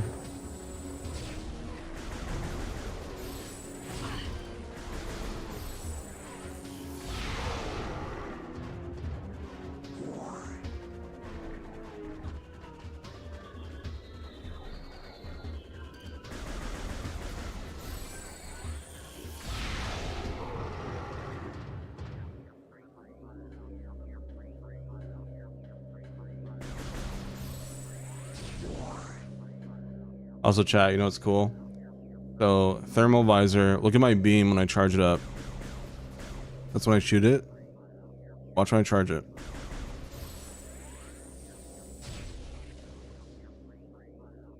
It's so fucking cool. You can see the heat leave the cannon after it's done.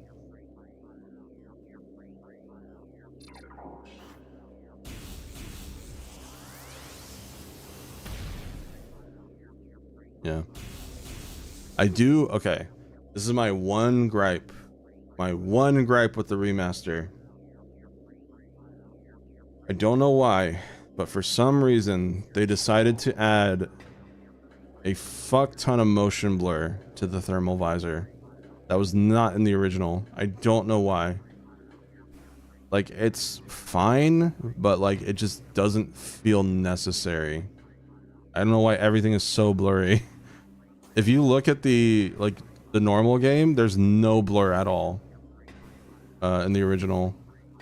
That's my one gripe with the remaster. Otherwise, it's perfect. Yeah, weird choice.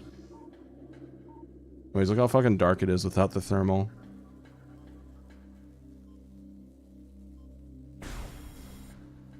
What's something I hope to see from Prime 4? I'm going into Prime 4 with no expectations, honestly, especially after the Marvel clip character guy. I have zero expectations or hopes. I just want it to be good. I don't think it's gonna be better than Prime 3, maybe. But as long as it's as good as Prime 3, I'll be satisfied.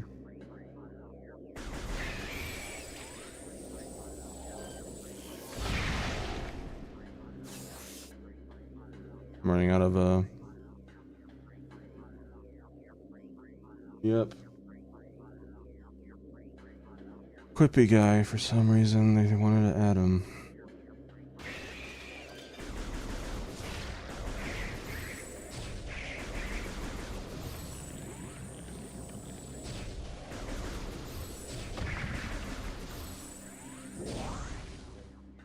Alright.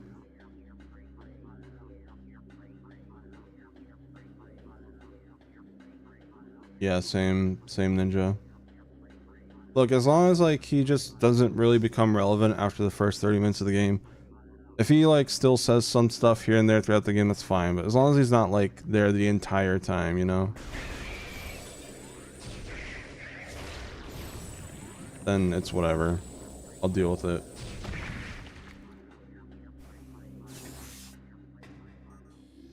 Is it Miles with a Y? I thought it was with an I. Oh, thank God, it's not spelled exactly like my cat.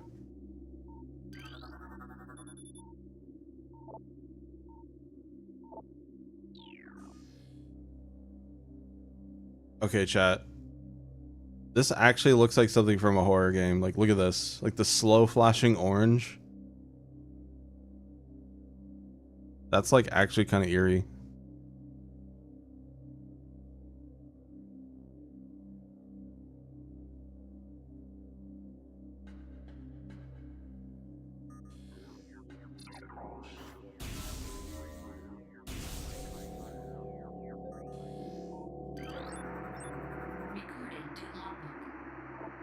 Sentry drone, well-armed and armored security mecha.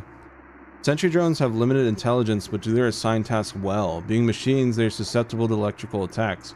When alerted, drones initiate a security lockdown and then attempt to neutralize the intruder. Their electronic warfare suite can scramble visor technology as well.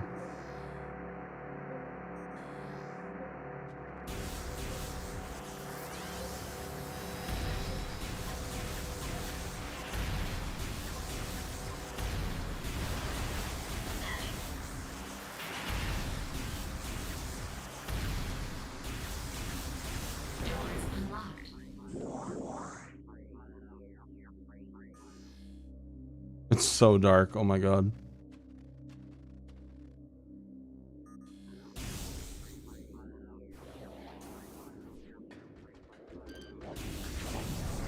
Where do these Metroids come from? These weren't here before.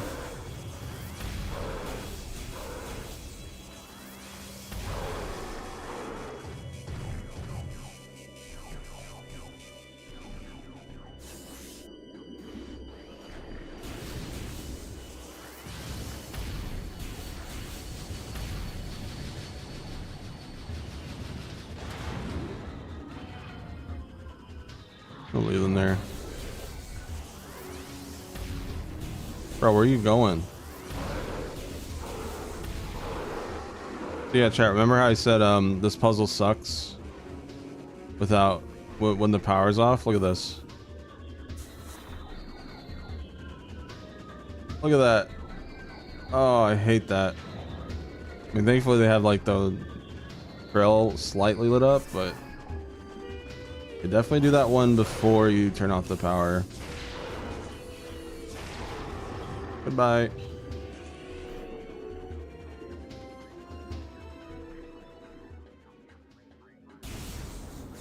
Alright, I'm gonna assume we got all the lore, so we're just heading back now.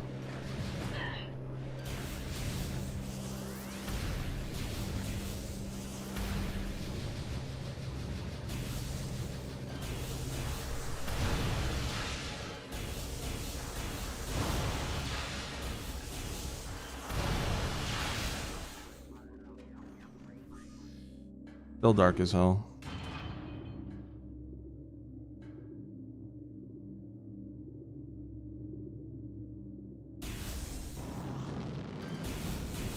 You know what?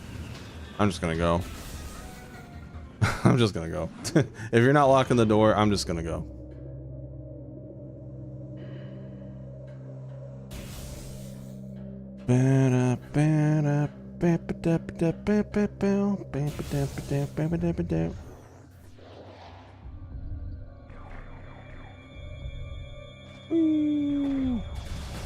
Ah!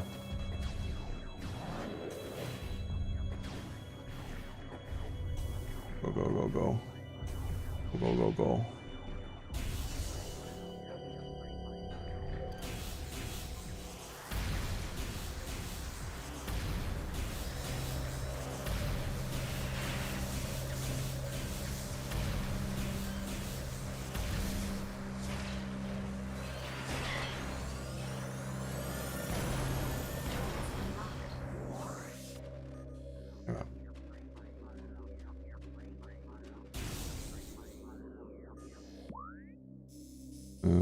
Okay. So far, so good. I'm gonna just go. I'm gonna go. Bye, guys. Ow. This part is a little, admittedly, dragged on. If you like, kill everything on the way out. There's just no reason to.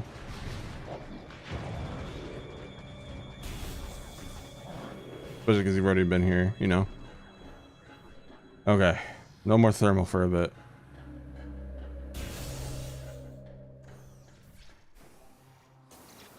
Alright. Gonna save.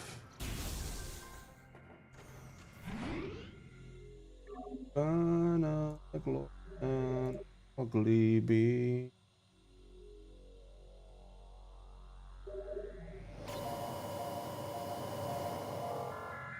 Okay.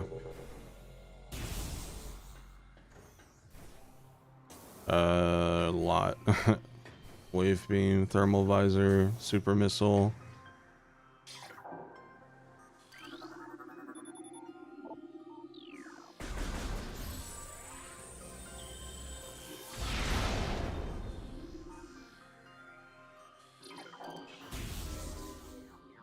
There we go.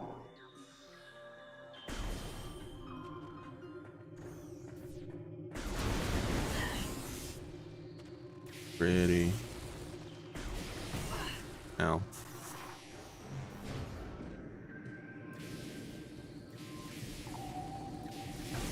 Ow. This valley's pretty. Never took time to look at it in the remaster.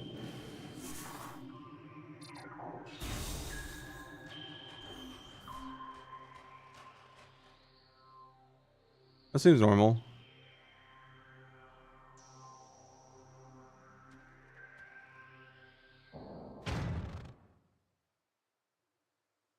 I'm not sure.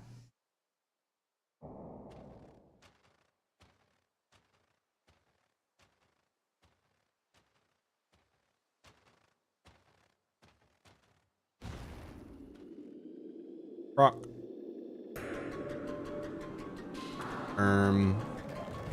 He's right behind me, isn't he?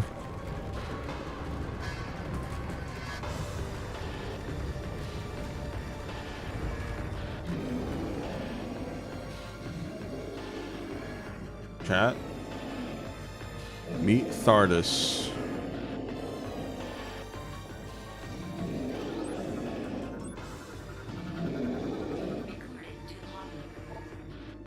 An animated sentient creature of stone charged with phazon radiation.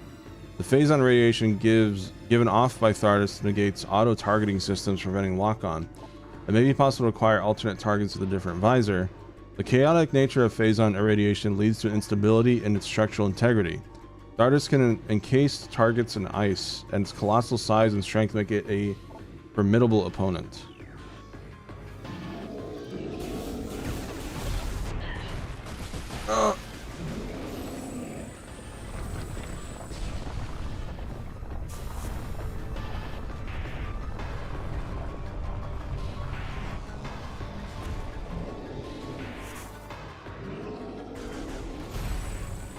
This guy has so much health on hard mode.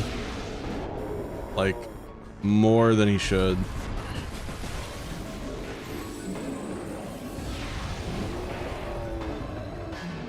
Got your thingy.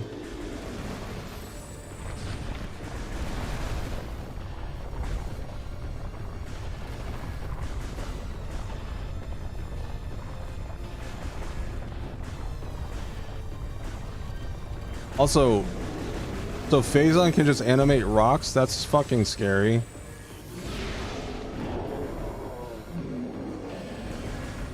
Are we just like gonna ignore that part?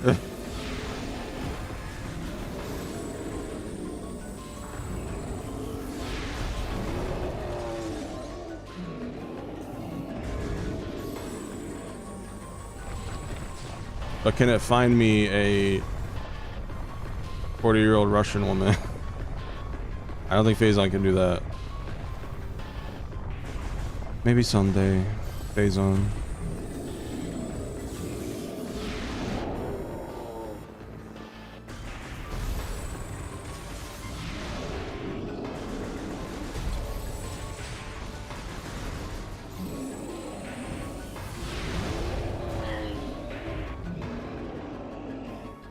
They exist somewhere. Oh yeah, I forgot about this. All right, bro, calm down. Drama queen. What a drama queen. Oh!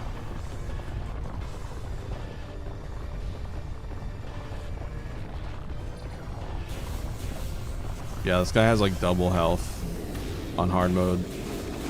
Takes like 10-15 minutes to kill.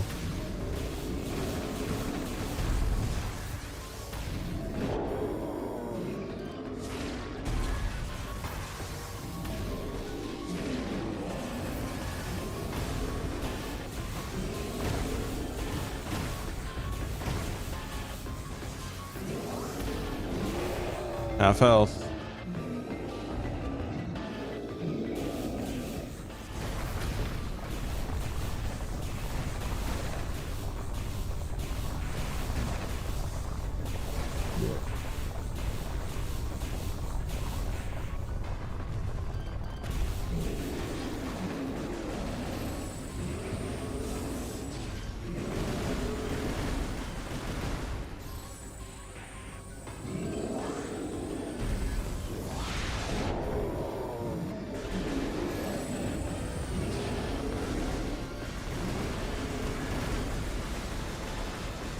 Out of missiles.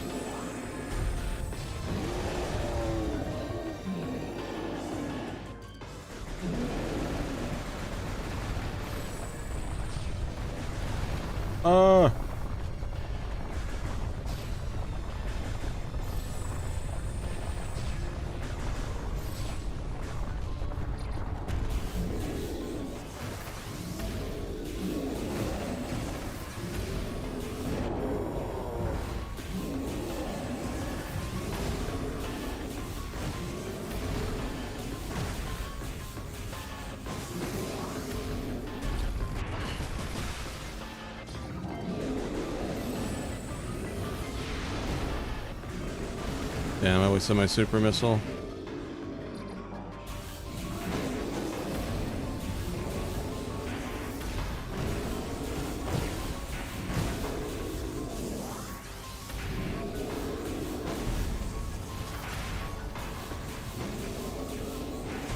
feel like even for normal, he's got a little bit too much health.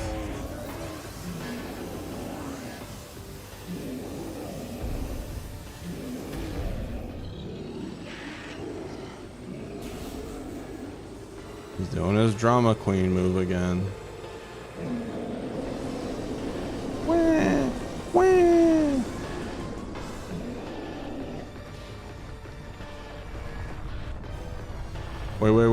Wait. Oh!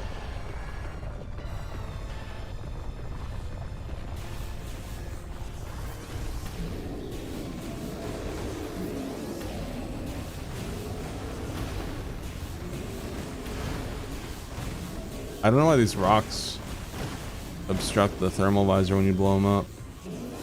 Must be superheated or something.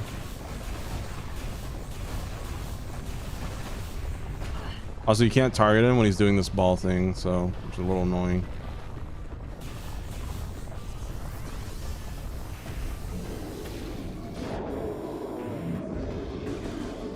There we go. There's his core. Ah!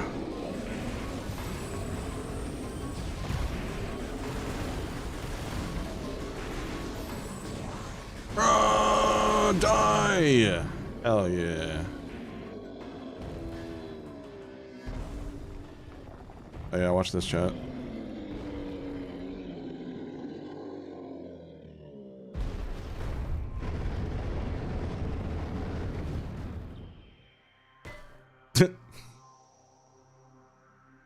Dick. I don't know why they added that, but they did. Bravo Retro Studios. So what I want to know is if Phazon can animate rocks, why was it making noises? That's what's scary.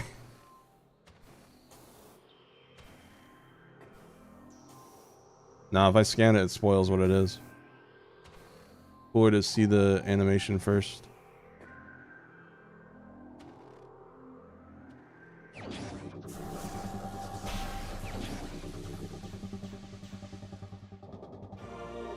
Fireball.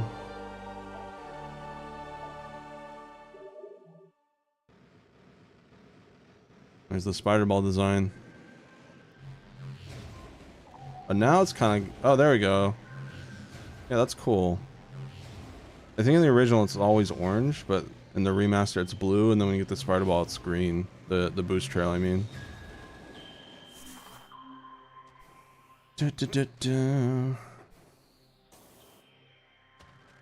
Alright, spider ball acquired, chat.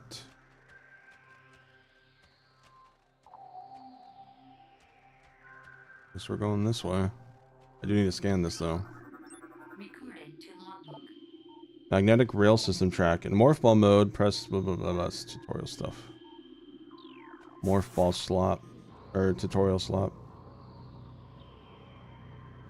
Yeah, it's not like Metroid 2 where you can just spider ball anywhere. It's a little less OP in this game, but I get why. I can't imagine doing that in a 3D space like this.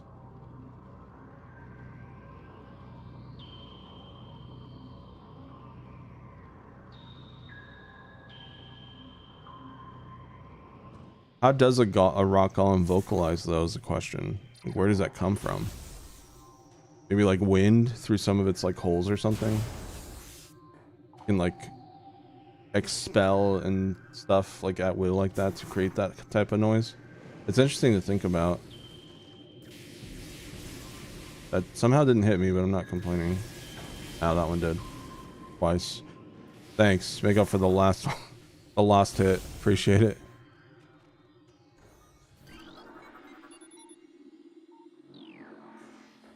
Beep boop beep boop beep boop. Alright. Back to hell we go. Rubbing the rocks together. That's interesting. I could see that.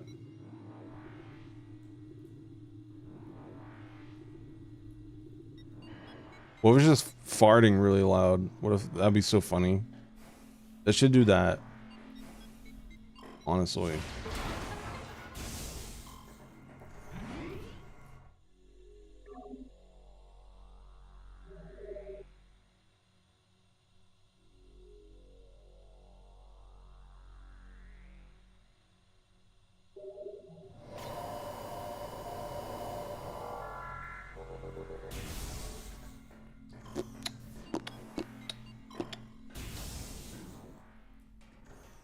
Alright, back in Magmore a third time. They love their Magmore caverns in this game.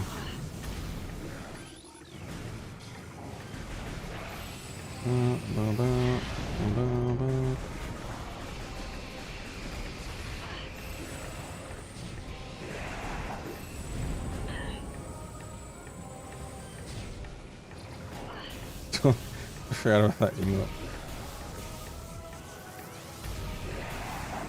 There we go. Da da da. True Vex. True. Oh yeah, this one I like this puzzle a lot. The one we're about to do.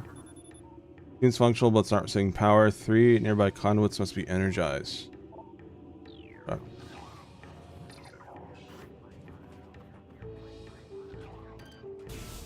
There's one.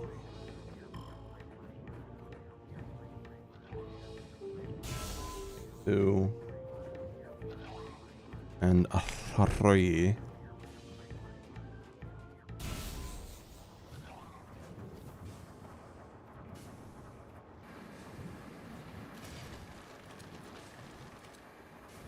The hardened magma here always just like really interested me as a kid. Like, whoa, how's it do that? How does lava freeze? What the hell? Alright, first things first, let's get these little critters out of here. Thank you, goodbye.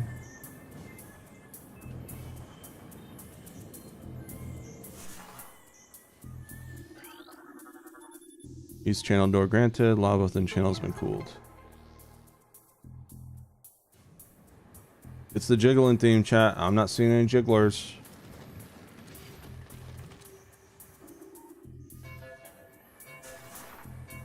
That timer always stresses me out as a kid.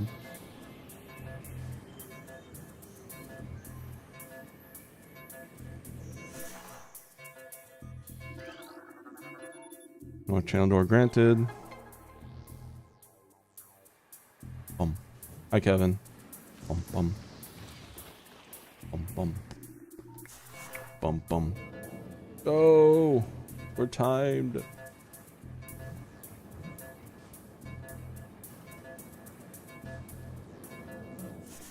There we go. Worth it.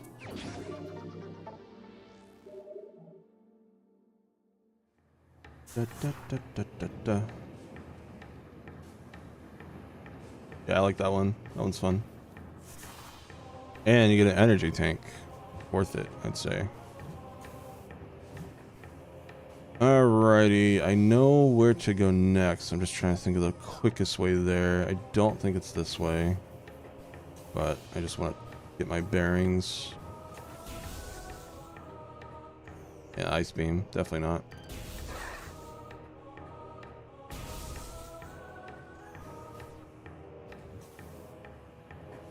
I'm gonna glorp and then I'll glue, glop, glop, glorp. Flam. Flam up. Recorded to logbook. Puddle spore, sentient floating lava mollusk protected by an impenetrable shell. Puddle spore opens when approached, attempting to intimidate with its size. When open, direct fire to its mantle causes it to flip into a defensive position. If it can slam shut, it ejects a spread of harmful energy globules. Ew.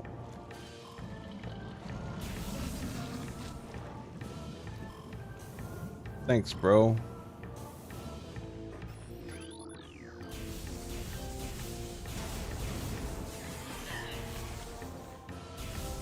Mama, mommy, mommy, mommy, mommy, mommy.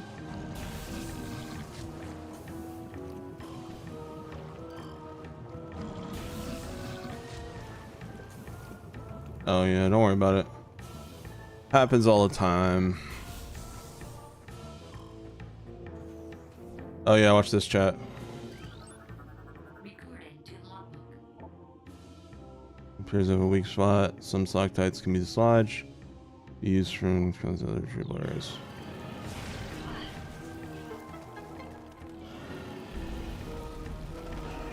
Ha! Bye bye.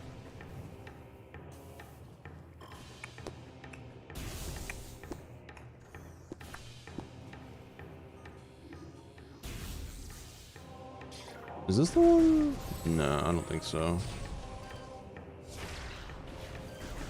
It's near spawn, or the spawn of this area. Do, do, do, do.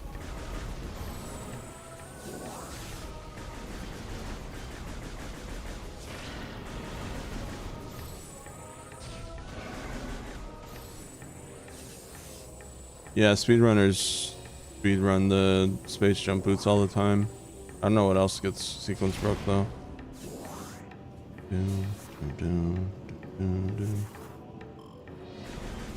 Kill, kill.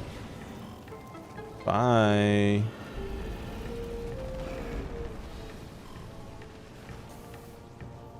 Blap, blap, blap, blap, blah, blah, blah, blah, blah, blah, blah. I still can't believe I sequence broke in Super, and we almost missed that huge build up to that ugly wasp boss. I had no idea you could do that. It's crazy. Just skip an entire boss in that game.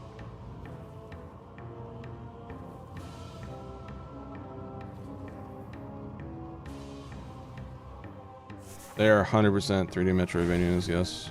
Lots of backtracking in these games. They're the only 3D Metroid FPS Metroidvanias, to my knowledge. That goes to Talon Overworld West. When you get to Chozo, yeah, I guess that makes sense. Because then let's just go over there. Okay.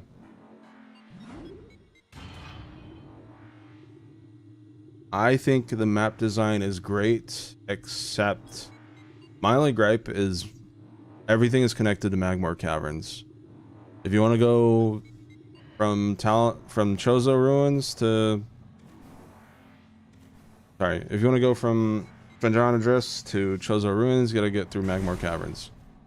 You want to go from Talon Overworld to Fendrana, Magmor Caverns. That's my only gripe. It's like the center hub, even though it's not really designed to be one. I think the game could have definitely benefited from some sort of fast travel. Kind of like Samus Returns. Even then, Samus Returns teleports are scarcely useful. You put them in the weirdest spots, but it's better than nothing.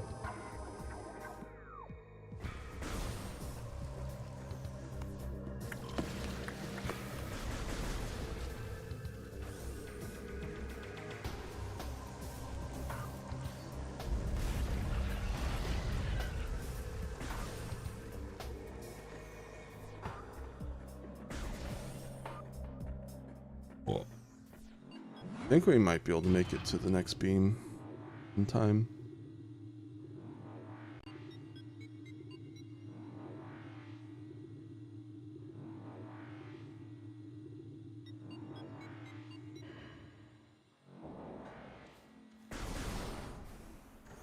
Yeah, pretty much the subway.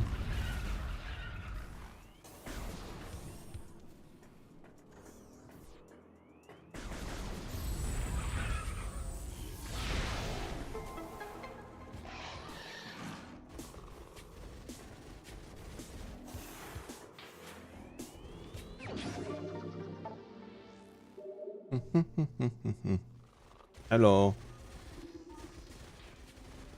Goodbye.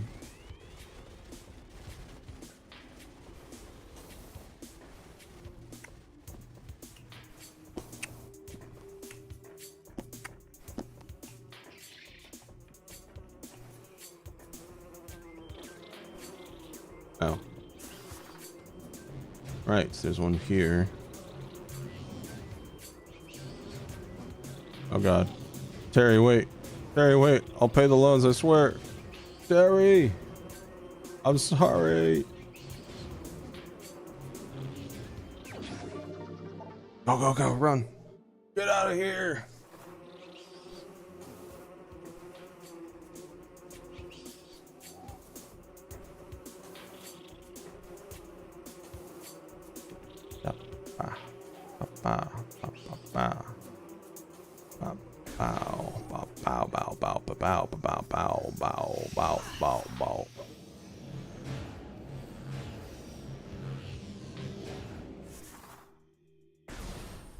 All right, and knock out this puzzle really quick.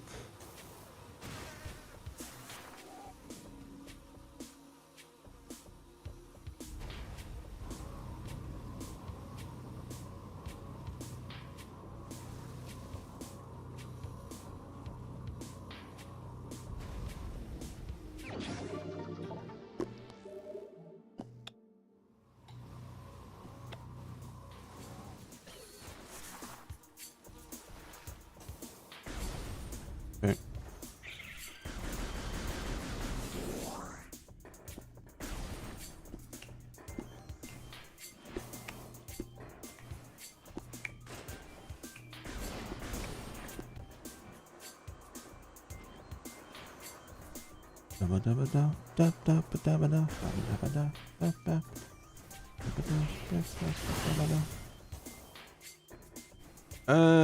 I'll grab this one really quick. I know we're running low on time, but I'm here, so I might as well grab it.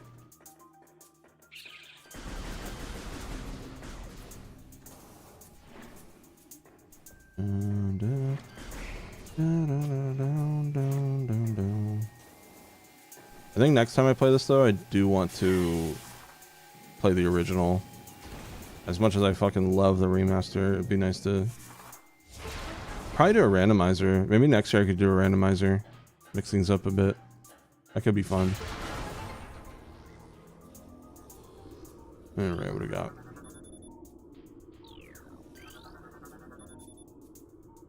Being still active.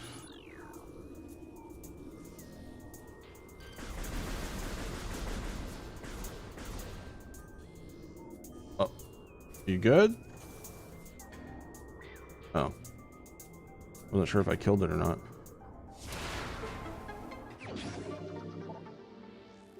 Yeah, I'd probably do like maybe a beginner randomizer, so I don't. The randomizers that require you to like know speedrun strats or like advanced tech, I don't like. Not for me. There we go. I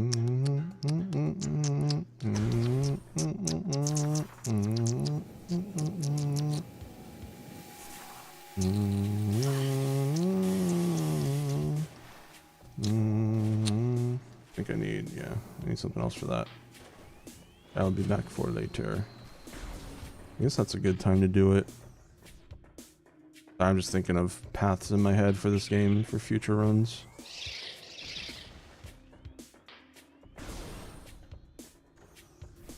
I think I beat this game on easy in 4 hours, so that's pretty cool. Just like not even using guides, just like doing my own, playing my own route and all that.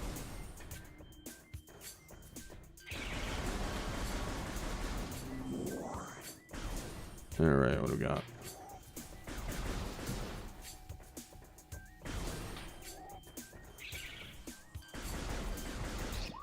I don't think there's anything over there. No. Shouldn't be. Wouldn't surprise me if there was, though. Alright.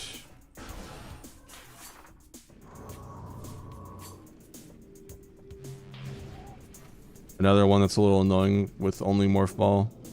Spring Ball makes that such a cinch.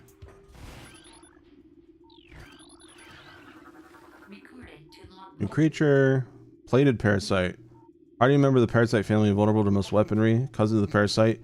These creatures are known for their amazing resilience. Field studies suggest a weakness to Morph Ball delivered weapon systems.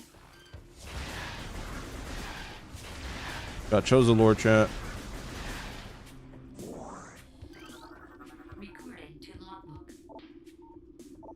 What is this otherworldly pestilence that infests the land, seeking out life in its blind need for corruption?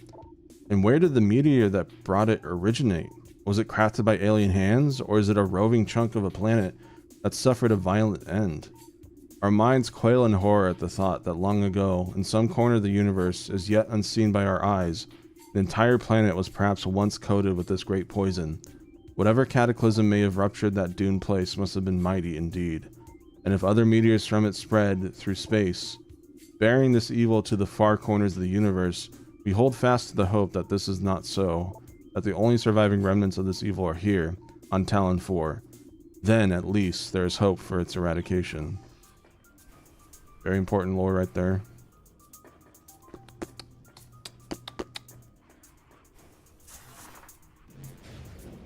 Lorp. We'll just call it Lorp. How about that? Lore-P. Lorp.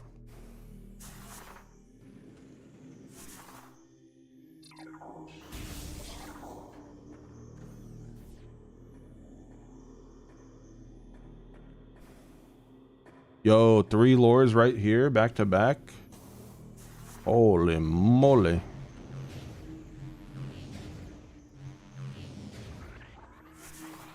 Alright, what do we got? Recorded to logbook.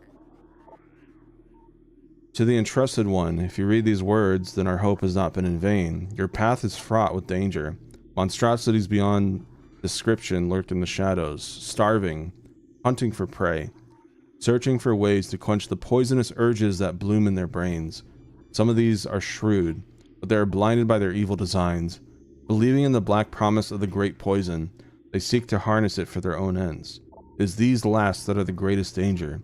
When you rid the universe of these creatures, you will be the true entrusted one. Recorded to logbook. None know if our temple, the Cradle, will prove powerful enough to contain this evil forever. For now, it wraps around that abomination, cutting it off from the world above. However, we believe the power of Cypher, which has been produced by linking the 12 artifacts, should be strong enough. The fate of this world is now left to the one who will collect all the artifacts in the future. The time when the entrusted one knows is approaching. Recorded to logbook. Many Chozo are gifted with the distant sight, and even more begin to learn it as our harmonization with the universe becomes more and more complete. We peer forward, seeing prophecy in the ripples of the water, hearing rumors of coming days on the breath of the wind, and that's the breath of the wild. Though we celebrate the distant sight, many of these visions are dark. The worst of the prophecies, and the most common, tells the coming of the worm. Born from parasites, nurtured in a poisoned womb, the worm grows, devouring from within, until the world begins to rot. Not all prophecies come to pass, of course, but we cannot help but fear this dark portent. The worm.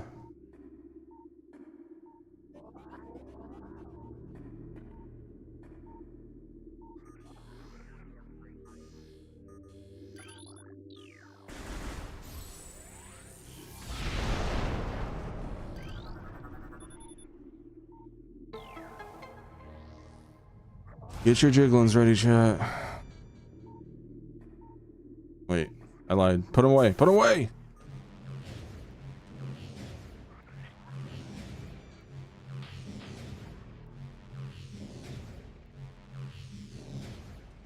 I was thinking of a different room. Wait. Wait. Hold. Hold.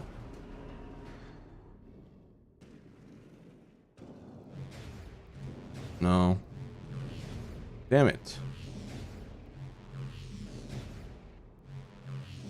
I'm sorry. I'm sorry. I thought it was gonna play.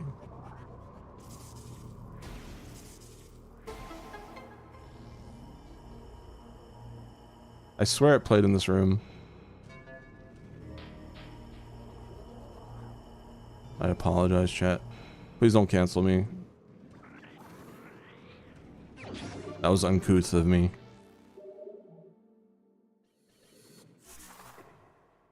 I'm so sorry.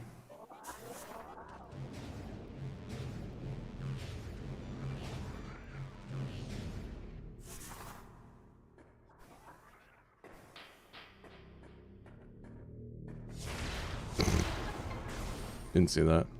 Ooh, pretty. Not noteworthy, I guess. Only the holder of 12 shall face the worm.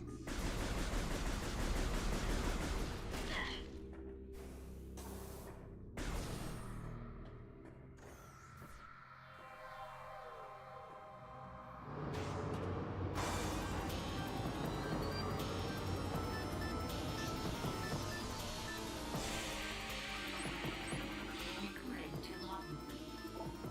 Chozo Ghost, spectral entity, bioelectric field, and vulnerable to natural energies.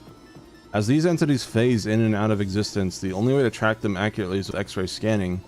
This partially phased nature makes them invulnerable to natural energy types such as fire, ice, and electricity. Their aggressive and erratic behavior is most likely due to the corrupting effects of Phazon in the Talon 4 environment. They appear to be drawn to Chozo religious sites, where they wreak havoc upon anything that dares enter the area. Yeah, these things used to terrify me as a kid.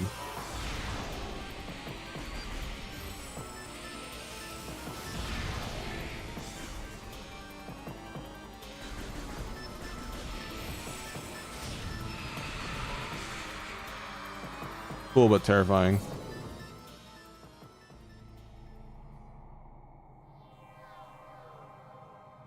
Doors unlocked. Thanks. Doors unlocked.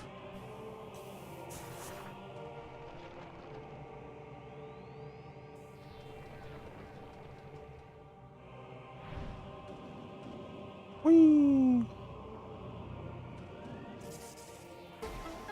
That was a Chozo ghost, yeah. Hi, wizard. Going pretty good. Making pretty good time.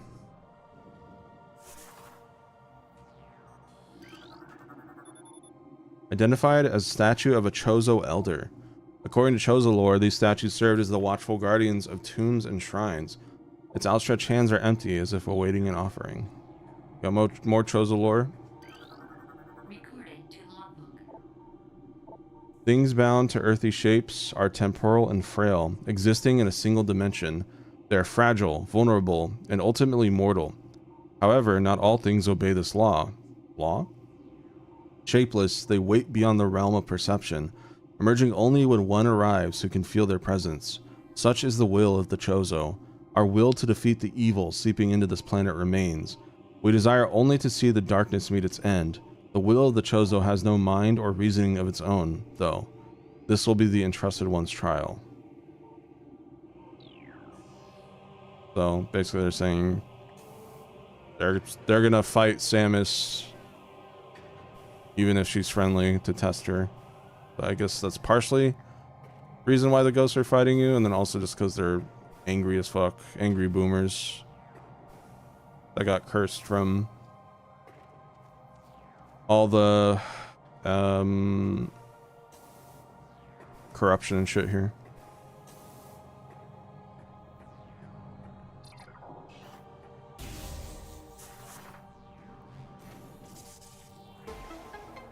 Get off my lawn.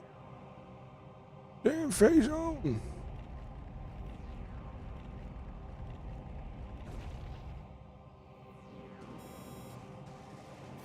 New path has been opened.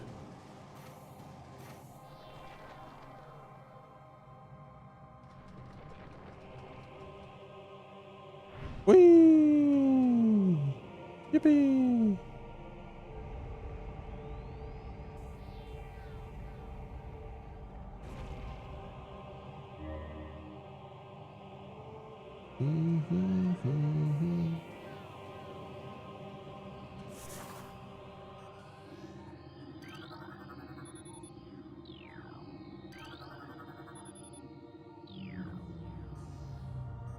What's that?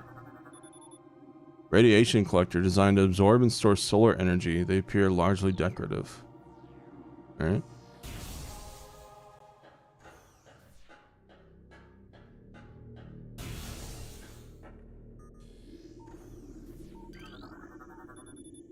Drainage shutoff is maintaining the water level of the reflecting pool at 95%. Frog?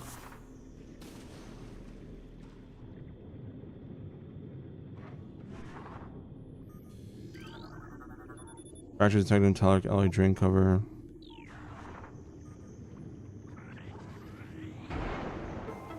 No, fishy, I'm sorry. No! Fishies!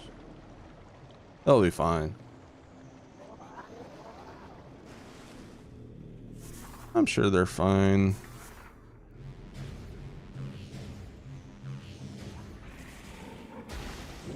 Bye.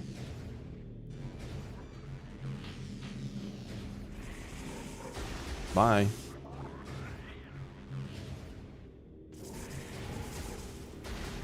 Bye.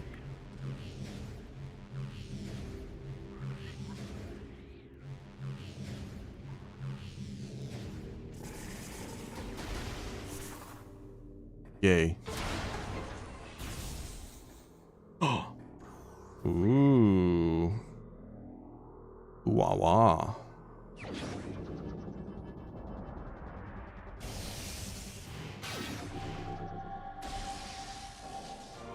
The classic. We got Ice Beam.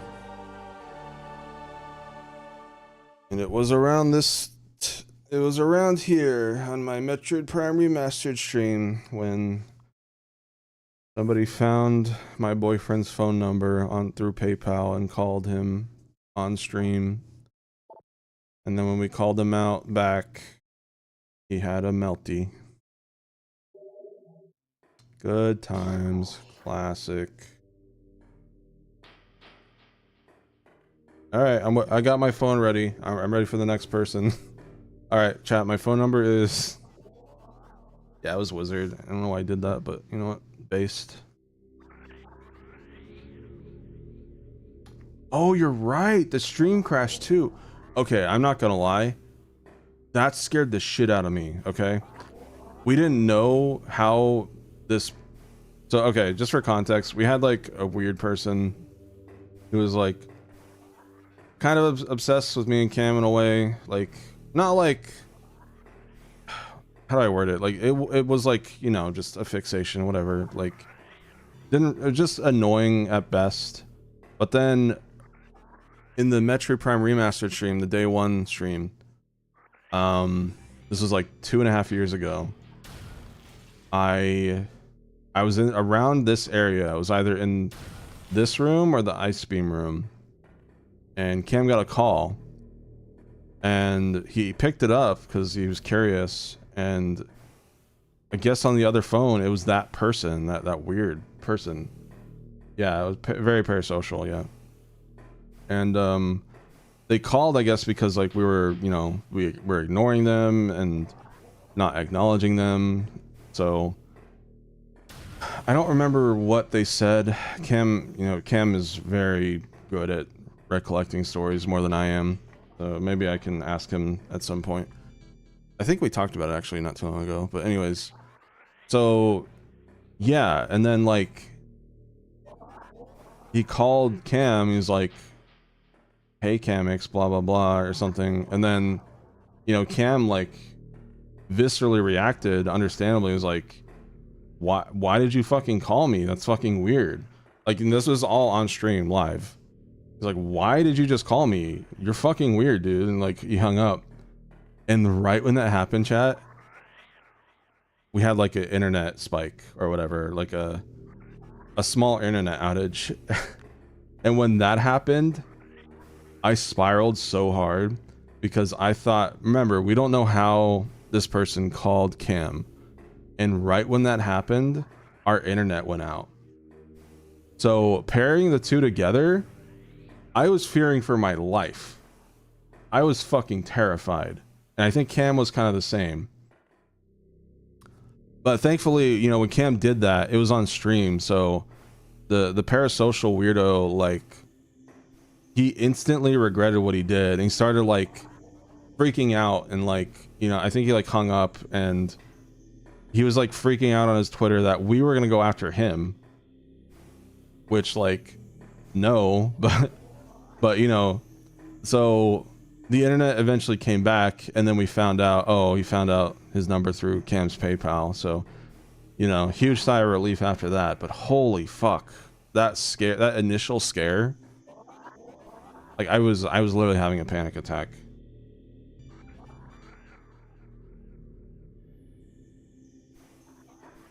Well, no, he didn't think he caused the stream. We thought he caused the stream to go down. We thought he was like some expert hacker man or some shit. You know what I mean? It was like just the timing of the two. It was very coincidental.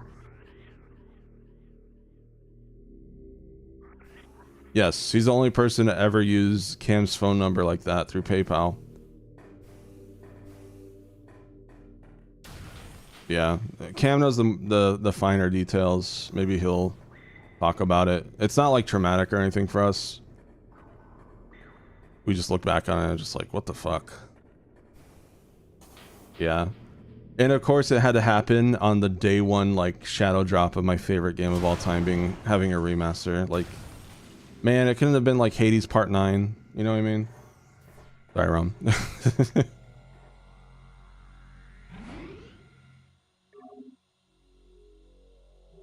Oh, yeah, he did use Cam's real name. Yeah, he was like, hello, Eric. Which I can say his real name. He's like everywhere anyways. He's fine with it. But, you know, prefer to be called Kim. Yeah, that's what... Oh, yeah, chat, we got Ice Beam. By the way, despite all that, look, Ice Beam. Pretty cool.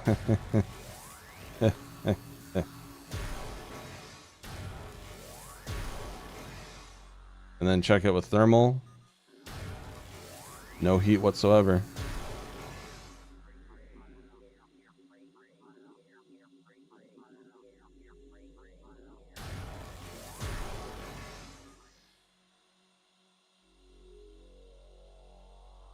Oh yeah, and after that they had like a grudge against me and Cam for like a year plus, and like put anyone like me or anyone associated with me on like a stalker list. Like he was deflecting so hard.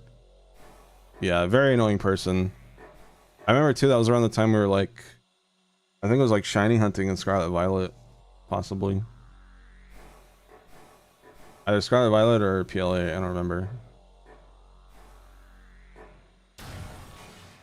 Anyways, I never remember which is the right elevator for this next part. It's either this one or the other one. But I think there's an E-tank somewhere around here.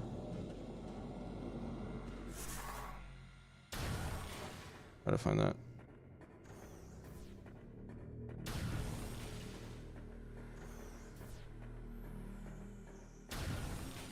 Oh, I think it's in the room behind me.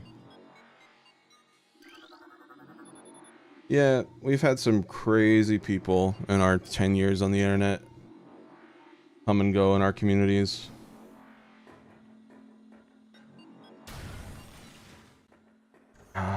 Yeah, my memory always gets a little fuzzy around this part of the game. Let me think. Don't tell me. I'd rather figure it out on my own. I know we need to go to Phazon Mines. I'm just trying to think which elevator.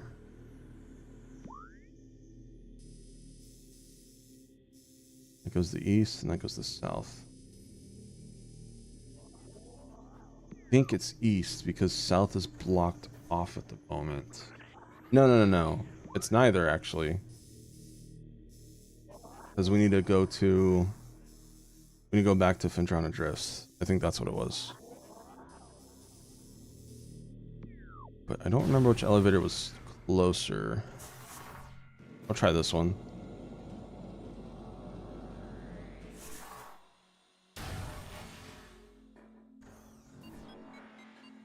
They disappeared, thank God.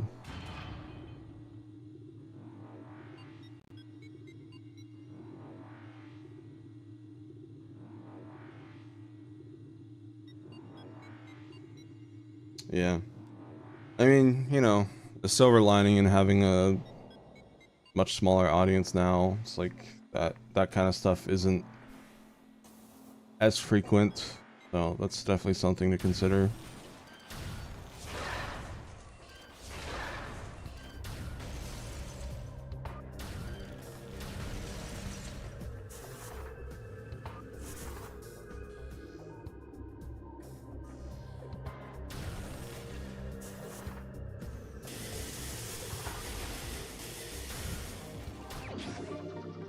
There we go.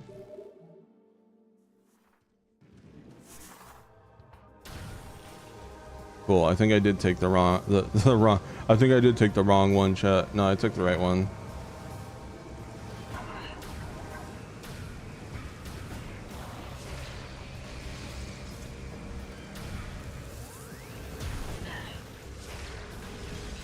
Get frozen, idiots.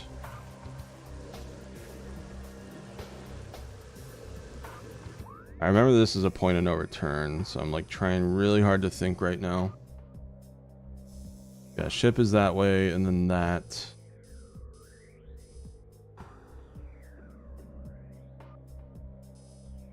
Hold on.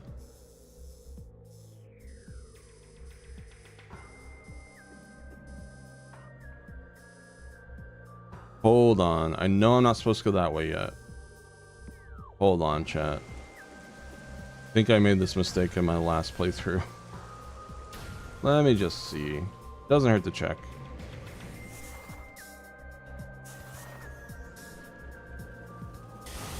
No.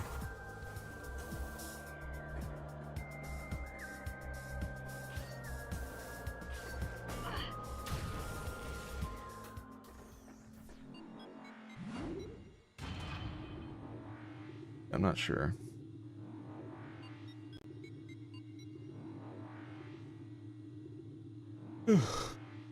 Pretty good run though so far. I didn't get stuck until now. Crazy, I've beaten this game 10 times and I still get stuck.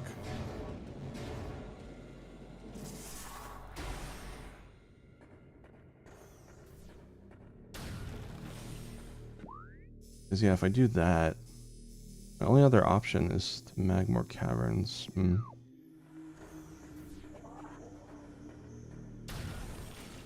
We're around... we're like, I want to say 45%, 40%.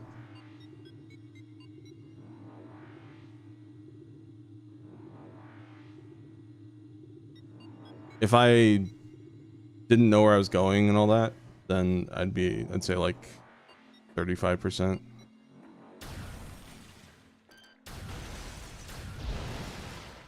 Yeah, I'm pretty sure this is the one that's kind of a soft dead end at the moment, but I do want to check it out.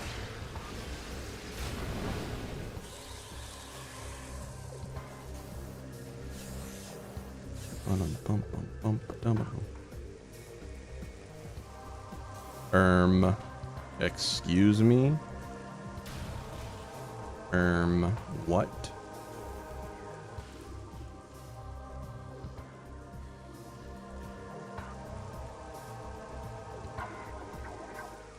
Alright, see you tomorrow for the finale review. Take care.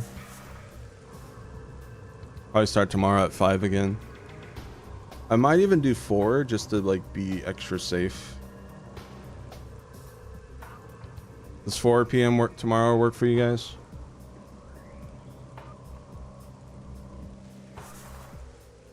This is the, yeah. So yeah, this is a soft dead end. I'm like 90% sure.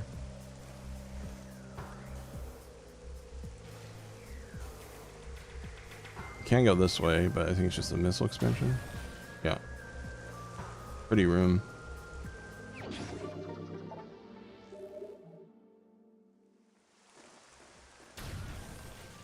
Yeah, I'll start a little earlier tomorrow just so we can ensure those 6 hours goes towards the story and stuff and make sure we do everything. Unlike the other Metroid games, I might be able to 100% as I progress the game, just because I know where pretty much everything is in this game. Yeah, the only thing that throws me off is always this like soft dead end every time.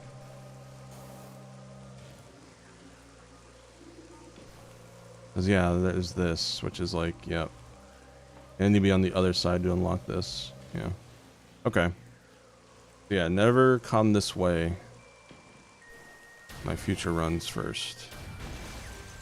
Noted.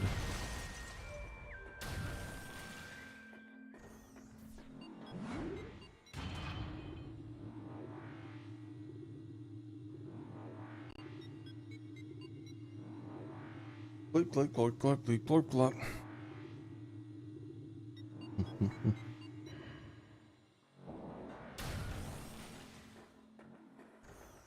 Those do sound like glorp noises though, I'm not gonna lie. Boom, boom, boom.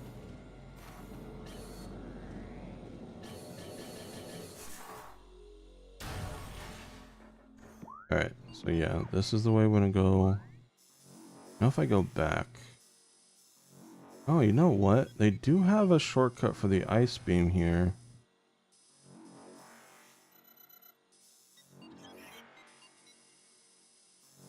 And that sends me there to spawn. Interesting. I think they do want you to go back here.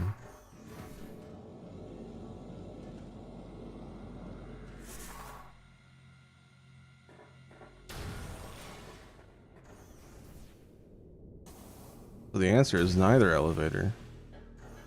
Good to know, I guess.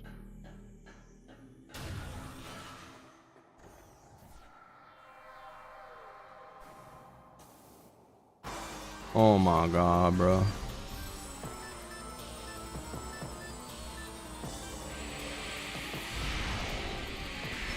Huh?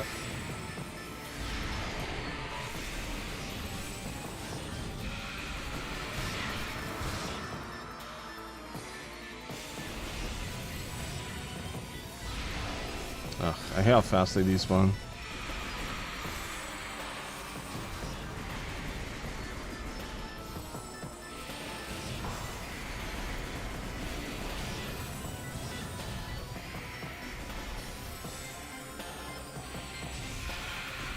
Yeah.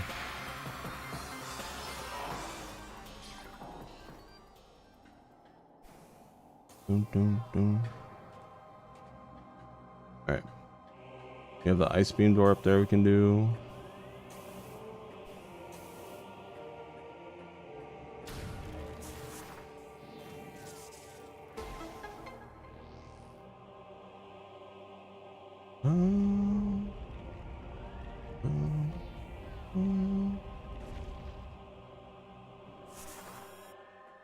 New path has been opened.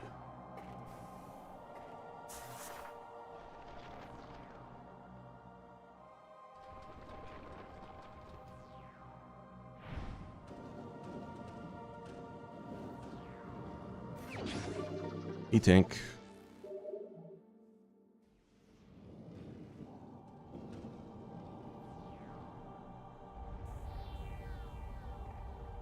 Bum bum bum bum bum bum bum bum bum bum.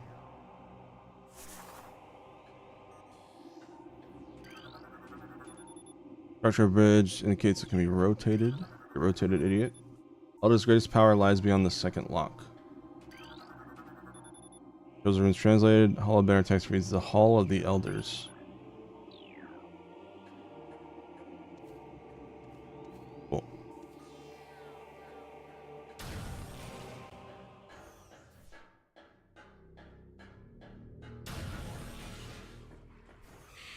Yeah, I'm still trying to think. What is the best path through there?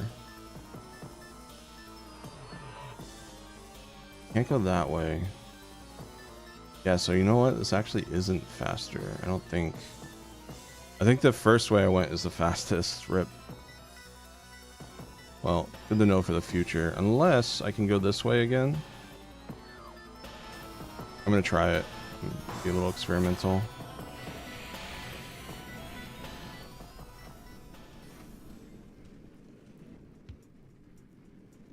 What? Oh, there we go.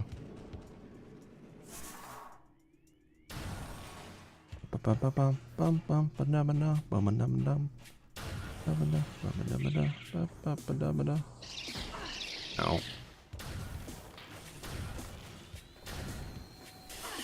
Ow.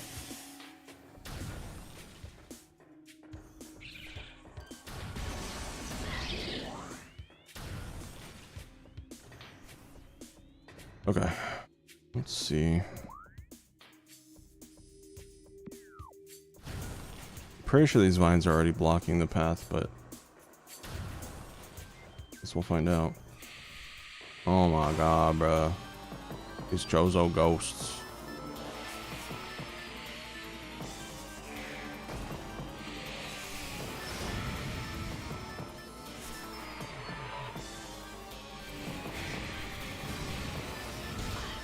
Ow. That hurt, ancestors. Why you mean to me? I'm your hero. Don't you know who I am? I'm Samus A.A. Rand. Move.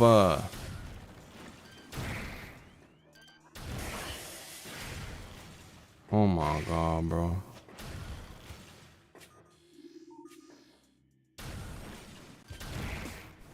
Yeah, it's blocked off. Okay. I had a feeling. Yeah, I went the wrong way. But just a long path.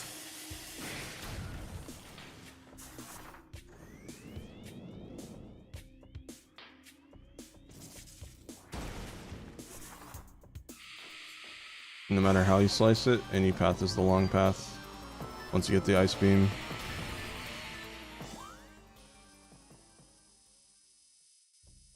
Okay. Can't do that blue area yet. You can technically do that, but...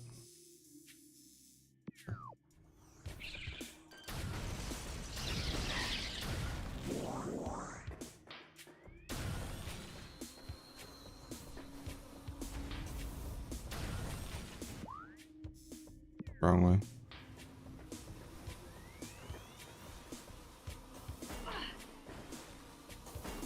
Bye, Tony. Have a good night.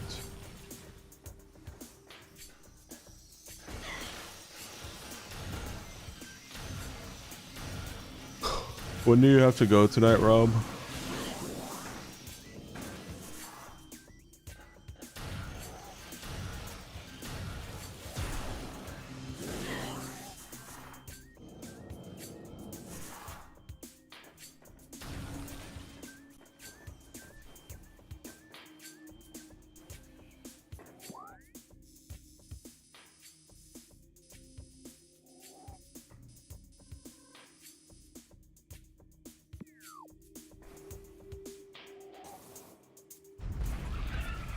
Oh, okay. I think in that case, then I should probably start now.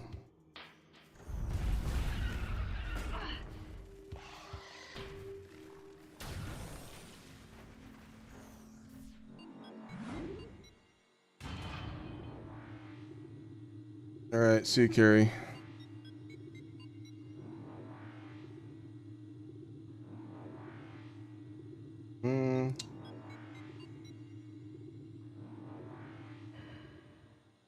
I do want to eat though. I haven't eaten dinner yet. What about tomorrow night, Rom? How late would you be able to stay?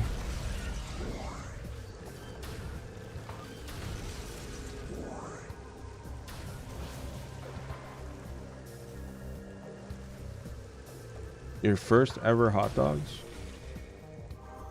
Congratulations.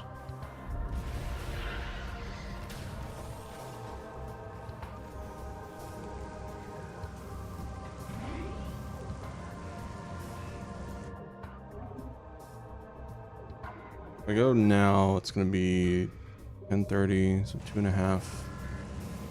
No, 3. Wait, 11, 12, yeah. 2.5 hours.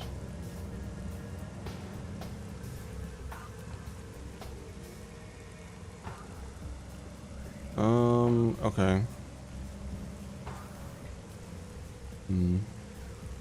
Trying to think of what I want to do.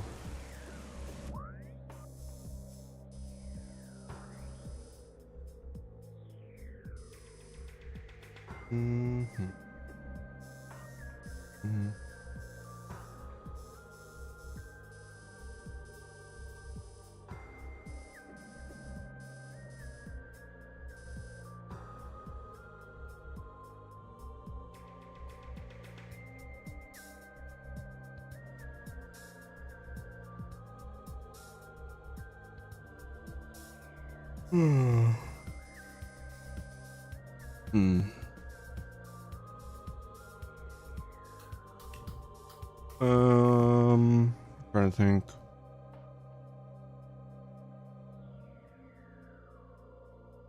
If I had already eaten dinner, I probably would start Hades. But the fact that I haven't eaten yet, I don't want to do Hades and then it's like 1 a.m. and then I have to eat dinner.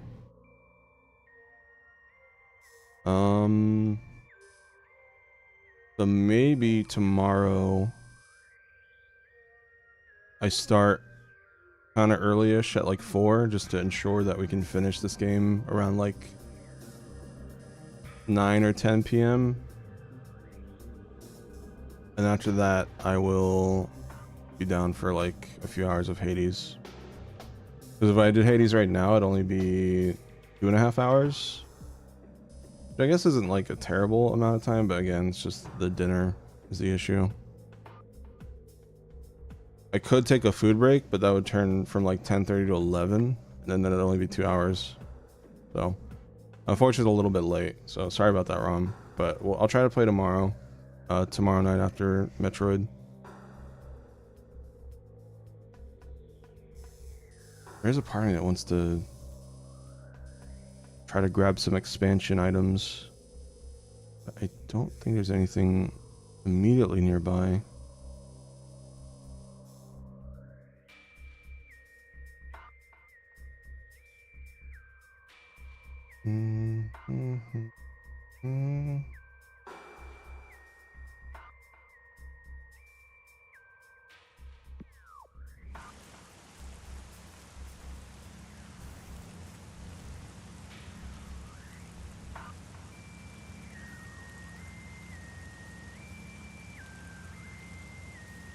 Yeah. Yeah, I should be able to tomorrow. And I mean, you know, if something happens or Metroid takes longer than expected, then it should be fine. We can always, you know, figure out a time and place. I want to try to at least get in like one Hades session a week if I can. I don't lose my skills with that game. Oh yeah. There's one I can immediately grab. Easy. Go save again. Alright, chat. What do you think of Metroid Prime so far? How do you feel about it?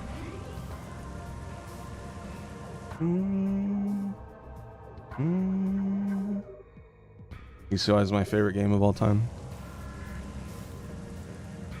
Just wait, because the second half gets even meatier.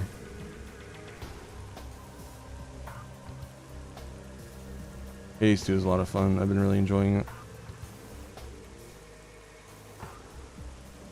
Yeah, definitely pick it up. Also, this is one of those rare occurrences where the remaster is $40.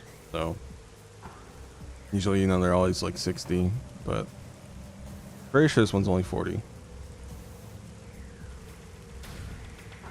Yeah, there's still a lot more stuff to show you guys tomorrow. Very excited.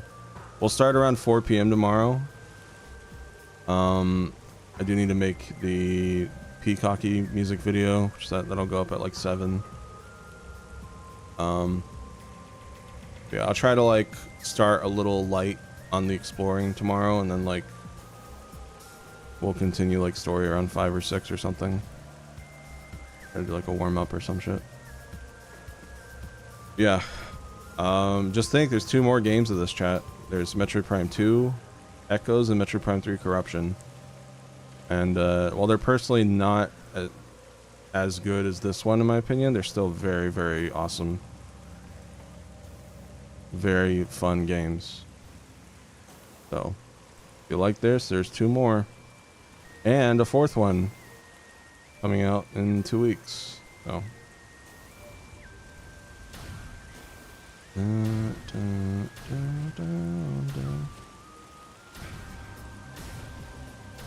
Yeah, I think I'm gonna try to start ending streams, like if I can, like story streams. I'm gonna try to possibly end them around like 10:30 p.m. because I feel like that's when a lot of my core audience kind of dips.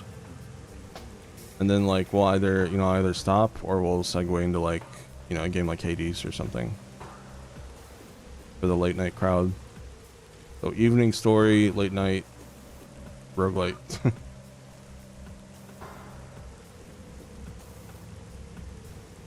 I like Prime Hunters. It's the story is kind of like just like not the story. The story's fine, but like the single player and like the bosses, and I've played through it twice. I think I've kind of had my fill. Same with Other M. Story, played through it twice, had my fill. Pinball though, that one's due for a replay. I've only Played through that once. Can't forget Metroid Prime Pinball, bro. Federation Force I've also played through once, and I don't think I ever plan on replaying that again. Late Night Roguelite. Ellen RL. Ellen RL.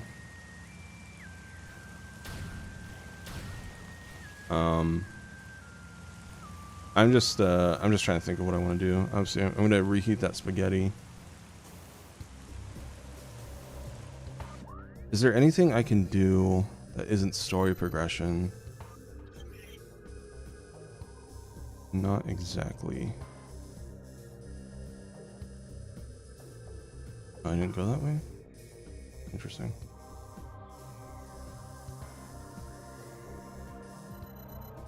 Let me show you the map really quick.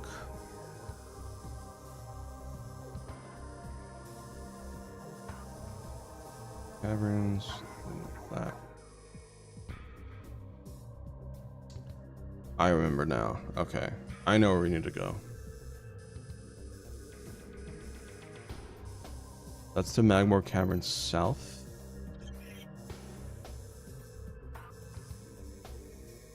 Magmore Caverns South.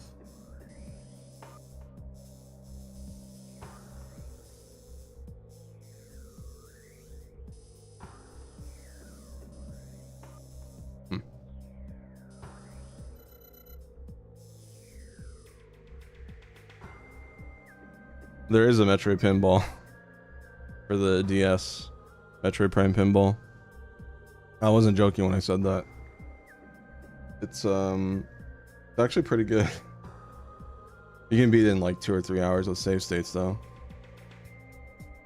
Maybe we'll check it out on one of the Metroid streams if we have time.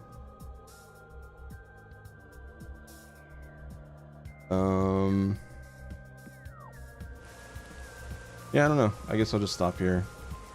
I'm hungry. So, thanks chat. I'll see you tomorrow, 4 p.m.-ish. Maybe 4:35. Goal is to start a little early tomorrow just to ensure we have time for the evening crowd to get through the story. And, yeah. Thanks for joining, chat. This was Prime 1 Remastered. Pinball right after Prime 4. You know what? Deal. That'll be the final Metroidathon. Alright, bye guys. Take care. Thank you for all the subs today. And thanks for dealing with my pessimism sometimes.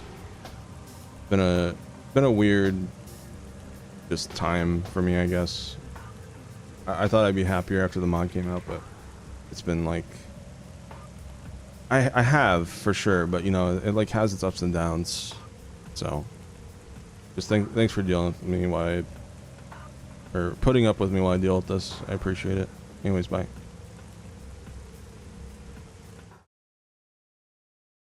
Oh yeah. No audio on these because I have to add the capture card. Sorry. Bye bye.